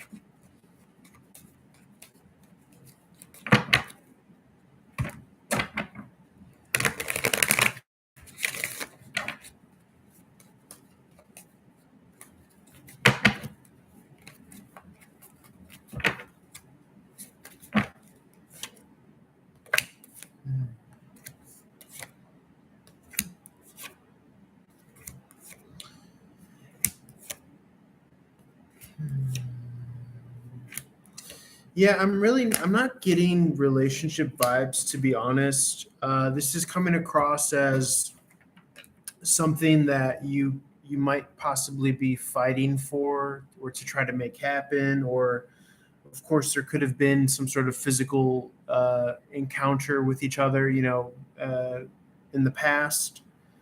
But to be honest, I'm not necessarily seeing a relationship here. Too many kind of so in the tarot we call it like something coming back around, or something being kind of given new life. But the problem is that there's too much of that energy, right? So I'm not seeing enough to suggest like a full-blown relationship, if that's what you're looking for. So Got it. Is there any way that could change? Well, the thing with love and in general is just that it's kind of free will based. So it's kind of a little bit trickier to to try to influence that or manipulate that energy. I would just more so, just from an energetic standpoint, just try to call back your power, your energy, and try to move your focus in a different direction. That could help. Because anytime you create space, 1 minute remaining. anytime you create space like that, it allows the person to meet you halfway. But again, overall, I'm more so just seeing that the cards want me to tell you to pull back and maybe even move in a different direction.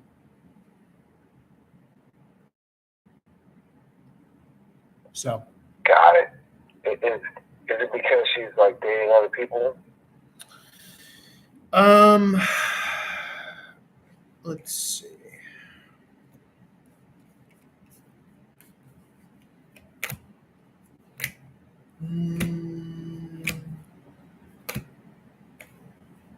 I'm getting no. I'm seeing no to that. I'm seeing no to that. Not for that reason.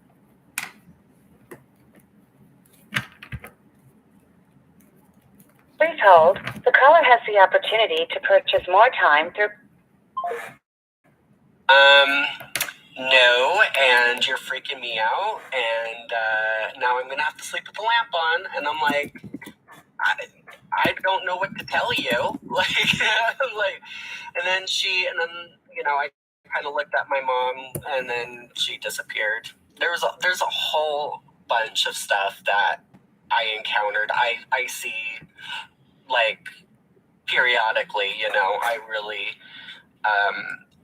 I have stories where I woke up at 5 o'clock in the morning and I always had my door cracked, and there was a little girl looking at me in the crack, and I thought it was my mother, didn't think anything of it, and I seen her 2 nights in a row. Little boy, and I thought it was my brother. I didn't think anything of it, and I wasn't scared or anything. I knew it was good, but yeah, those are my stories. I have tons more, but I'm gonna let you get to the other people here. But those are my crazy. Not as crazy, but yeah. Thank you for sharing your stories. Yeah, absolutely. Anytime, and I'm gonna keep watching. I want to hear people's crazy stories. So. Oh yeah, totally. Stay and hang out. I'm pretty sure there's gonna be somebody who's gonna surprise all of us. For sure. Okay, how do I get out of here? I could just disconnect you if you can't do it yourself. All right, Infinite, it is your turn, hon. Can I get your age? Hi, can you hear me? Good. Hi, I'm 36 years old. Well, 37. I keep forgetting. I just had a birthday, so I'm 37. All right. I have a lot of stories. I am a person who I'm an NDA, near-death NDE, near-death experience person. I passed away when I was dead. When I was born, I passed away at birth.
Dolly.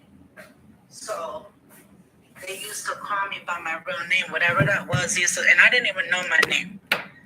But one night it came to me like an angel. So I spoke to it. That's the first time I had a conversation with it, because it came as an angel. And what I knew as a kid, angels are good.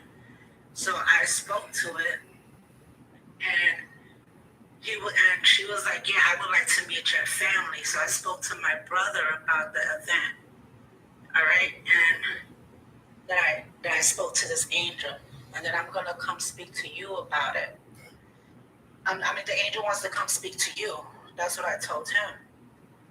That night, for me, because the next morning we had a discussion among the family, but that night for me, the next night when I went to sleep, I seen these 4 beings on top of me, and they looked burnt. They looked burnt, and they were covering my mouth. They were holding me down on the bed, like I could not move, I could not do anything. And that's what happened to me that whole night. The next morning, when I spoke to my brother about what happened, my brother told me, he told me the same thing happened to him, but differently. He said he couldn't move, but he said I came into his room, and I told him, David, the angel is here. And I walked out, and the angel came into the room, and he said that his wall turned into outer space. And before the angel flew into outer space, she like moved her wings and froze him. My mother overheard the conversation, and she said that in her room, she's seen her dead mother. Her dead mother came to her, and she couldn't move. Just a little bit on that last. At about sunrise, that's when all of us was able to get out of our beds. That's one of like the craziest experience that I had when I was younger in my household. But there's a lot of stuff that leads to it, and thank you for letting me share that. You're very welcome. A-Dubs, it is your turn, hon. Can I get an age? I am 36. All right, and what is your story? So I was gonna just tell a story about. So when I was 17, I'm sure a lot of people instantly will be like, "Oh no!" My friends and I were using an Ouija board, which I was young and naive to it all, and just And we were in my car, and we were driving down back roads. I live in New England, and Class 6 roads are roads that they don't really maintain or plow during the winter, but it was winter, so my car made it down, and we had parked in this place that's literally in the middle of nowhere, and we were using the Ouija board in my car, and there's the whole thing that everybody goes through, you're moving it, after asking some questions. And somebody had asked it what was the license plate number, and during this time I don't even remember my license plate number that I have for years. And it did my license plate number. Now it could have been one of my friends messing around, but it started to get dark, and so I went to start my car so that we could leave. And out of my car, we didn't have the light on because it was still day, and my car was just completely dead. Nothing was turning over or anything. And as we're sitting there, kind of what are we gonna do? Because it's miles and miles to leave in Hex or anything. And this was before most people had cell phones. And so there were 5 of us sitting in the car, and as we're sitting there trying to figure out what to do, and as it's getting darker and darker, we see this light moving through the woods. And out there, we've been to this spot many times, and there was never any lights out there because there's nothing for just forever. It's in the middle of nowhere, and this light is moving through the woods, but it's almost straight out, on the horizon. So my friends were like, it's gonna be like an airplane or something, but you wouldn't see an airplane. It was moving and walking through the woods, and it would kind of flicker as it went behind trees and whatnot. And this was going on for a while, and it was almost like kind of encircling us and getting closer. And, we were all getting pretty freaked out, obviously. And then, fortunately, a car was driving down the road, which, is very rare to have another car to sort of take this road. It's like a shortcut or something. And we jumped out and all ran in front of the car. And luckily they had jumper cables and managed to jump my car. But then we got out of there. But yeah, no, that was a horrifying sort of experience that definitely changed my view on things.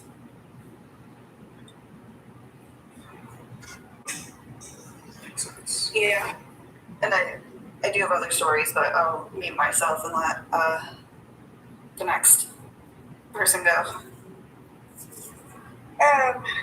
I'm sorry I pronounced your name wrong, hon.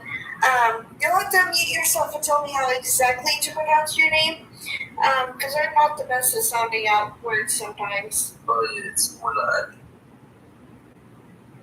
Mula. Okay. What story do you have for us tonight? Yeah, I've heard these people's stories that kind of got reminded back in 2018. I was at this campsite with my friends, and we were out just drinking beers, having a good time. And then we noticed the bushes start moving, and me and my friend Joey, we go, because once we thought it was gonna be a creature, and then we go explore, see what it was. But it starts to find out it's a rabbit, and it was bouncing around. So I ran full speed. I was trying to catch it. Next thing, I trip and a whole spike goes into my head, and I start freaking out, and I scream. Everyone comes over here, and then my hand, I could just see this blood's coming out my hand, and I look like Jesus Christ just got crucified. And everyone doesn't know what to do. We're in the campsite. There's no signal. My friend Joey, he got an accident 2 years ago. He's not all there. He goes up screaming 911, and everyone's giggling besides me because my head's messed up. All of a sudden, I'm asking to get a bandage. I kind of trip and I step on someone else's hand, and then the bushes start moving again. And it turns out to find out it wasn't a rabbit at all. It was fucking Bigfoot. I swear to fucking Jesus. Standing around putting his hands up. He stick like shit, dude. He had all these dingleberries coming out of his ass. I had no idea what the fuck was going on. So all of a sudden, he just looks at me. He starts sprinting at me. And I start booking. I'm just getting out there. And I just turn around. He's right behind me. He got the brand new Nikes on or something. And before you know it, I fall into a... Kind of like Indiana Jones falling into an underground cave. He misses me, and I'm about to go down. It's a very deep hole. And that's when I realized Mary Poppins in my back pocket. I have a compact fucking umbrella because I have a sweet hairdo and I hate the rain. So I always have this umbrella that's flexible, folds up just in case it ever rains. So when I'm floating down, I get all the way to the bottom. And there's literally a treasure chest there. I'm trying to get there. I take a rock trying to break it, and that didn't work. But then I found a stick. And you learn this in school, maybe you don't. It's like a level system. You put the stick in, booms, and treasure chest just opens up perfectly. And you know what I find there? A fucking grappling hook. It's like somebody knew one day I was going to fall into this hole, and a grappling hook was going to be in there for me to get back up. So I shoot it up, and I pull the rope, get all the way up, and then that's when I realized, really bloody. I'm going up the rope. My hand was, I take my shirt off, I try to cover up my hand, going up this rope with my 6-pack ready to unpack up this rope, so dope. So I'm trying to book out there. I get up, he's not in sight.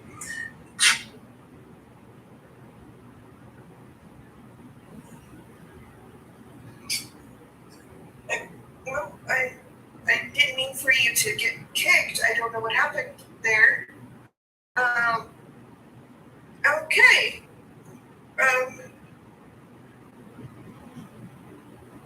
Anyway, I don't know if that was a dream, but that honestly sounded like you were making fun of everybody here, and if that was the case, that's not funny. That's not funny at all. Kind of funny a little bit, but There's a lot of people that it takes a lot of guts to come up here and share stories, and a lot of people feel embarrassed or feel scared to share stories. And when you guys come on here and you make fun of other people who are actually trying to share a story, that is why I have the rule: do not be rude. I let it go on that long because I wanted to show you what it was like to be rude. And this is why I don't like people being rude. yes, Mama. This is why. Because this is not funny. Yes, Mama.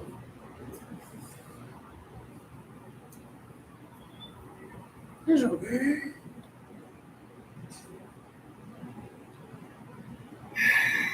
Yeah, absolutely. He made it up. He was trying to. He was making it all up to. This is why I don't have "don't be rude" rule. And those for you that just entered my life, welcome. The topic today is what supernatural entities have you encountered? It is a thing about wanting to share your encounter with everybody.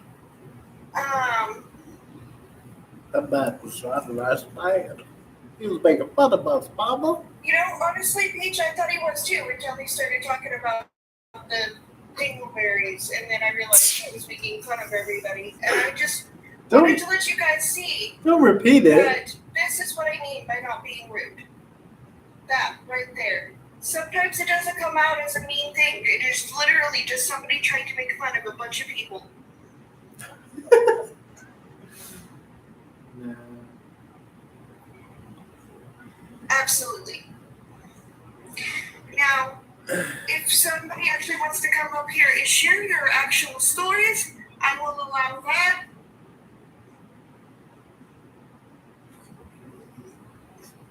But this is what I mean by not being rude, please.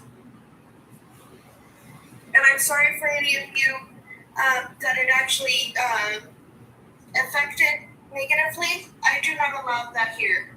That is not what I allow here at all. You coming there? You just put the ball in.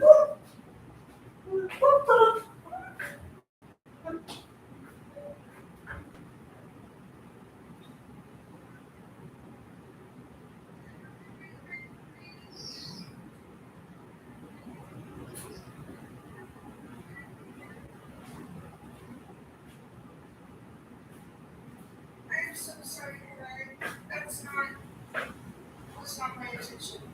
That's not what this life is about. This life is supposed to be a safe place for you guys to be able to share your stories and feel like you're being heard. And yes, Joseph, you can. Absolutely. Infinite, you said you had more stories? Yeah. Yeah, I have. You can share one, and then I'll be those two, and then you guys can just take turns until somebody else comes up. Alright, yeah, fine.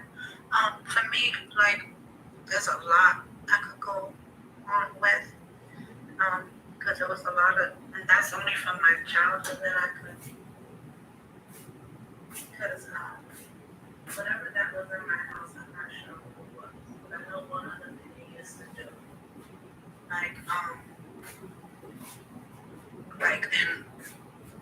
growing up, my mother had a thing for buying me dolls, and I didn't like dolls. I didn't like dolls, but I did have one doll that I really wanted, and I got. It was Gymnast Tammy doll or whatever. Wow!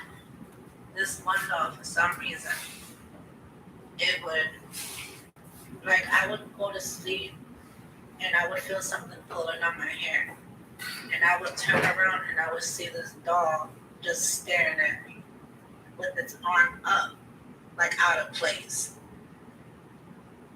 And it's like sometimes when I heard the voice that I told you earlier that used to say my name, it used to also come from this doll.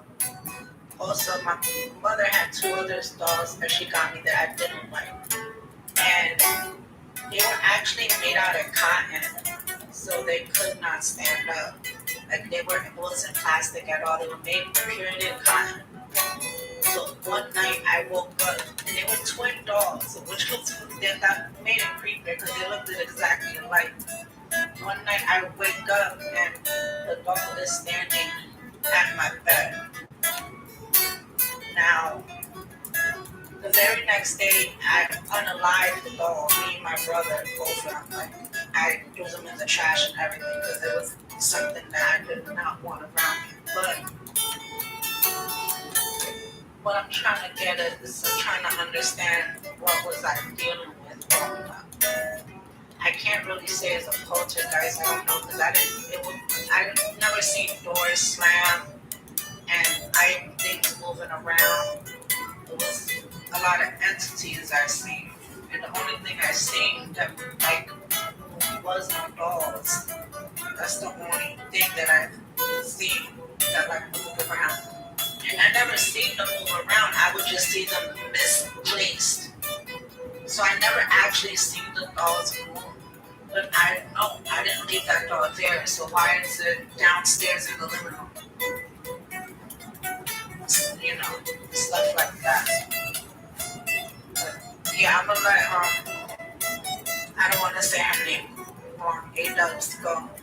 But yeah, I could go. This is just my childhood. Got 30 years.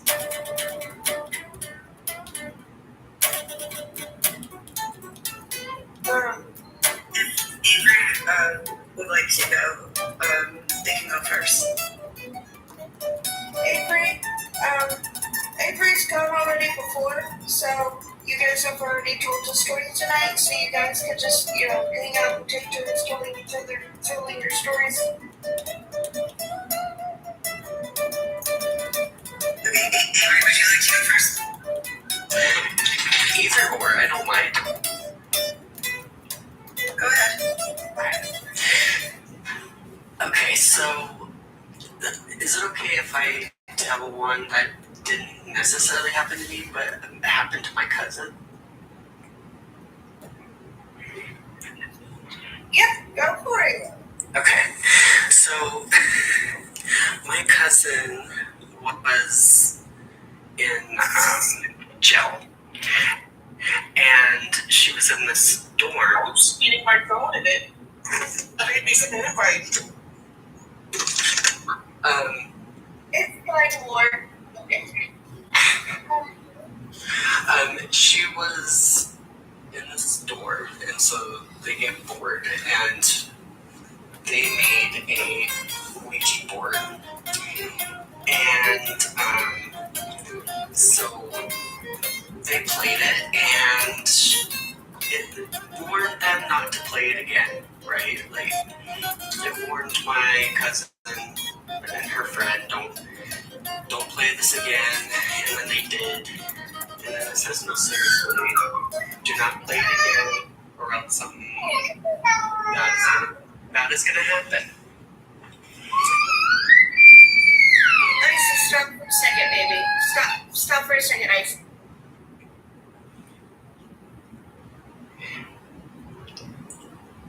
And,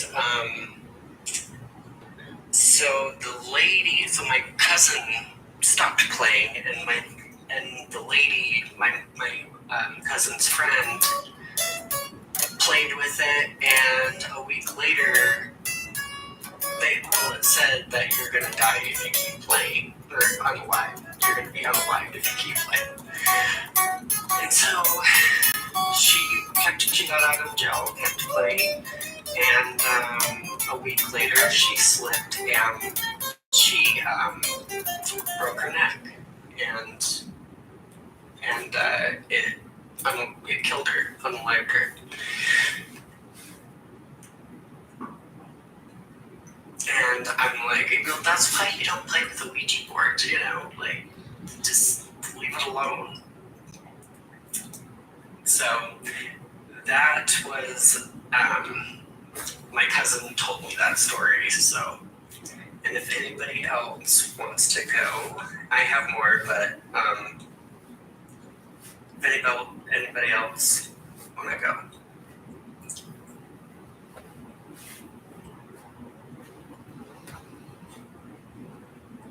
Before you go, Mark, to answer your question, Sunshine, yes, this is the question right now.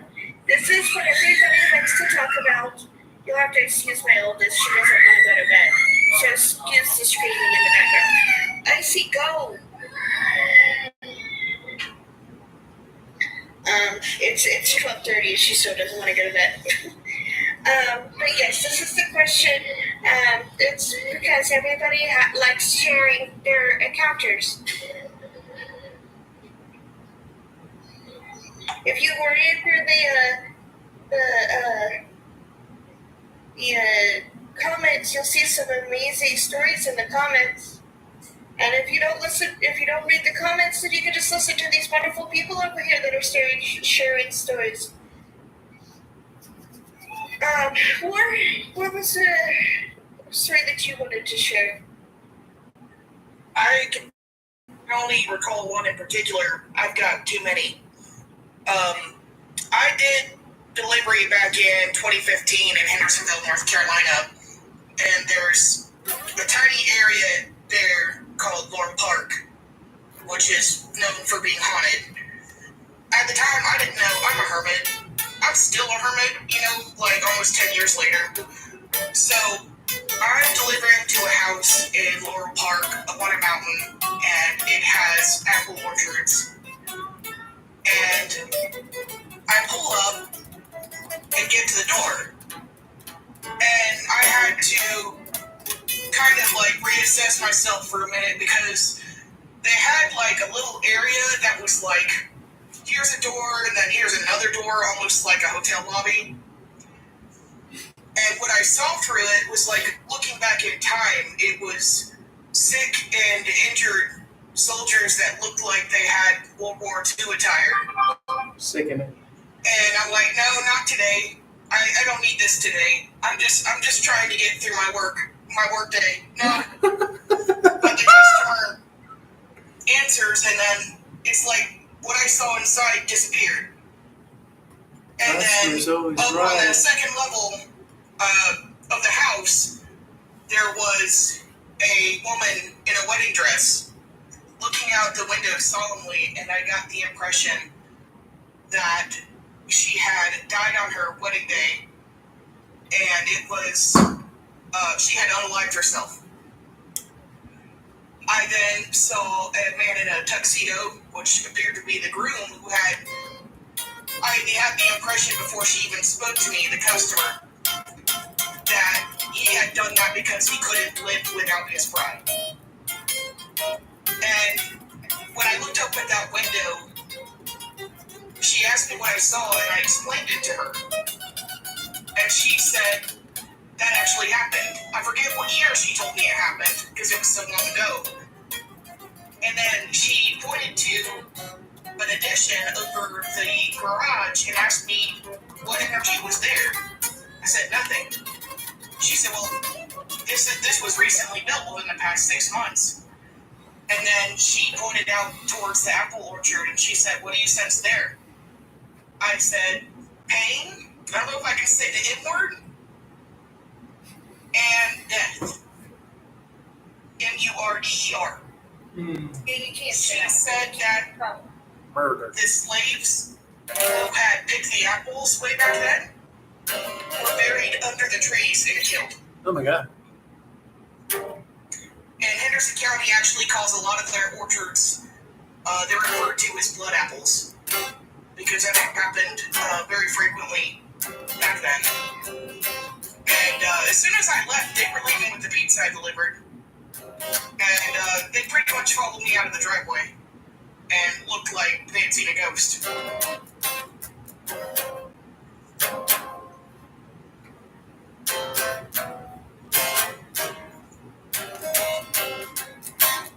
Alright, just letting everybody know now, those who are just joined, and I'm so sorry. Welcome to my live though. I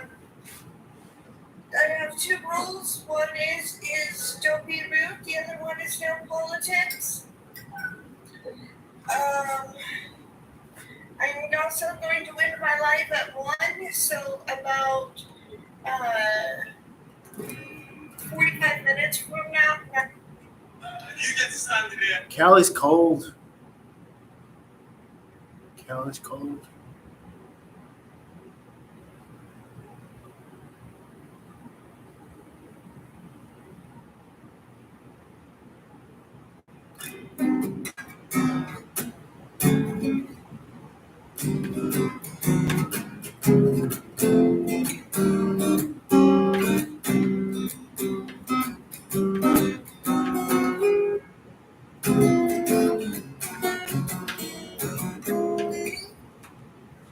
It's unusually cold at night. I want to say it's getting to the low 50s.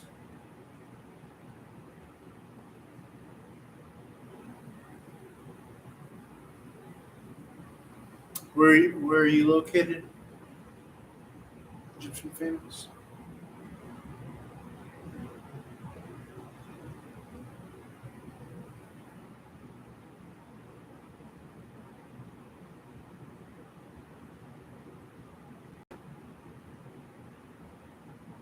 What did I do?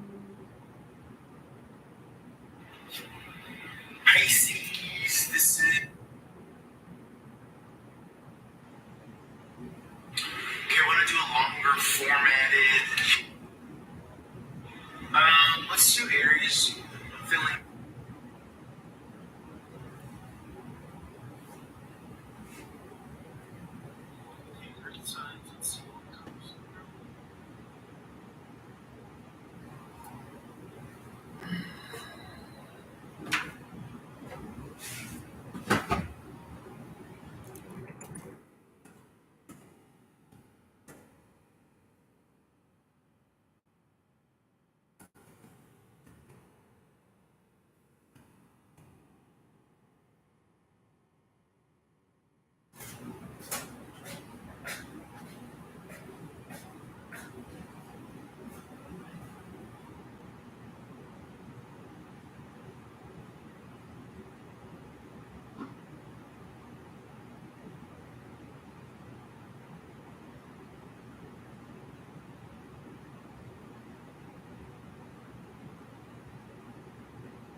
Oh, it's a nightmare. They're monsters. They call it the liver monkey.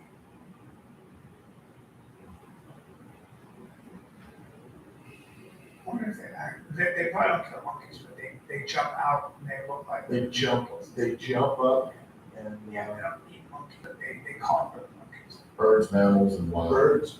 There's videos that eat birds. We did catch a bird on the snap. Yeah, dude, I got that's over the You're top. not playing around. No, if I go, when I'm in, I'm all in. I go, what's the most, There's some caravans. man, Okay. they're saying what bait reactions. Bats, heard of a bat? Look at a stupid fucking bat. Yeah. I wish I could feed it bats. I like bats. Well, the fruit bat. You ever seen how big a fruit bat is? They're cute. Giants. Call my son. Yeah, they're on the size of that dog right there, for real. That dog was sad. No, it's cute. It's good. It's a dog, Yeah. huh? Rescue dog? Yeah.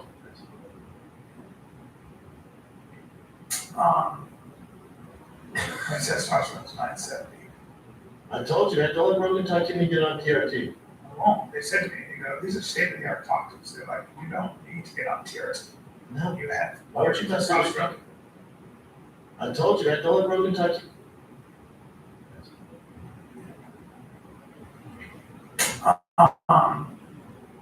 My testosterone's 970.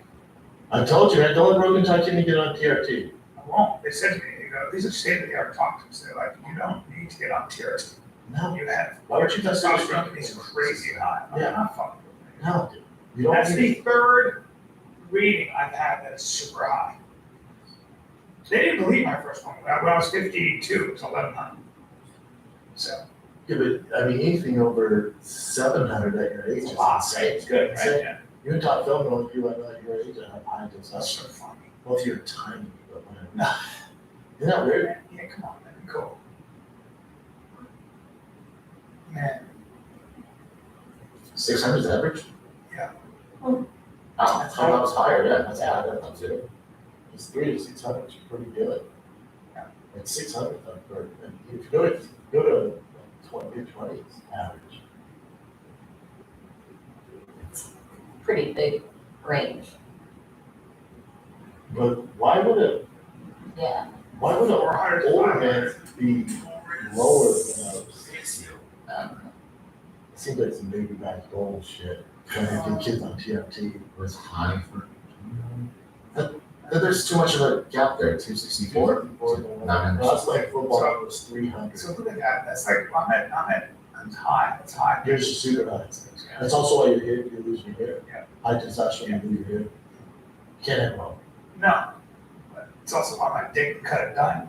That's why a cat tried to scratch my dick when it was hard and it blunt in his claw. Just tell me what happened. I get it. Now you pay the piper because your hair's trained. My hair is a train wreck. And I'm not getting a hair transplant. Here's why. It'll be thick here and then it'll be real thin here. And you see older men who have that, and that doesn't look good. So it's unnatural.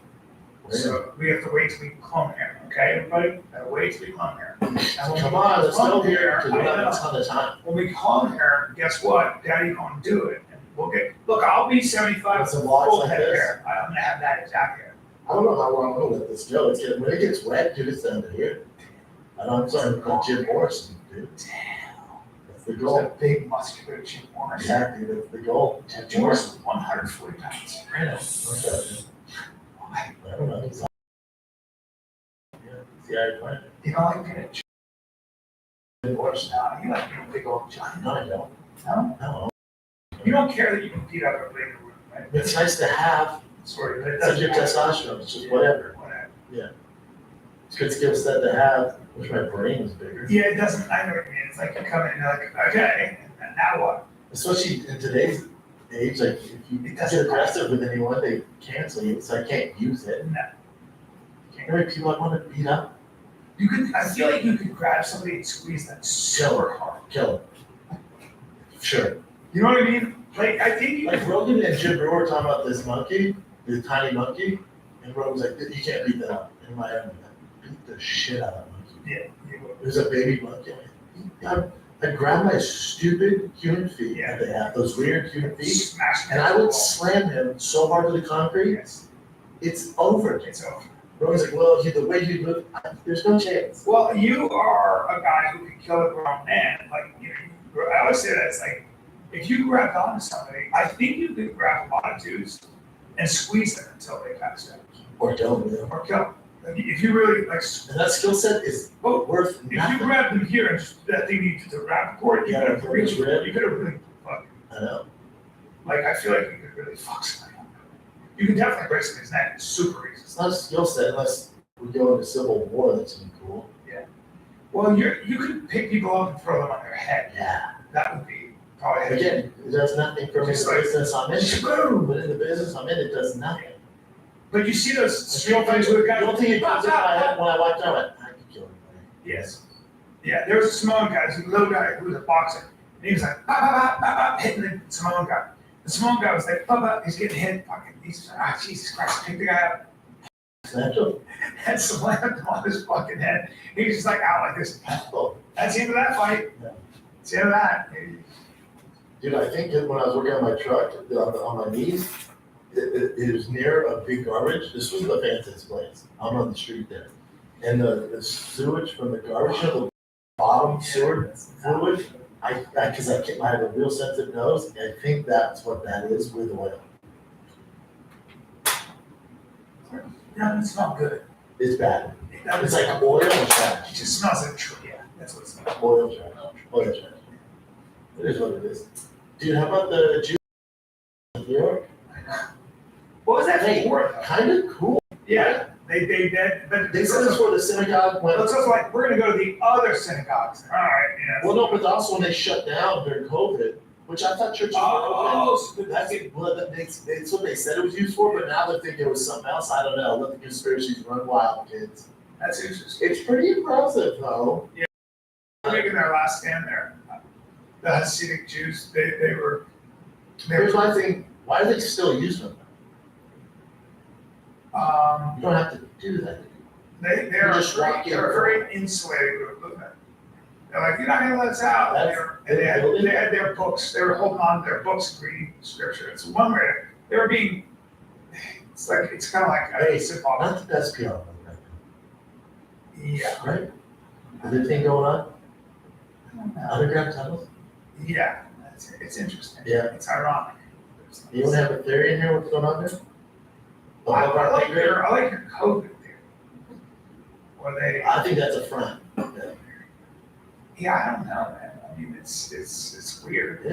They moved the synagogue to the center, the Shabbat center, or something, which is like, all right, we're secretly walking through these tunnels. Like, good for them. Yeah. Why was there a tunnel in the synagogue? Taking for months to expand the synagogue. Okay. So just extend it. Digging for months. Yeah, it's all been strange. Well, Hasidic Jews, that community is a very insular group of people. They have their own rules, laws, arranged marriages, all that stuff. You're supposed to have as many children as you can, women are not allowed to seek protection. Oh, I did. You gotta understand, so in the Hasidic community, so there's the Old Testament. And the Old Testament is the Jewish Bible, the Torah, the first The five original. books. The Torah OG. Yeah, Torah I think translates to truth or something. And so those people don't actually read the Old Testament. They read the Talmud and they follow one leader. The Lubavitch follow, I think it's Rabbi Kahan. They consider him the Messiah. And so they follow whatever he says, how he dresses, who he says for you to marry. There's no question. So they don't worry about the Old Testament. They worry about his interpretation of the Old Testament. And who's this guy? Bring up Lubavitch. Is he a good guy? When I was in Israel, I had pictures of him everywhere. So he is considered the second coming by that guy right there. He's considered the second coming by his Looks like Jack Black right now. Yeah. And Shabbat Lubavitch, that's the world headquarters. And so he has a massive following, massive Superstar. following. Yeah, and that's who they consider to be the Messiah. Interesting. Yeah. So what he says goes. Well, yeah, so- You can't debate Yeah, it. so you ever see Like, that? can I get a skinnier wife? Right, you see the Hasidim with their hats and their women shave their head, wear a wig, all the stuff. The women shave their head? Yes, all of that stuff is, so if a woman's having her period, she's separated from the man for 12 days, or I'm sorry, 7 days, all that. He can't touch her and all that stuff. And she has to bathe in rainwater, it's all this weird I stuff. like all this. It's So far, I'm gonna listen, I'm gonna like it. There's a lot of stuff going on. Not in the best shape, they're not, there's a lot of inbreeding, so what happens is they have a lot of strange cancers, a lot of strange genetics. All right, I'm out. They're the Ashkenazim. And it started that Hasidim stuff, that stuff with their wigs, that started in the 1800s in Eastern Europe. Let's keep it going. It's not ancient, yeah. And it's just a peculiarity of a sect. It's a sect of Judaism that they don't talk to regular Jews. They don't talk to Jews. Yeah, just say you're Jewish. You're not Jewish. If you're not Orthodox, if you don't keep kosher, if you don't keep the Sabbath, if you don't do all the things, they won't touch their stove starting, I think, on Friday. Because you're not allowed to, when the sun goes down, you can't touch anything electric. It's all these, it's like the Amish. Are they do Fridays? Can't remember. I think it's 2 days. So, but they follow the Talmud, Yeah. Oh, Sabbath is very important. So you can't turn on electricity. So a lot of candles. I dig that. What kind of lights? I can't grab a car. Yep. Sundown Friday and to sundown But if you're a Saturday. teenager, it must be rude. Yeah, it's a Can't full. see your friends, can't grab your car. You can't. When you're in Israel, they had Shabbat. I like that old school stuff though. Yeah, Shabbat. You can't have any cooks a lot of times because the stoves don't work. Oh, It's crazy. sushi? Yeah, you can do that. But it's really interesting though because the Talmud, it's like what their leaders' interpretation of the Old Testament. What he says goes. That's it. You don't question anything.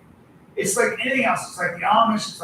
It's like in some ways the Mormons. Like you follow your elders. Yeah. Follow your elders. You know. Same with Scientology. Yeah, man. What L. Ron Hubbard says goes. Follow your. Scientology is a little bit different. Do you see how I put it? No, because it was all about taking personal responsibility, and it's actually rather individualistic. So you as an individual have your, they have your thing. So. All that stuff is weird. Yeah. I still want to know why they had tunnels. Well, that's a good question. Only thing I can tell with is COVID. But that's over, and they're still using the tunnels. I got questions. So what do you got? So there's been rumors popping up yesterday about a boxing match between Jorge Masvidal and Nate Diaz. Oh, interesting. That's like the opening odds just for the rumors. Damn, no one's giving Nate Diaz respect. Yeah, minus 325 for Jorge. He could lose this one, still the fans love him. That's what's cool about it. I like both of them. There's a lot of money for this piece. They're both. Yeah. The fight's going down in Miami. Or, sorry, Vegas. Vegas. March. In March, yes. They're both so similar to those guys. And the UFC gave the green light to that both of them fight too. Because Masvidal retired, but just because you retired doesn't mean you don't have a contract. So they had to get the okay from Dana White. Both interesting. Huh? Pretty cool. Pretty cool indeed. What do you think? I think it'd be cool to work that fight. Yeah. All right. All right. If one could be so bluff. Yeah. What is this now? So there was a Wall Street Journal article about Elon Musk saying he has like a pretty bad drug habit, and then I guess this person wrote about a specific incident in 2017 when he seemed kind of off. So they're saying he's on LSD, magic mushrooms, cannabis, and But they're just soaking all this? I've made the insider information, but I'll show you the hater. I'll show you. So then after this article came out, SpaceX posted the actual event on their X. And I'll play parts of it for you guys so you can see whether or not he's kind of out of it or not.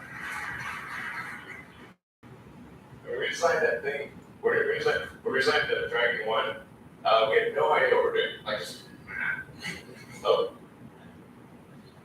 And so, but it worked.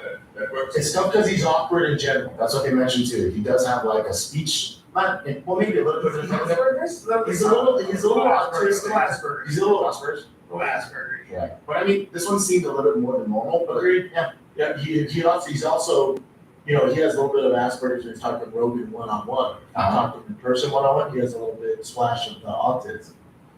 In front of how many people here, so I'll give him that benefit of the doubt with that. It's cool that they posted this after the article to show everything, to make it seem like, he's actually not that bad. So it's like an hour, 13 minutes long. So we're actually, Let's say he does Molly, cocaine, and mushrooms. He's still awesome. He's still precious. He's still awesome. But Elon Musk. they're putting that out there, to hurt his stock, I guess. He could be. They hate that he does. He could get punched in the head at CT every day and be smart. Yeah, they hate that he's. Well, he took over Twitter and he created all this platform. He's just a visionary. And then remember, the left hates him because he took Tesla away from California. Well, they drove him out. Of course. Their taxes, their shit. Yeah, so there's that one. Here's a police chopper that picked up someone that had an accident and then had to crash land because one of the rotors was messed up. They caught up. They caught 2 different camera angles here. But then everyone's fine though. Everyone He was late for his podcast. Oh shit. And this is in Brazil. The rotor in the back. Yep. So yeah, he crashes right there, and then there's actual footage right here, which is better. Oh, that's like the best possible. That pilot's a badass. Yeah, that's crazy. He landed pretty perfectly on that road. Yep, didn't hit a car, no reason. Wow. All right, So we're talking about zeros a lot. Casey Anthony's parents took a polygraph to try and clear their name. I don't know if you guys watched that Casey Anthony documentary. Yeah. Casey Anthony's the one who killed her Allegedly, daughter. killed her daughter. And Remember? then she's having another baby, right? That I don't know. But I Yeah, watched this yeah. documentary and went into it thinking Casey is just a liar. I can't believe I'm going to watch this garbage. At the end of it, I kind of believe her. I kind of think the dad did it. Why would the dad kill the 2-year-old? The whole story was that Casey was molested by her dad since she was young. And what Casey is assuming is dad was molesting the daughter. Daughter woke up and found out and was going to tell, killed her. Wow. I don't believe Casey. You don't? Nope, I think she's a. I'm not familiar with this. I think she's. She would say anything, including sell her like that. You're dealing with a real sociopath in my opinion. Well, if you have the ability to kill your 2-year-old child, you have the ability to kill your dad. And right after, and their child was missing, she's out partying. There's a whole story to that though. Oh, is there? That she got. In this doc, though. Yeah, in the doc. Remember, documentaries all have agendas. So making a murderer, you watch that. Their agenda is for you to question, like, man, this guy's probably innocent, so they make part 2. When you look at the real facts of that case, you're like, oh, this is a shoe in this guy. Yeah. They do it for a reason. Wait, what is it? What are they saying here? Her argument was, she woke up from her nap, dad came to her with Casey soaking wet, saying, just go, I'm gonna take care of this, everything's fine. Casey just believed her dad, and afterward, when they did the autopsy, there was no water in her lungs. So it's not like the little girl drowned, but why was she wet? But also the dad that molested you as a child, that goes, don't worry, she's fine. So you're cool with that there? That doesn't track. You're team Casey Anthony right now, 'cause you watch the doc, and I get it. I'm not team Because there's a lot of young kids that watch the Jeffrey Dahmer show and were a fan of his. Same thing. Whoa. Yeah, same thing. She was acquitted. She was acquitted, I believe. Can you go back to that for a second? Go back to that page. Can I see that Nashville Man thing? I think I know that. If you kill kids, I can't watch it. You don't know? You don't know that guy. No, sorry. Bush gotcha. Let's go here. Okay, so this was a man who was being tried for battery and lost it and attacked the Did judge. you see it when he attacked the judge? He jumped. Here's a longer video of it. It's all like. Mr. Evans, anything you want to say on your own behalf before I pronounce sentence? Yeah, I feel like I should be like prison for a set time. Have you looked at your criminal history? 3 felonies, gross, 9 misdemeanors, multiple DVs. Got a lot going on, sir. Battery and protecting person, robberies, attempt home invasion. I'm trying to learn from my mistakes. I feel like I shouldn't be sent to prison, but it's appropriate for you and you have to do what you have to do. But I figure that if I'm in a better place in my life, I'm not going to do this, after committing crimes now, the criteria is saying this is that I'm the person that never stops trying to correct things and it's hard. I did the best I could. a taste of something else because I just can't in dentistry. It seems like he's really learned from his mistakes. He's not committing crimes, he said. Now somebody's got, they got him away from him. Okay. Mr. Rhodes? Now, did anything happen? Did she get black eye or anything? He was not a fucked up bitch. Look how he's locked up when they bring him back. He's not all there. Well, now he's being charged for attempted murder. Yeah, he's got to be put away because he's not, he has. Well, like, Claire, you can't. Yeah, what state is this in? Because California, like, no. Yeah, he's not. Nevada, they're locking him up. California, New York, he'd be on the streets today. He's not in control of himself. That's a guy who's just not in control of himself. I think we'd be careful with that stuff. I think he's a bad person. Well, yeah, I'm just saying. Like, we're always like, mental health. I think he's a bad person. There's bad apples in the world. Yeah. It's not really all chocolate. Put him away. Yeah, put him I'm away. not interested. No, whatever it is. Whatever it can't is. have Like, for me, I'm like, you. No, we gotta can't get out have of it. Yeah. We can't. Sorry. It's like the guy in New York. There's stories in LA. They have 8 felonies, this, and domestic violence, and beating their wives, and they keep letting them out. And then one guy, they're like, all right, when you're probation, all right, go do skin. He's like, no problem. Let him out, he kills 2 people. Like, God damn it. There's anybody who's in criminal justice can tell you that. That guy's screwed. Like, fuck you. That guy's screwed. I mean, it should be. They put him in that Hannibal Lecter on the street that long. Oh, Pat McAfee's gangster. Pat McAfee live on air goes at one of the head guys at ESPN. He's like, he's trying to sabotage the show. We've never got along. And then he doubled down on it at the national championship while he was doing this live national championship show. He's like, listen, we love you. Don't get twisted. We love ESPN. We love what they've done for us. We're super grateful. He goes, we don't like him. Insert the guy's name for his name. He goes, we don't like him. We've never got along with him. He's trying to sabotage us. He goes, there's the old guard and the new guard. The old heads don't like the new heads. That's all this is. Yeah, can I see that clip? It's so gangster. Wow. He's like gangster.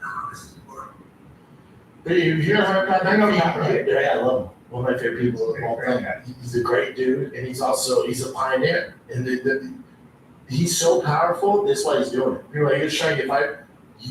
They're not gonna let Pat go. No.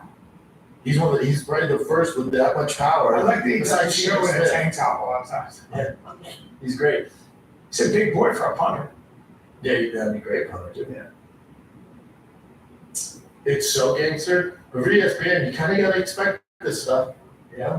What about Aaron Rodgers? Go back to that. So what I told about Aaron? So Jimmy went out again, then he responded. He goes, listen, all I was saying and this is my exact point. He goes, because remember, Jimmy was saying he's a conspiracy guy. Yeah. He's this fake news. Yeah, like everything's conspiracy. He goes, why are you so worried about this thing coming out? Like, what? If it's a conspiracy, I've been right twice. Apparently, I'm too dumb. I'm right twice. You say I'm wrong. He goes, I'm not dumb enough. Of course, you're on that list. I'm saying you hope that list doesn't come out because it makes you right, not because you're on the list. He goes, I never said you're on the list. He goes, I want to be very clear. I've never said you're on the list. I'm saying you hope that list doesn't come out because then I would be right. And I'm this weird conspiracy guy. Oh, God. And that was my exact. You had it right.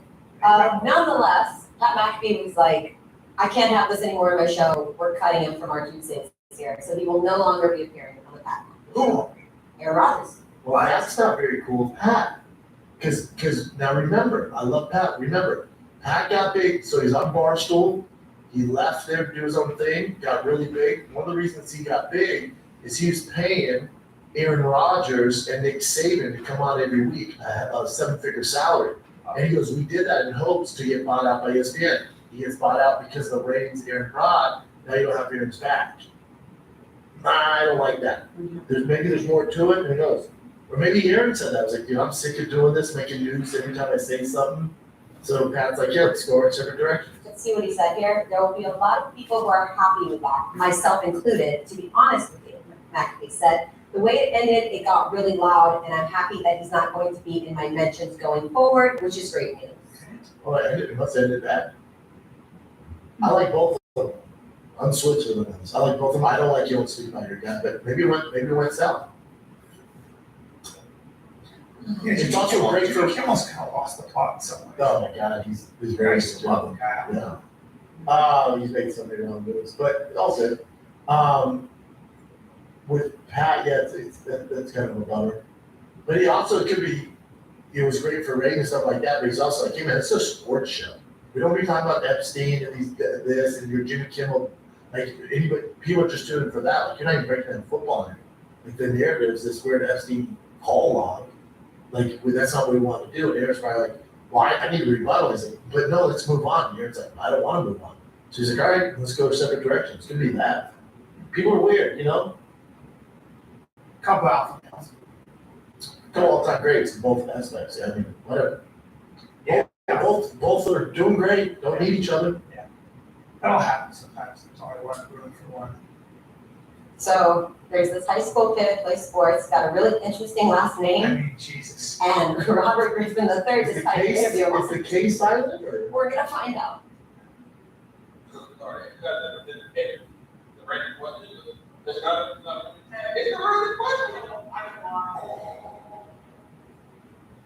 Oh, Kanye something.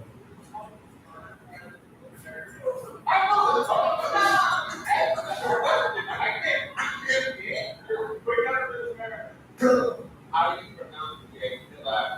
Also, how you pronounce it? No, Nega said, Nega. What do you mean by that? Did I create it? Kanega. You gotta make sure you say the K. Get the A in there. I think you can get a couple t-shirts that say, Nega. Who is that guy? Robert The Heisman Trophy winner. I like that guy. He's hit or miss. Oh, is he? Yeah, hit or miss. He's He a sports makes everything a race thing. He's hit or miss. That's hilarious. No, Kanega. All right. I mean, that's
What's up, guys? How you doing? What's up, Jarvish? Is Jenny here? I don't know if Jenny's here. She left earlier. She was gonna listen to some music.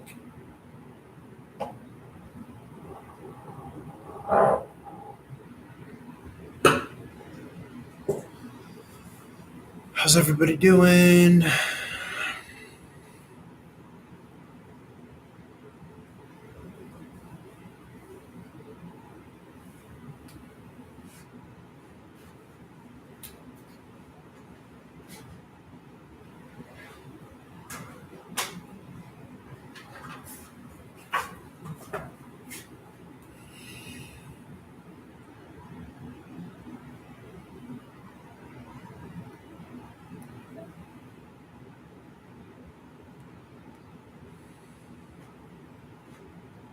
Welcome, welcome, welcome.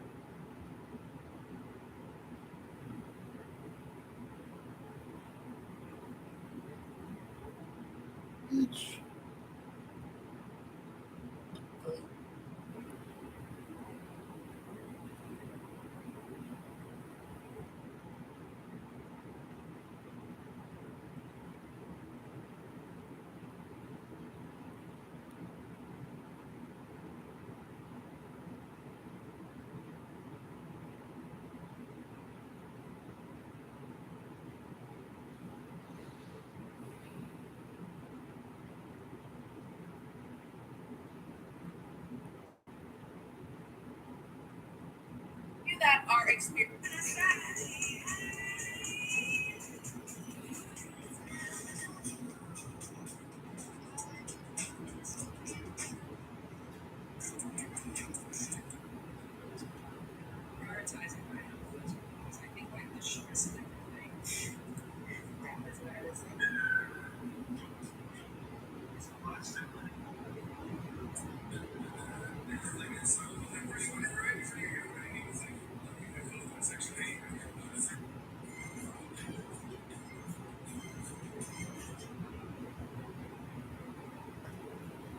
How's it going, Jarvish?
Self-worth? I think self-worth, when I think of self-worth, I just think about boundaries and respect and honoring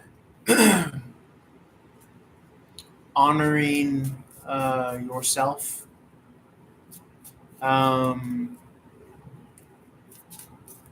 Knowledge of the fact that you're a part of something really amazing and beautiful.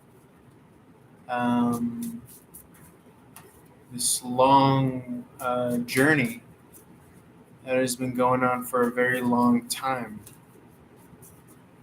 So, but the worth is there. The self-worth is there. It doesn't go anywhere. It's just a kind of understanding of who you are, and what you're really a part of. And it's something bigger than yourself. So,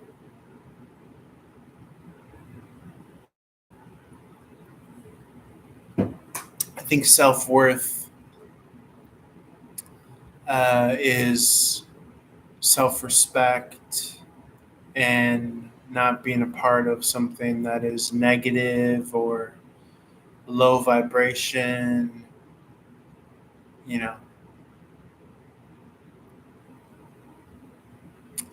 and just growing and learning on your journey about that.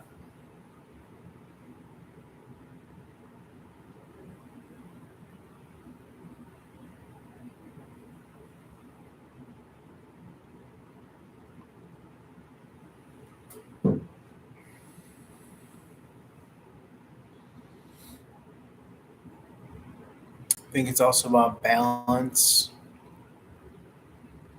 keeping a balance. As much as we want to affect positive change, we have to do it in a balanced way, I think. And if not balanced, then at least adjust your expectation.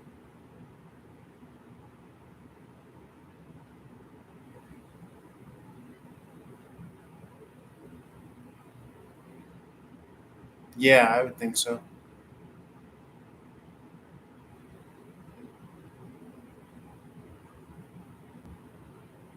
Yeah, it's self-worth, I think, is when you give value to your intuition, to your judgment.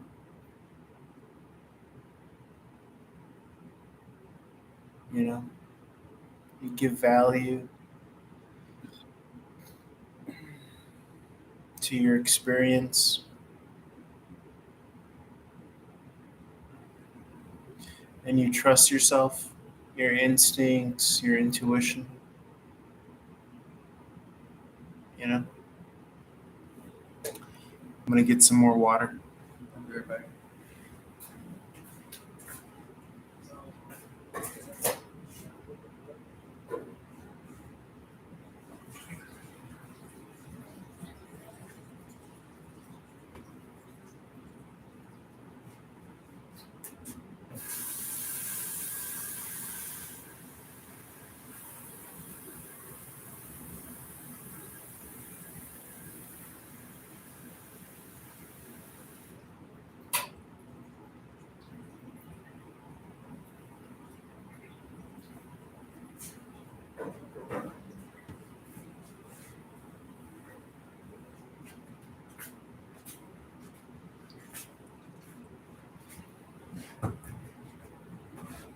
You're welcome.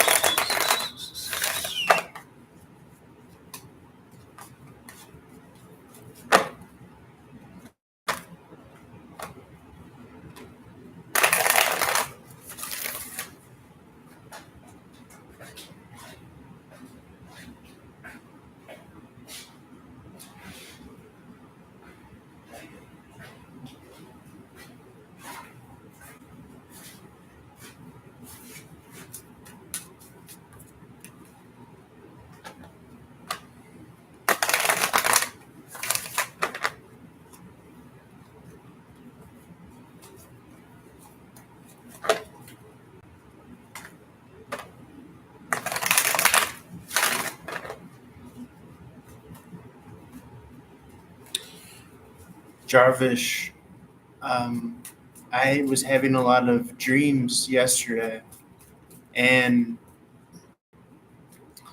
one of the dreams was like ripping up contracts with your twin flame soulmate, or tearing up contracts with your with your possible soulmate or twin flame soulmate. So I feel as though that this is a moment that the collective, many souls are ending contracts with their twin flame soulmates or their soulmates or whoever they agreed upon. You know, it's a time to sign a new contract. So many contracts might be ending officially. That's what I'm picking up on.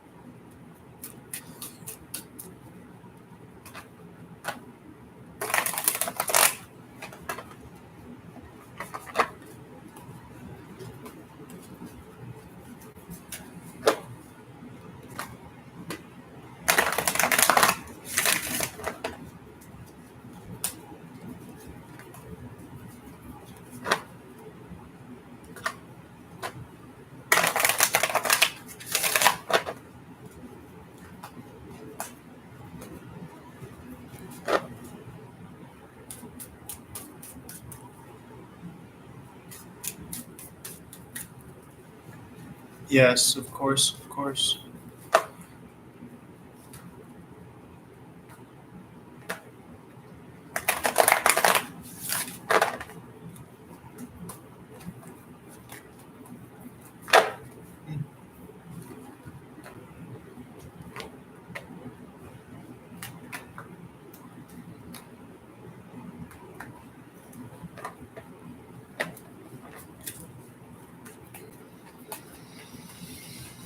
Mm-hmm.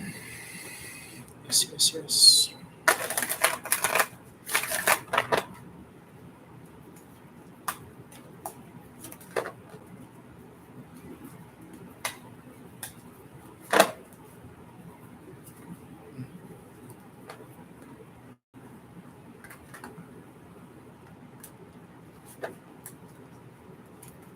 Yep. Lack of self-worth.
Your journey begins to the 5D. No, I would just say that the 5D permeates. It's all around us. It's the field of quantum potential.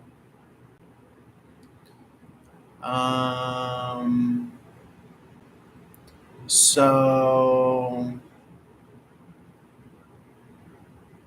the 5D is already here, all around us, inside and out. I call it the quantum field. Some people call it the 5D. And I think it is recognizing that you have opportunities to choose better feelings, better thinking, and this is how you create your own world, your own destiny. And this is what manifestation is when you recognize those moments, those opportunities to respond in a good place, from a good place. So it feels good because it presents itself, it comes in the form of opportunity because you're becoming more aware of the previous path that you took, which was lesser, or the previous timeline that you were in, which was maybe low vibrational. So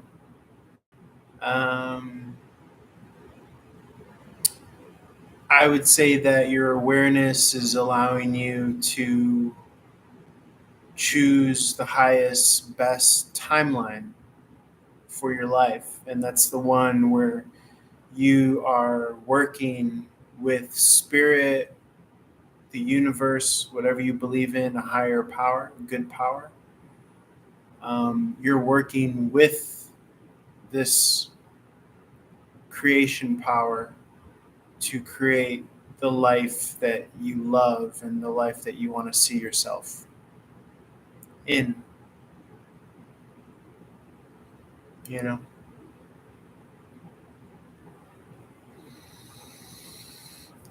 Yeah, I think so, yeah. Because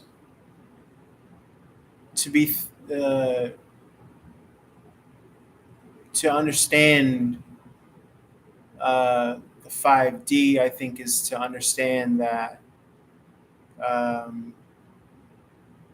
your choice matters and what you choose matters, you know? So I would say that, you know?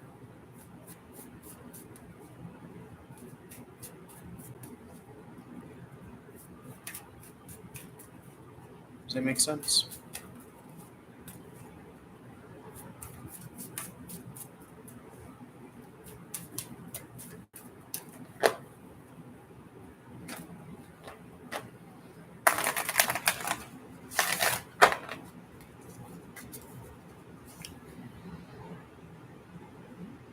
Okay, I see twin flame here. Twin flame. That's good.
Hearts on fire.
So I think I'm going to take a break. I might end the stream and then I'm going to meditate.